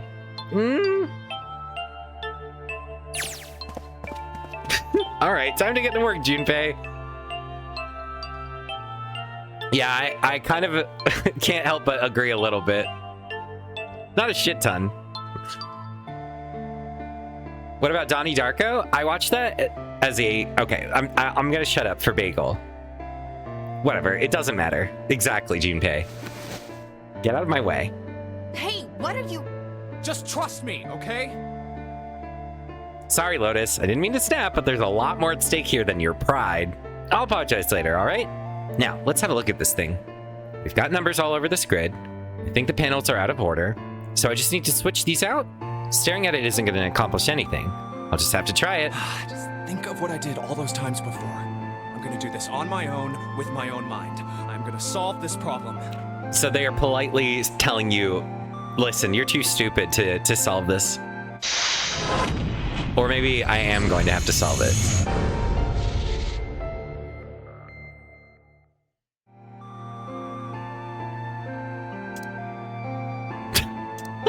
Wait. No. I thought, listen, I didn't look at it. I didn't look at it long enough. I just clicked it to see if there was going to be anything. Yeah, there's a timer for 7 minutes. Okay. I can't move the 1. I can move the 3.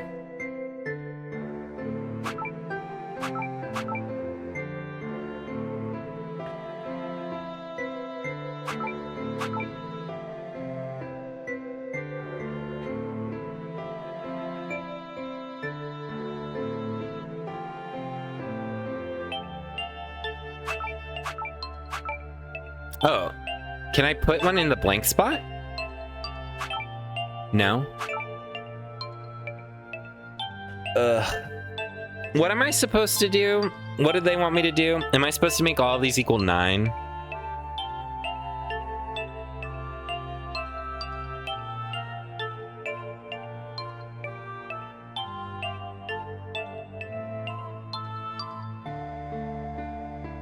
You can't move the 1.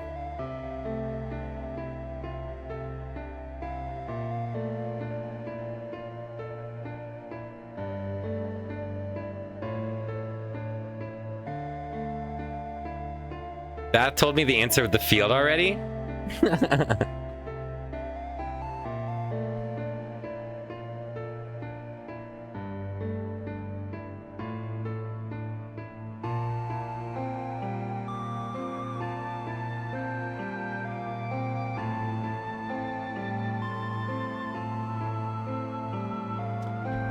So, we can't move anything into these. I wonder if the idea here is that we are supposed to get 9.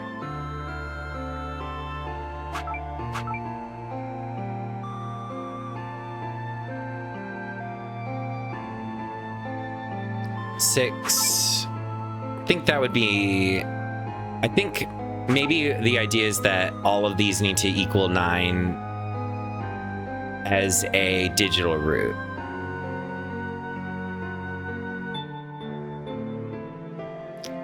So, let me get a piece of paper.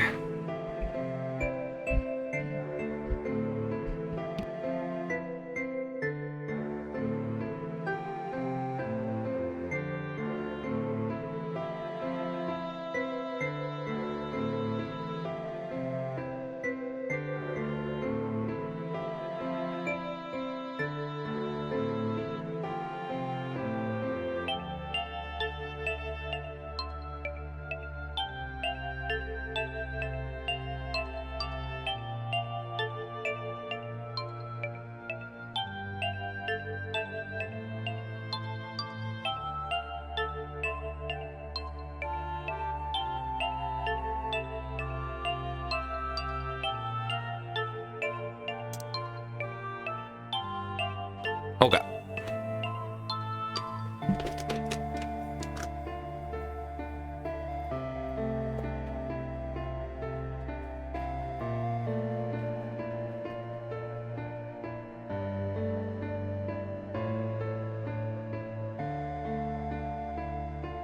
I really just like hope that you will figure this out by observing it.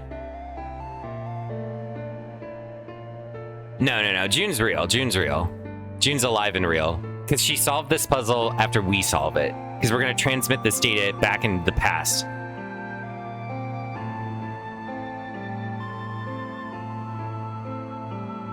What's S? Man, I don't know any of these fucking things.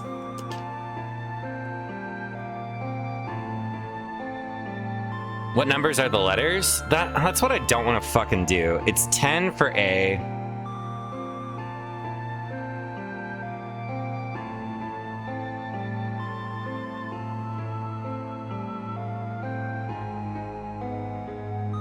$19 for... Oh, well, no. We add 9, so 27 for S.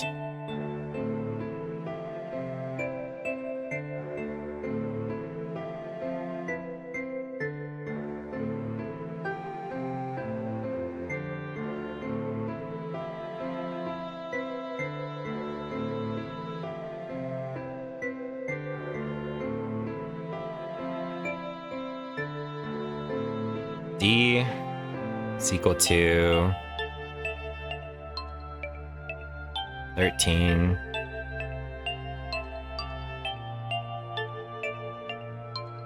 P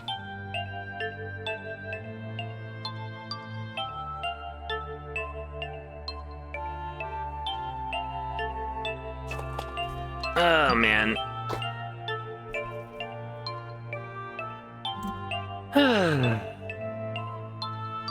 I don't want to have to do math. What do they want me to do, man?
Guys, I don't care at all about solving this right now. When I press hint, numbers appear in the empty spots on the grid. They're all single digits. I get the feeling the numbers change when I switch out the yellow squares. But this square at the bottom, why does it stay blank when I press hint?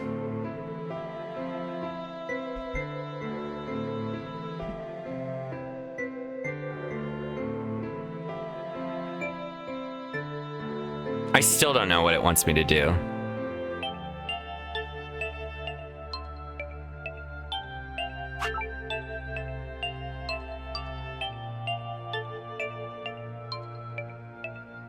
Six, 4.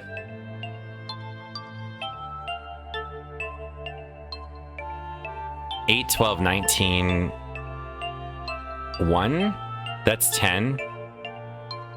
So that's also 1. 27, 29. No. So that's... Yeah, 29 doesn't equal the same thing. This also doesn't. I don't know what it wants me to do, man. I don't care. I genuinely don't give a shit. So you guys can spoil this for me. I don't want to spend time trying to solve this.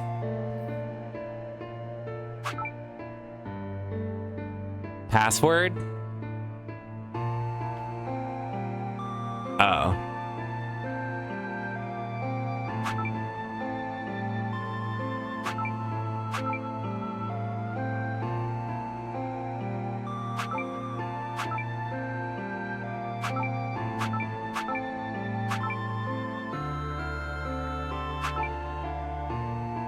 Wait.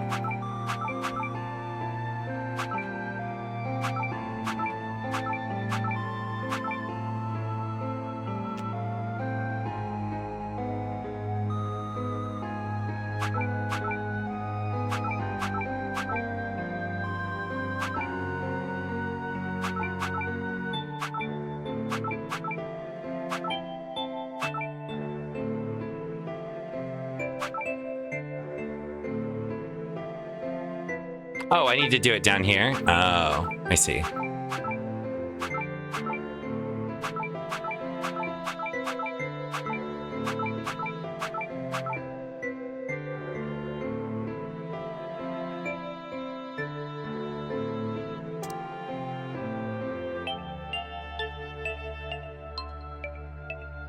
Ah, I see.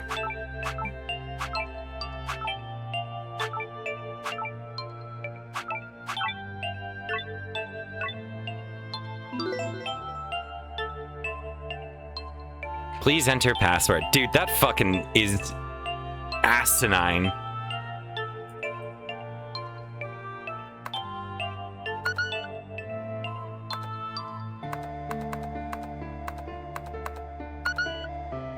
Enter password? What is it? Tell me the password now.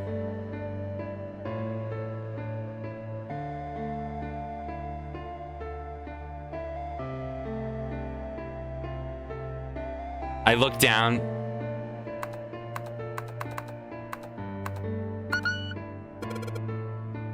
Password? I'm inputting a password now then? Are there any hints? What the hell am I supposed to put here? So stupid. Yes, that's it. Akane, did you get it? Yes, I did! I solved it! I mean, really, you solved it for me, but I copied everything you did! Now I just have to press enter! Then what the hell are you waiting for? Push it! Okay, I will! I hit the enter key. Emergency shutdown command has been confirmed. Incineration system has been disabled.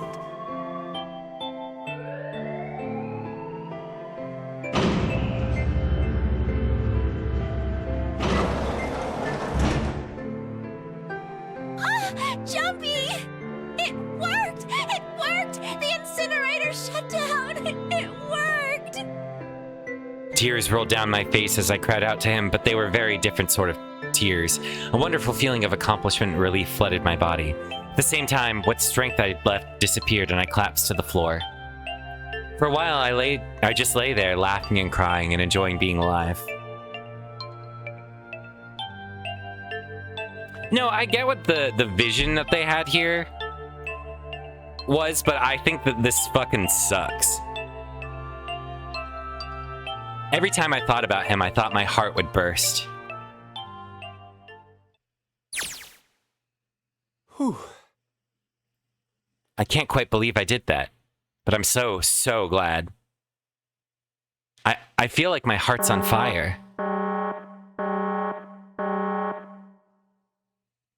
No, I don't have time to be thinking about that kind of shit. I need to tell Akane. Akane! Sorry, but things are kind of busy over here. I'm gonna have to hang up now, okay? Oh, of course, that's fine.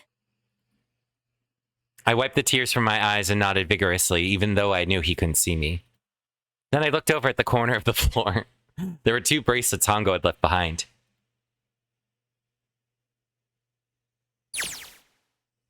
Now.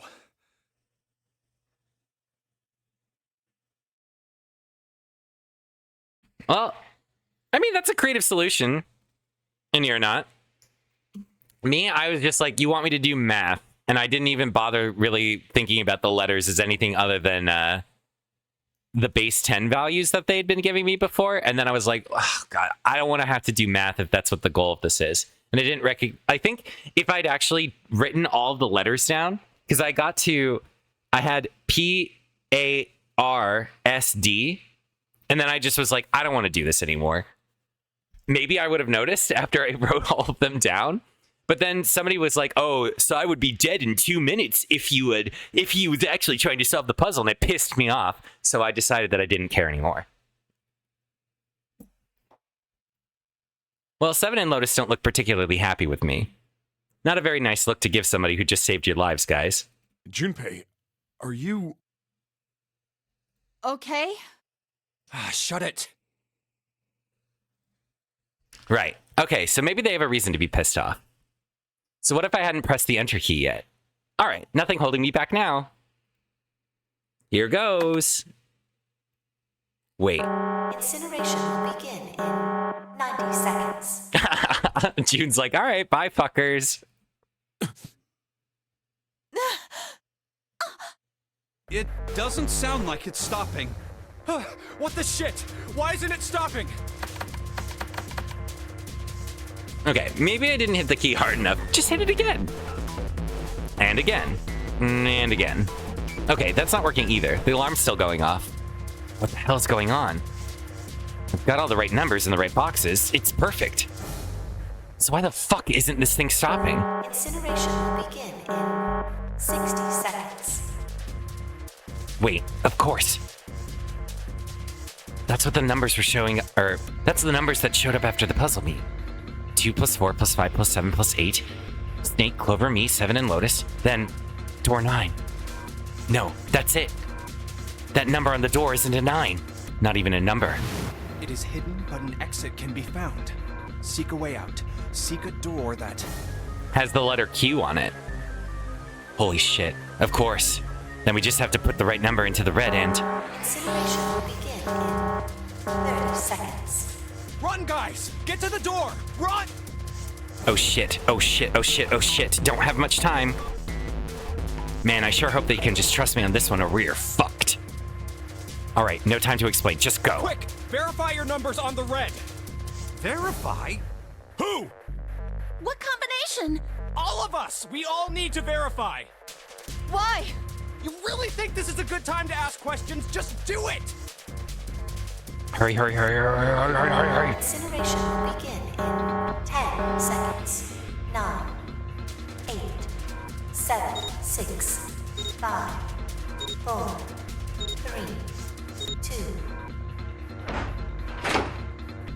Central gate has been opened. Incineration system has been disabled.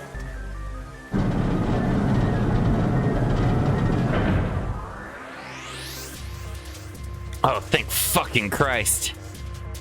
No time to be happy. Time to go. Hurry! We've only got 9 seconds before the door closes. Go, go, go! Come on, guys, move it.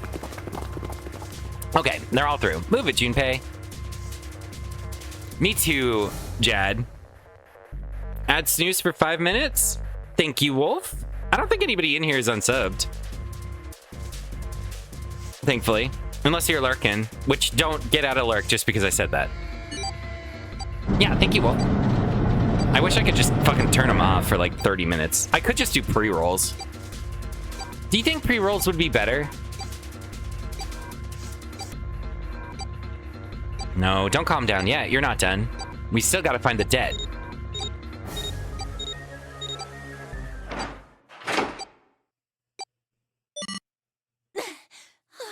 Oh, Wolf. I'm sorry.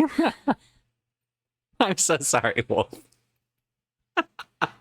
I just didn't realize. I didn't notice. I'm so sorry. I didn't mean to bait it. I swear on my life. Thank you. Thank you so much. That's very sweet. I just assume that like mods get to watch, but I guess that's not the case. I don't know why. I just made the bold assumption that you don't. Right? That's what I'm thinking.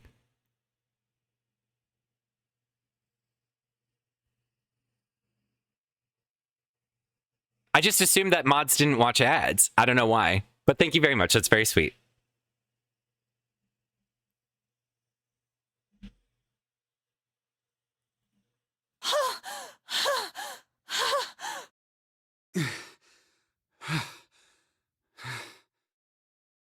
Shit. Looks like we made it, huh?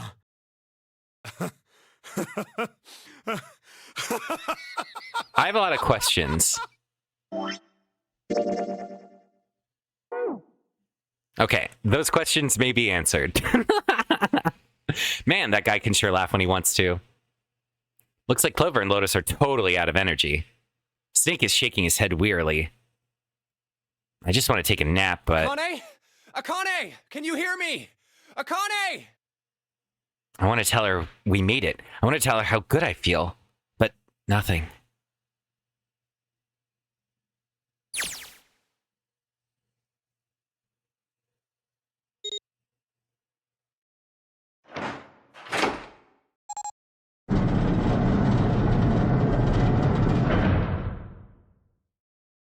The door opened. Standing in front of it was my brother. Akane! Oi! I cried his name even though my voice was almost gone from screaming and leapt into his arms.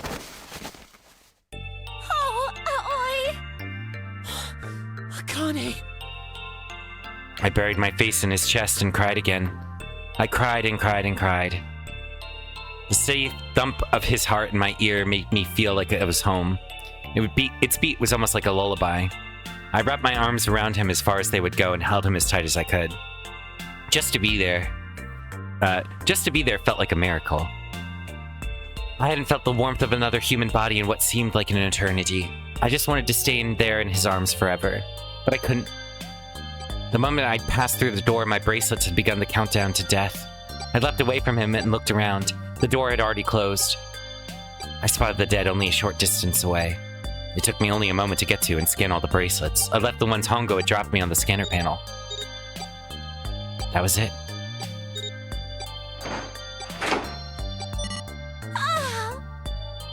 I took a deep breath and looked around again. The huge detective we'd call 7 in 9 years and Snake the blind boy were looking at me. They seemed to have been utterly stunned by my sudden appearance. Their eyes were wide and their mouths hung open. Alright, let's get out of here. If we don't book it, we might run into Hongo again. Well, it was right. It was time we got moving. The mention of Hongo seemed to jar Seven and Snake out of their surprise, and they nodded. We took off running up the spiraling staircase to freedom.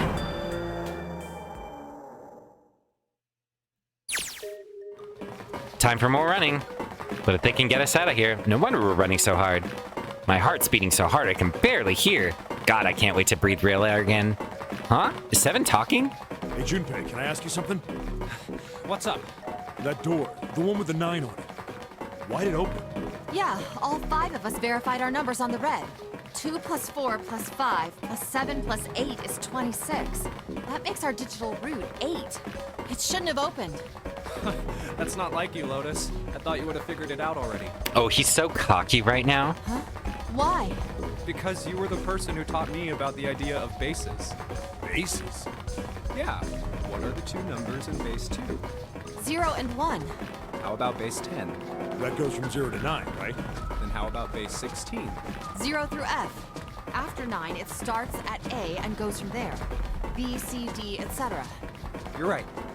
In other words, A in base 16 is 10 in base 10. B is 11, C is 12, D is 13, and so on. So, what about it? You don't get it? What if we keep going with that pattern?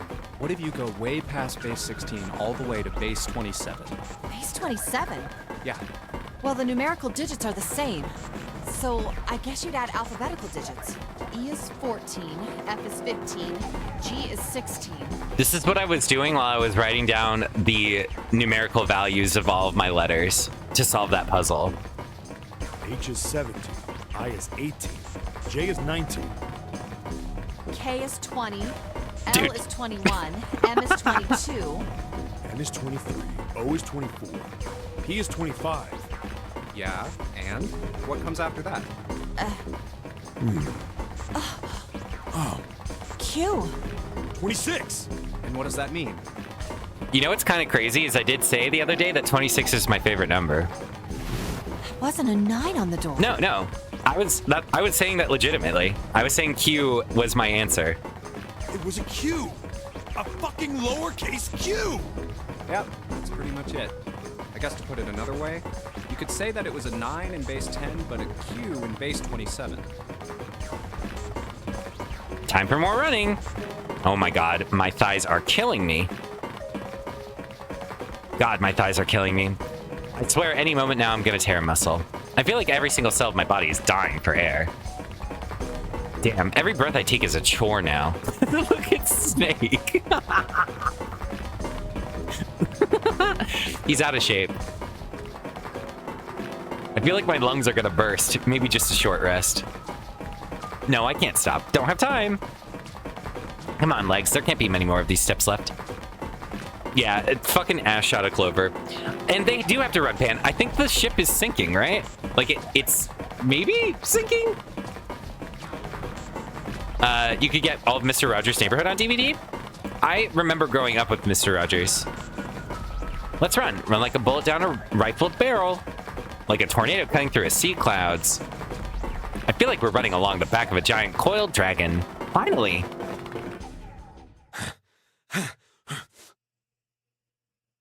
Canonically 18 today. Ugh. Oh, you're right, because it's her 9th birthday 9 years ago.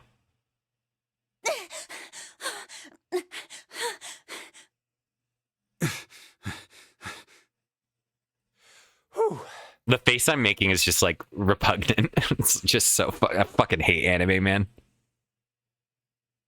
Jesus, I can barely breathe. No, Junpei, no time to rest. Pull yourself together. You're almost there. All right, I'm gonna open it. Yeah. Yes, we're finally here. Please do. Sure, you look like a big heavy door. But you're the only thing standing between me and my freedom. But even more important than that, you're the only thing standing between me and Akane. You're gonna open, and you're gonna open now.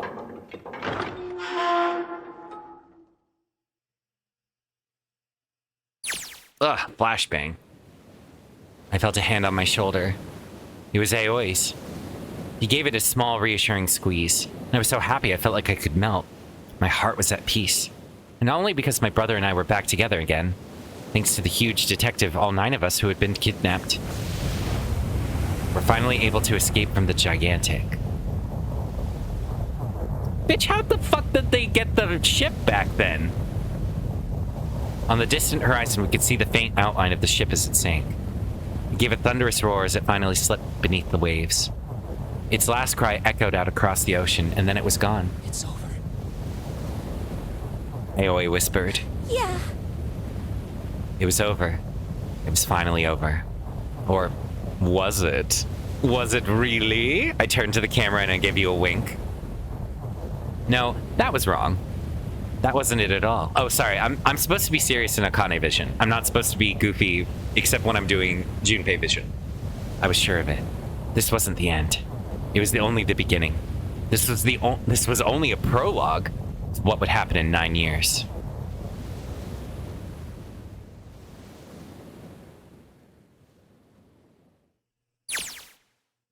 Yes, finally. Air. Gah. Gah. Damn, that sun is bright. I can barely see anything.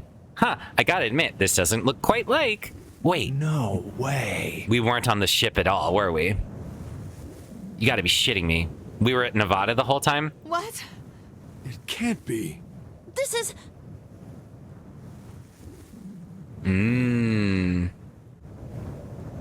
I did not predict this.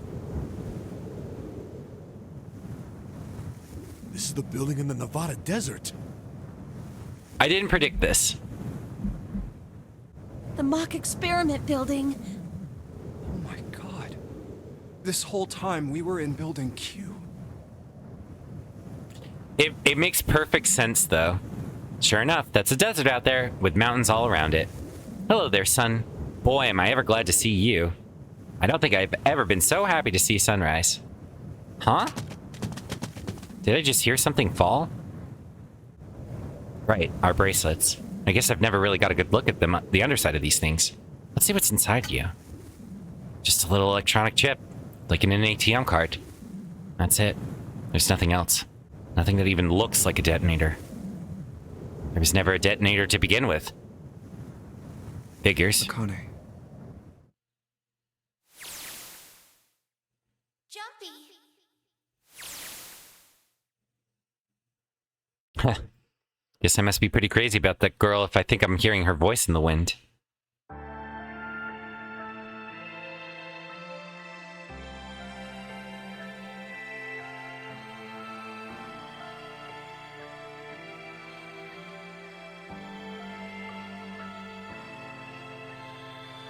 Huh?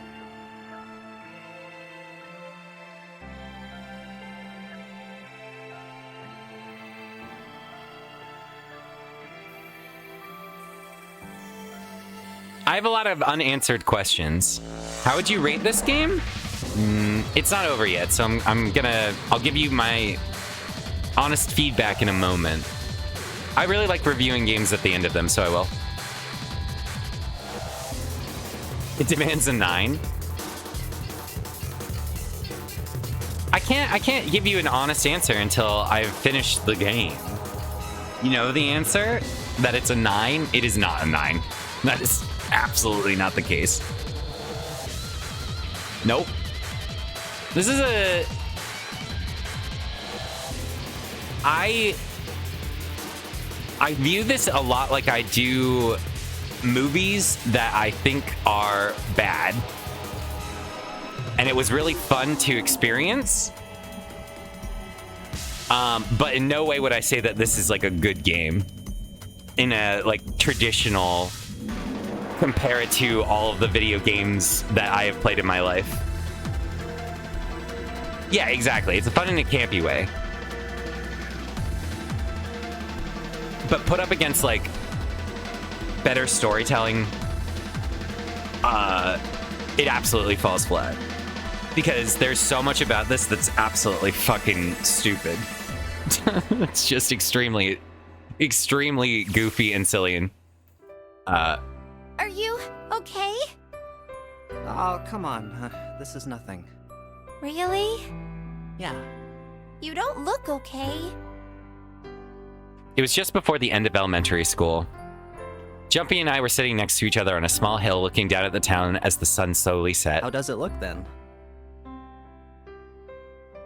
I did just finish Citizen Sleeper, and I gave that a 8. He was half serious and half joking. I thought about it for a minute first. Well, let's see. It looks like you kissed a toad and got warts, but then they just kept growing and growing and growing. What does that even mean? Junpei grinned and... Ow, ow, ow, ow. See? I told you you're not okay. You're too reckless. You can't beat 5 8th graders, Jumpy. That's crazy. Yeah, but I couldn't just stand there. I mean, I'm gonna be completely honest. I don't give a fucking shit about this right here at all. Okay, thank God. I was gonna be really annoyed if this was just gonna keep going on about like childhood memories. For an SUV, this thing is a pretty smooth ride. Sure was nice of someone to leave it outside for us. The building, the keys in the ignition, the gas in the tank.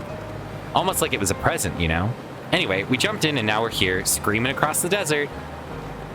Lotus is over there in the passenger seat. Snake and Seven and I are all squeezed into the back seat here.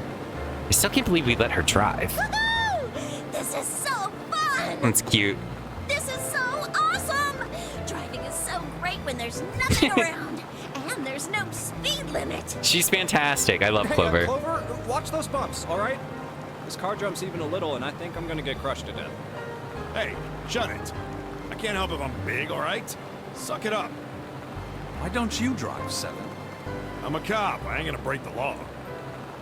He doesn't have an international license. Yeah, but you could have sat in the passenger seat. Oh, hell no. There's no way I'm giving this seat up.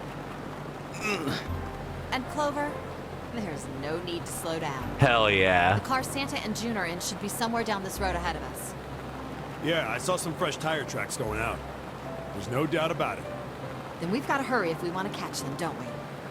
She's just like me. Lotus and I are the same. Sure thing. I said from the beginning that I thought I was like Lotus. I think. God damn it, she doesn't have to drive so fast. Man, I didn't even think a car like this could go this fast. We're sure throwing up a lot of dust. Ugh. It was a couple of hours after we'd run into the junior high students. They'd been hiding in the bushes on the back of one of the hills, drenching a kitten in gasoline? The moment we saw what they were doing, Jumpy ran up to them furious. Hey, what the hell are you doing? What the fuck? Then he jumped on them. He quickly scooped up the kitten and tossed it to me. I caught it and ran for the police station as fast as I could. Help me! Officer, please! You have to come with me! Jesus Christ. Policeman and I headed back to the hill. We found was Jumpy sprawled on the ground with a face covered in big swelling lumps. You couldn't run away after you threw the kitty to me? Dude, what is with these two kids and like people who are killing animals around them? He stuck his tongue out through the hole in his mouth where a tooth had fallen out. I guess I could've. Then why didn't you? I didn't want to. I wanted to beat him up. Beat him up real good. Because of what they were doing to the kitty. Shot looks like Aladdin? Yeah, that too, but I think they were. If you apparently you squeeze a frog's cheeks, it opens its mouth so the delinquent kids would put firecracker in those? That's wild. Wanted to beat them up real good. And you know what? I don't remember Aladdin well enough to answer that. Oh, you mean the bunnies. Yeah, the bunnies. Is June gonna tell us that she killed them? He plucked some grass from the ground and tossed it into the wind. They asked me what elementary school I was from, so I told them. And then they said they'd do the same thing to you that they did to the rabbits. Oh, so it's just a gang of murderous, psychopathic 8th graders. Or 6th graders or whatever. Bad, so I... Hey, there's still some stuff I don't get. I would have to agree with you, Junpei. Of course, they probably don't know any more than I do. Like Ace. Well, I guess I should say Gentaro Hongo. Why did he create the Nonary project? Anybody? Any ideas? Why don't you ask him yourself? Well, yeah, I guess I could. He's still in the trunk, I assume? Yeah, he is. Still tied up, I'm assuming, with his mouth taped shut. His eyes just look empty, no emotion. He looks like he's just given up. I wonder if he even cares what's happened to him anymore. Were you listening to us? Yeah, go ahead and try to pretend you weren't, you old bastard. Let's get that tape off your mouth. Come on, I know you were. Answer me. You could at least look at me when you talk, man. I only wanted to see the faces. Human faces. Okay. That's a pretty good motivation. Not gonna lie. I actually love that.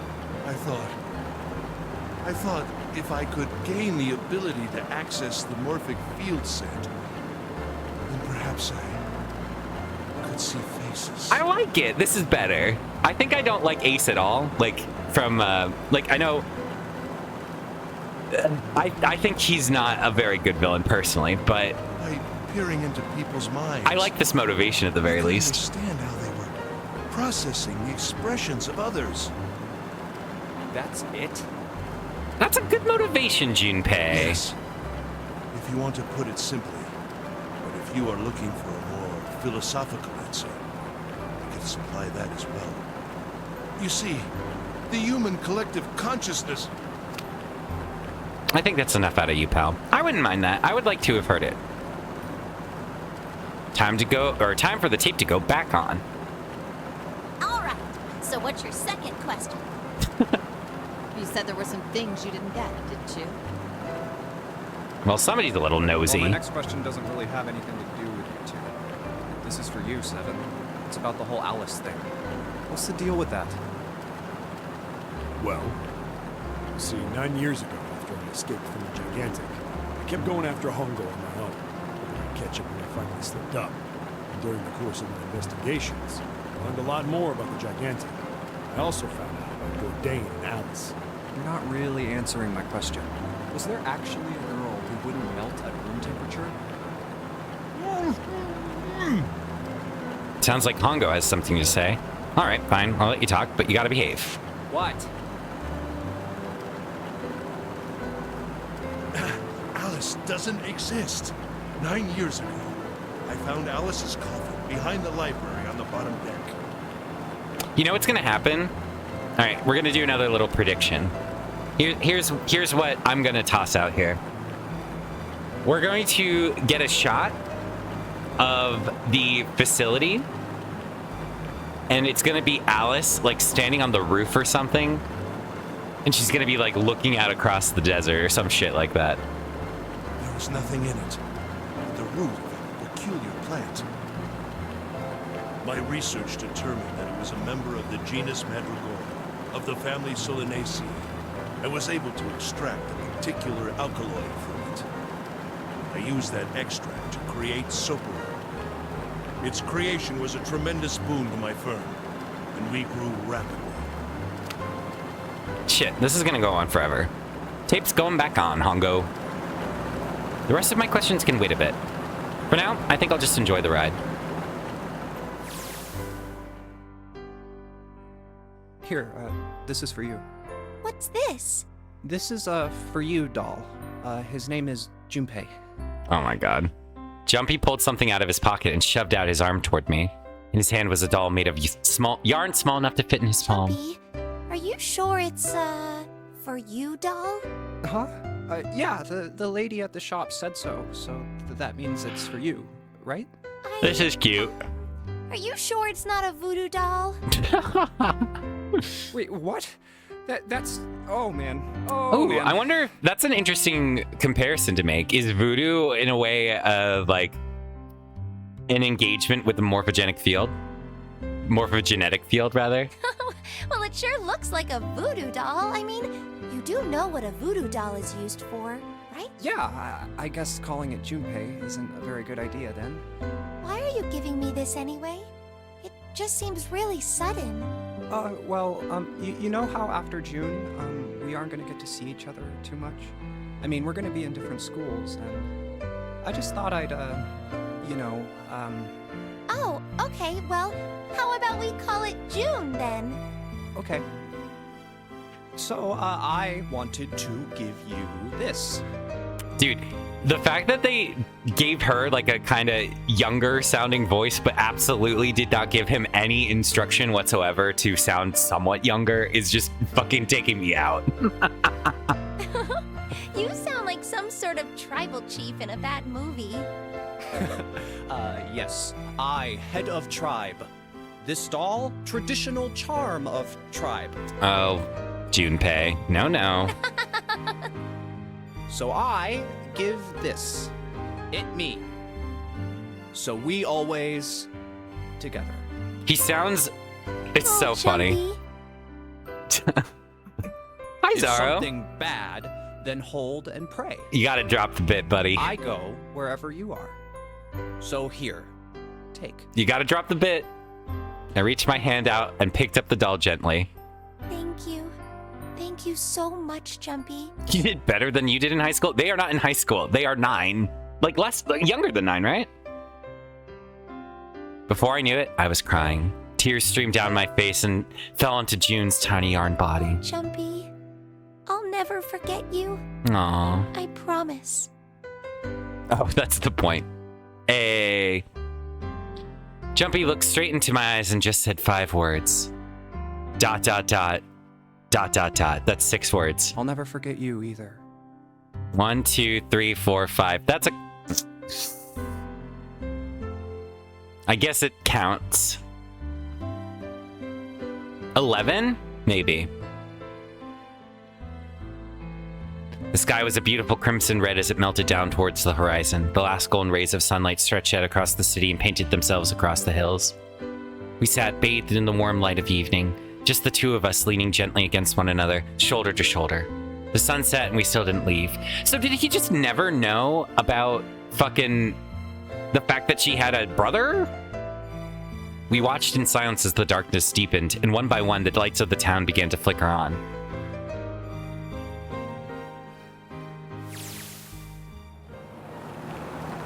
There's still one thing I don't get. To be honest, it's the biggest mystery as far as I'm concerned, and also the only one that's really important. It has to do with June and Akane. 9 years ago, she died in the incinerator on the Gigantic, but she's still alive now as June. But how? Was it because I tapped into the morphic field set and saved her 9 years ago? Alright, let's say that makes some kind of insane sense. If I did that, then... Wait!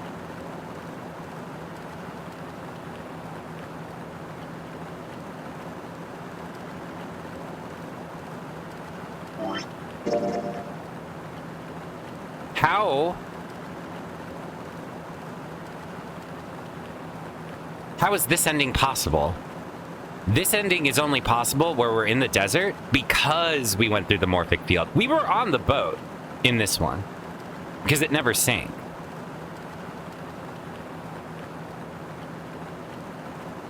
I did not call it because we were on the boat the whole time.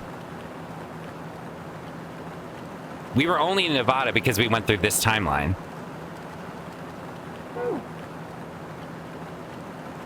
Snake makes sense. He's blind. 7 is from a timeline where Akane dies? No? That's a fine headcanon? Explain to me how I can get into a submarine in the desert. I think 7 was reconciling his memories with, like, the alternate version. I don't know, a pool? Fake submarine. Alright. Okay, alright. Alright, sure. He couldn't have seen her body anyway. But 7, he said he was sure he saw it. Does that mean there's some kind of historical discrepancy? Or wait, maybe that's not it at all. There's one other logical explanation. Was what you told me the truth, 7? You look satisfied. No way. He couldn't. Hey, look! Over there. There's somebody next to the road. It's Alice. This is Alice. It's gonna be the fucking mummy. Huh? What?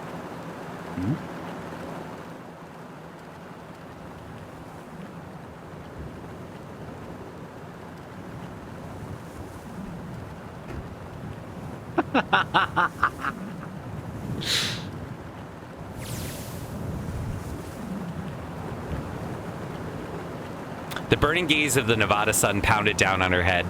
The desert around her rippled with heat. Standing there on that shimmering plain was a woman, her arm out and her thumb up.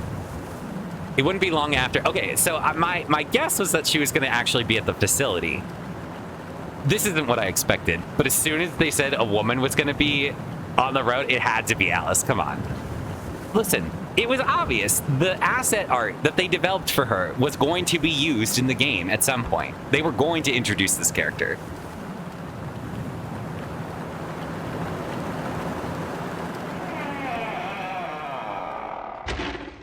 End.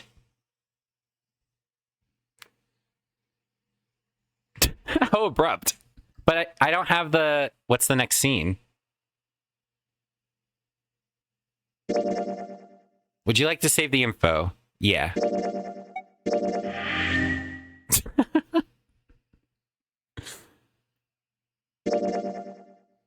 Oh, okay. So I did finish it. Okay. All right. We're back in it? Damn, that's actually hilarious. Okay. Yeah, I did miss... Look. Yeah, shut up. Shut up. I never experienced this moment in history. And we never will.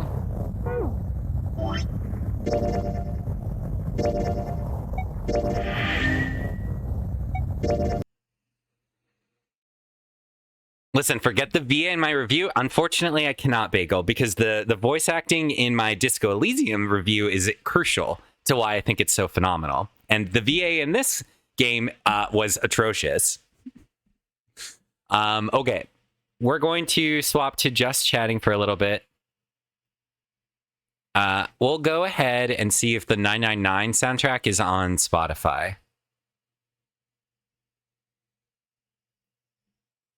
9 Doors? Is that the first one? 9 Doors Down?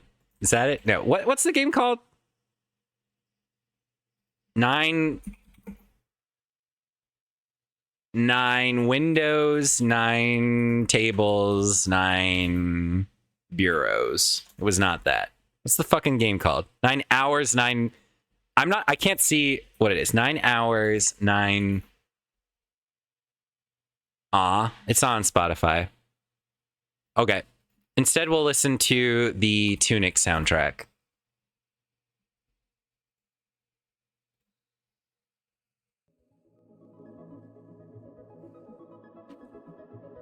Oh my gosh. Hello. Thank you so much for the raid, Zenana Duck. How are you? Hi, the Snake Boy. I've just finished with 999. How'd you like it? I was about to give my review. I'm sorry that my chat is broken. You'd normally see it on that little panel. Oh yeah, sorry. Okay, a little bit of context as to why I have Lotus's breasts on my screen and an axe behind me.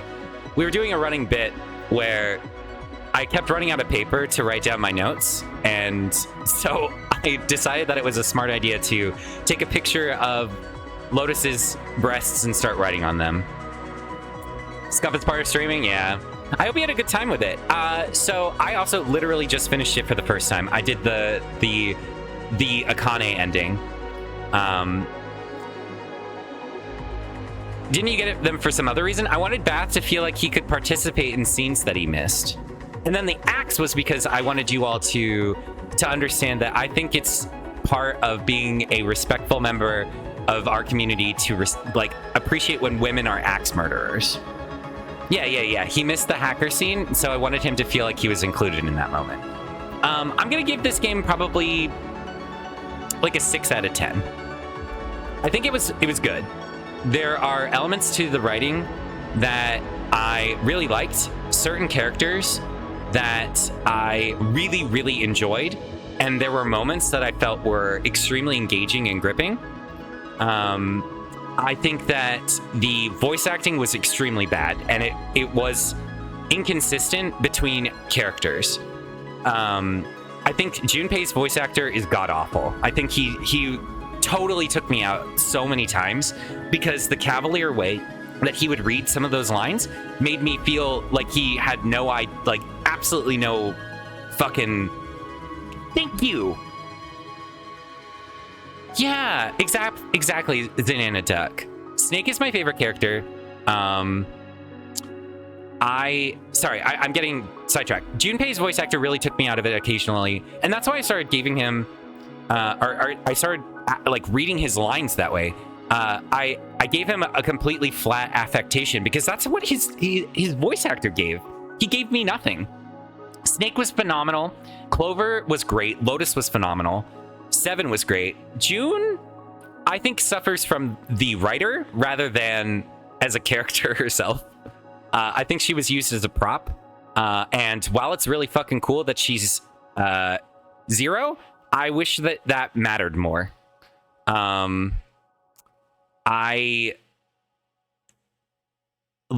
It's sick, but I wish she had more agency. I think Ace isn't a very compelling villain. I think that it's the classic overzealous attempts to convey that this guy's a real asshole. He pours gasoline on kitties and tries to kill children. Like, rolling my eyes. I much prefer a villain whose motivations are uncomfortably rational. Like, you could rationalize him. Yeah, he's so comically evil. Exactly. It's not even like compelling. Like, I like that. Honestly, you could take that. I just wanted to see their faces, and you could make a more interesting character with that motivation than just like how they presented him in the game originally. The whole like sexualizing killing Clover was fucking creepy, and like I know that's meant to make the audience hate him more, but I don't need to do that. Like, I already dislike him, right? Make him more compelling. Make him, honestly, give him a little bit more motivation that I could even understand. He did tell us that he had face blindness. It screams Saturday morning cartoon villain. I would agree.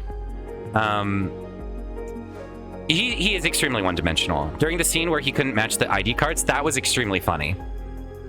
Yeah, Clover being 18 years old exactly to the day, that's very anime to me, and it's just like eye-rolling grossness.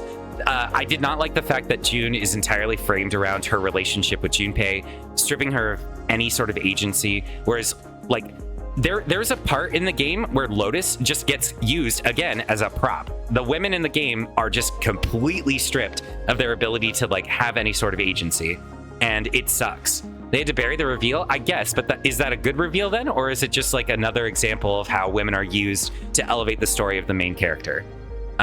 It's boring. It's not interesting. Like, I like the fact that she's Zero, but work more with it, and I would have enjoyed it more.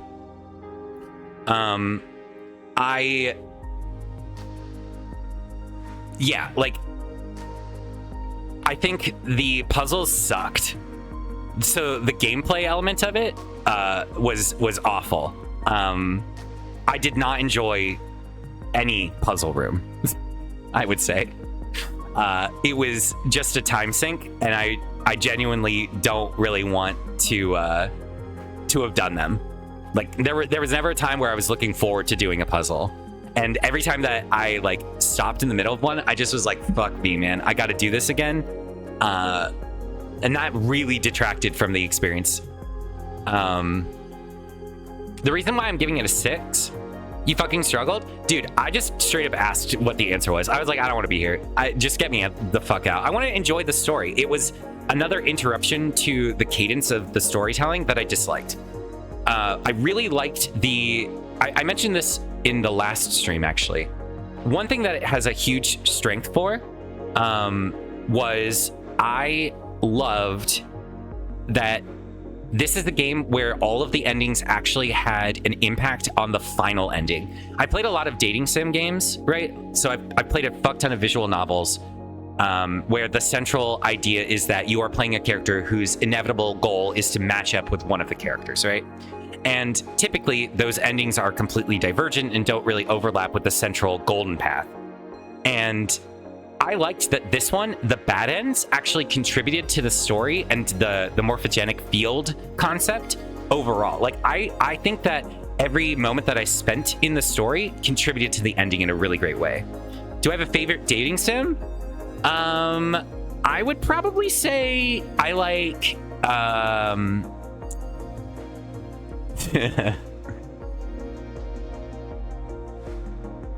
So one comes to mind, but there's a reason why. Dream Daddy is cute. I think that one's fun. Hustle Cat is one of my favorites. I really like Hustle Cat. I really like Forgotten Neverland, I think is the name of it. And Dramatical Murder. I really like. That's an old classic that for those who know, they know. It's good-ish. I mean, it's not, but you know. I like Steins Gate. Steins Gate is probably my favorite visual novel. Monster Prom, I was okay with Monster Prom. Not my favorite.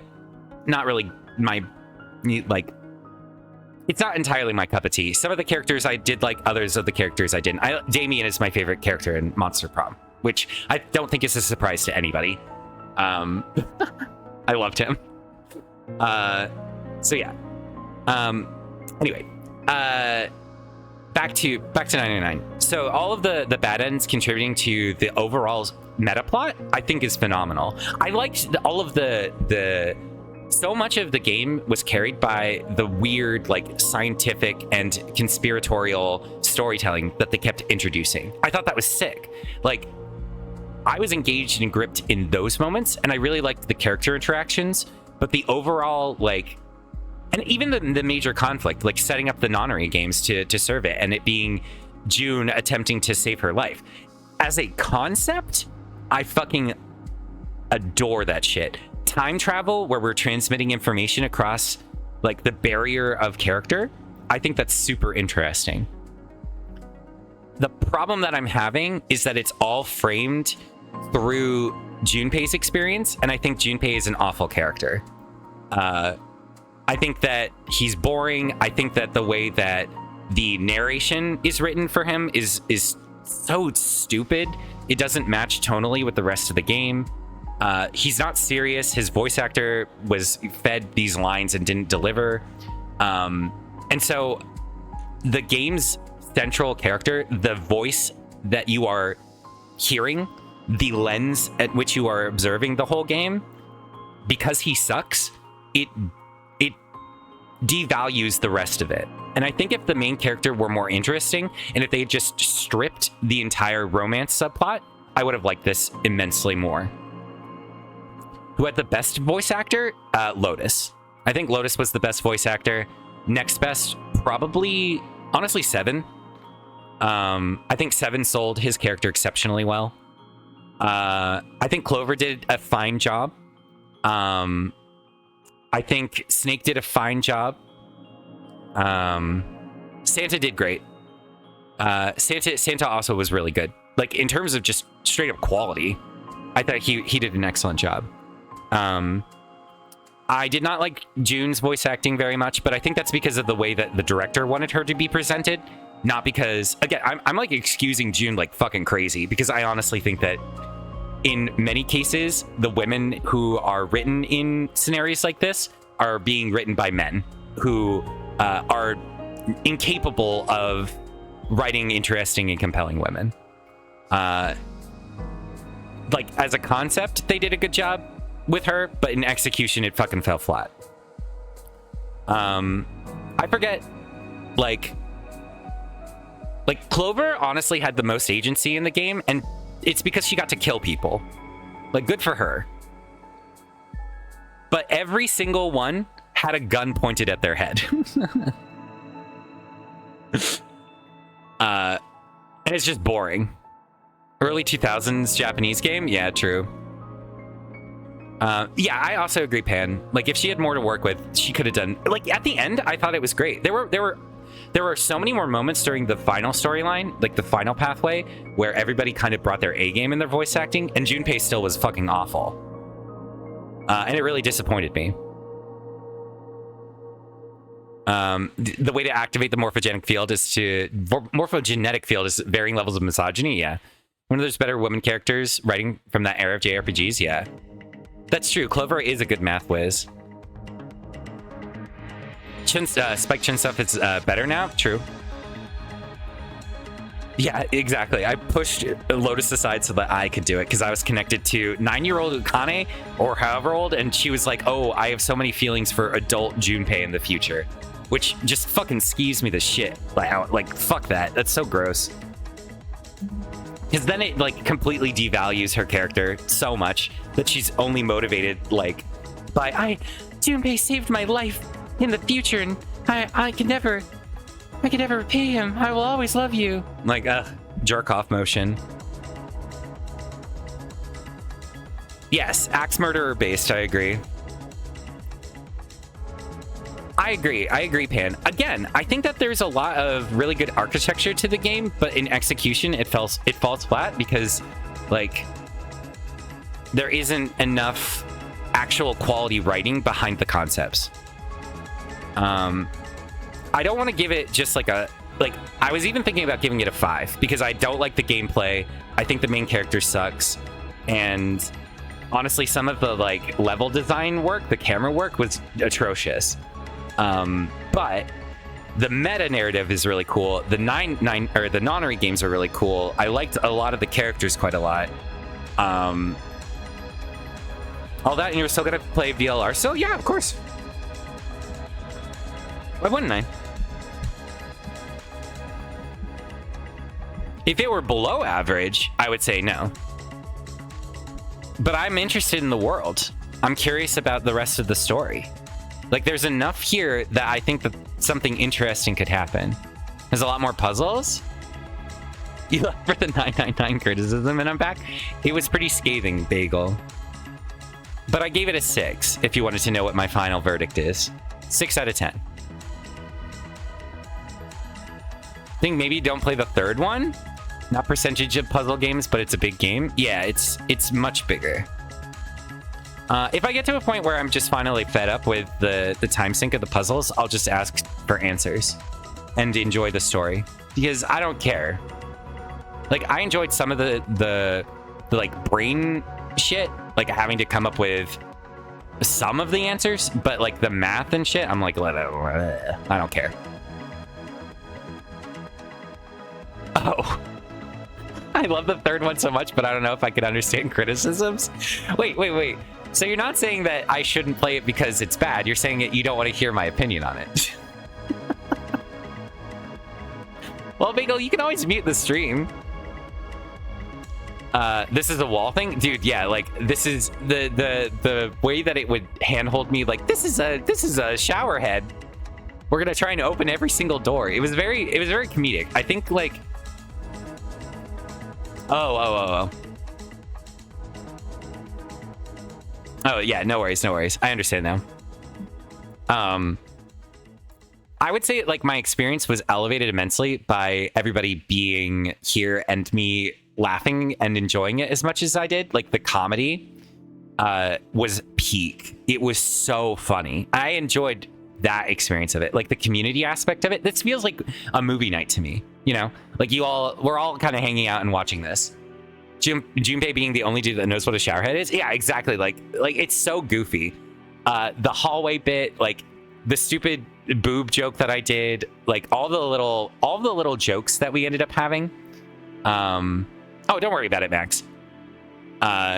Listen, I have a very short temper.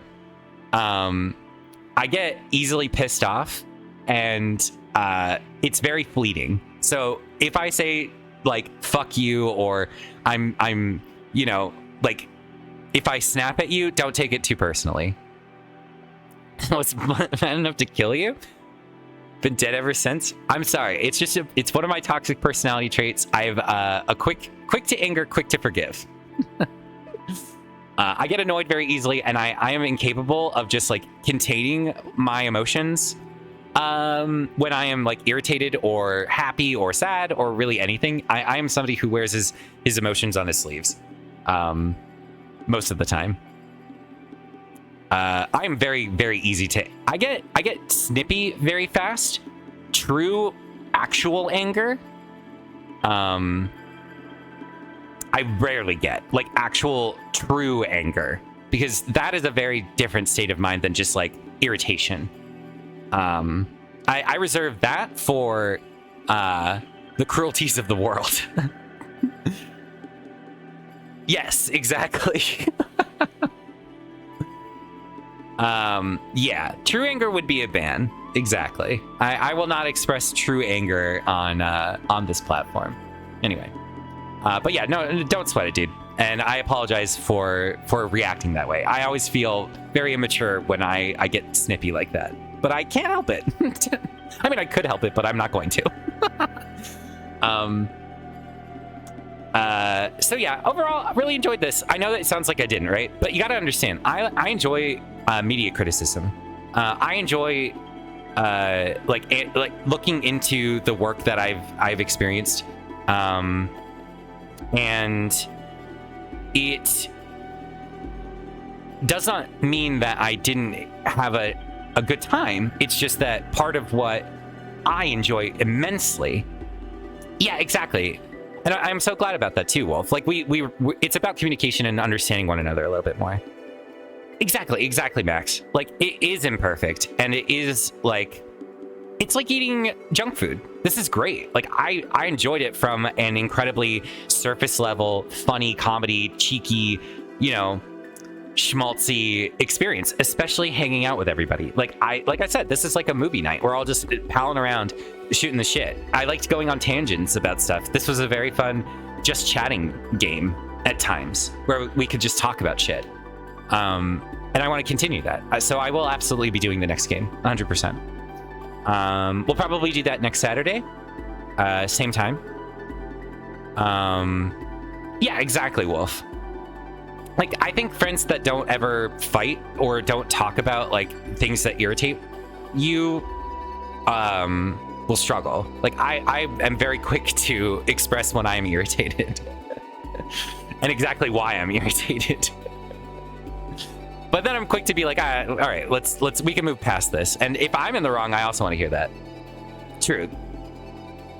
Roastable just chatting games are fun? Yeah, it is. It is fun. I like this. This was an incredibly funny and like truly wonderful experience. I looked forward to all of my 999 streams, genuinely.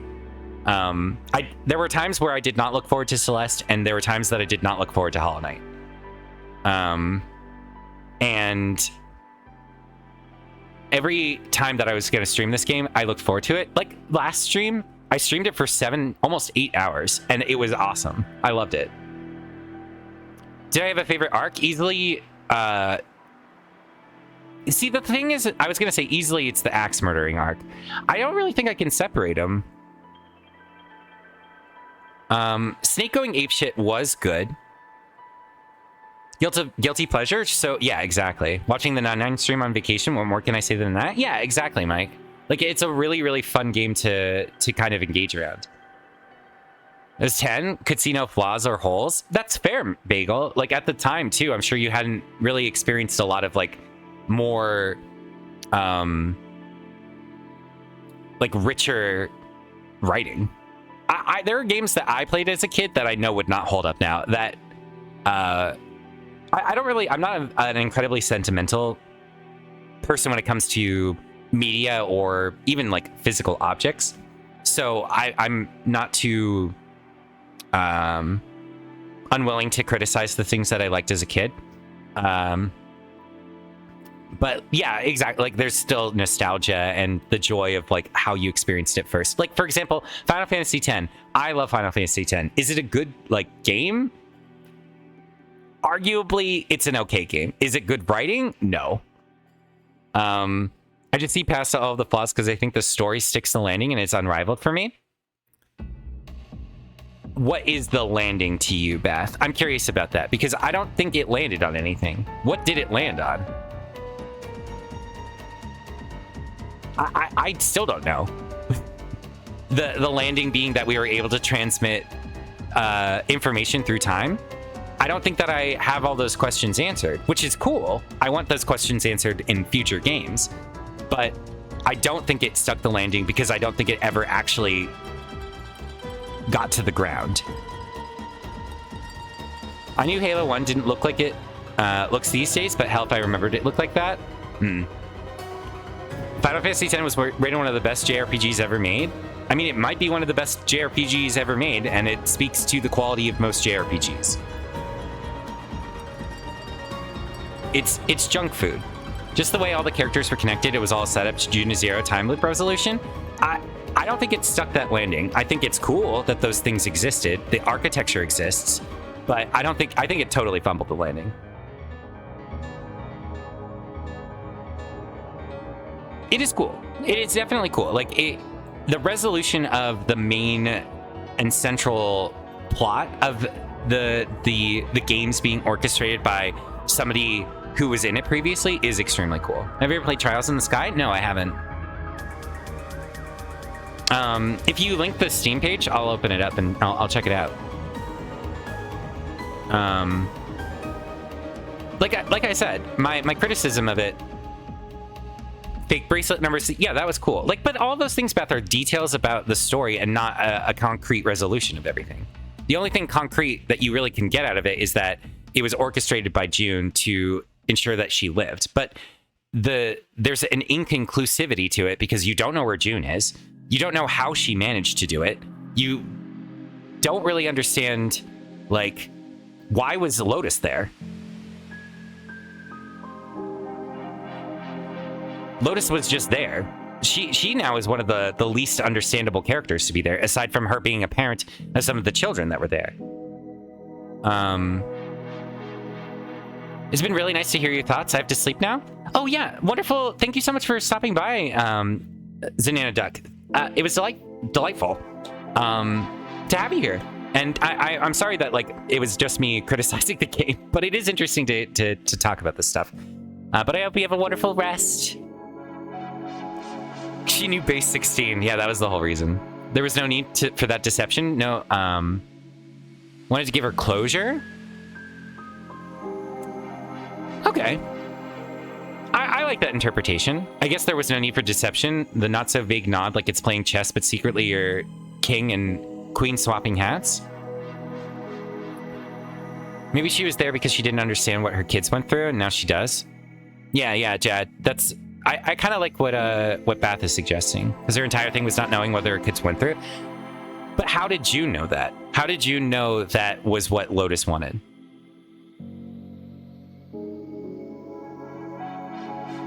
I felt like she was necessary for the success.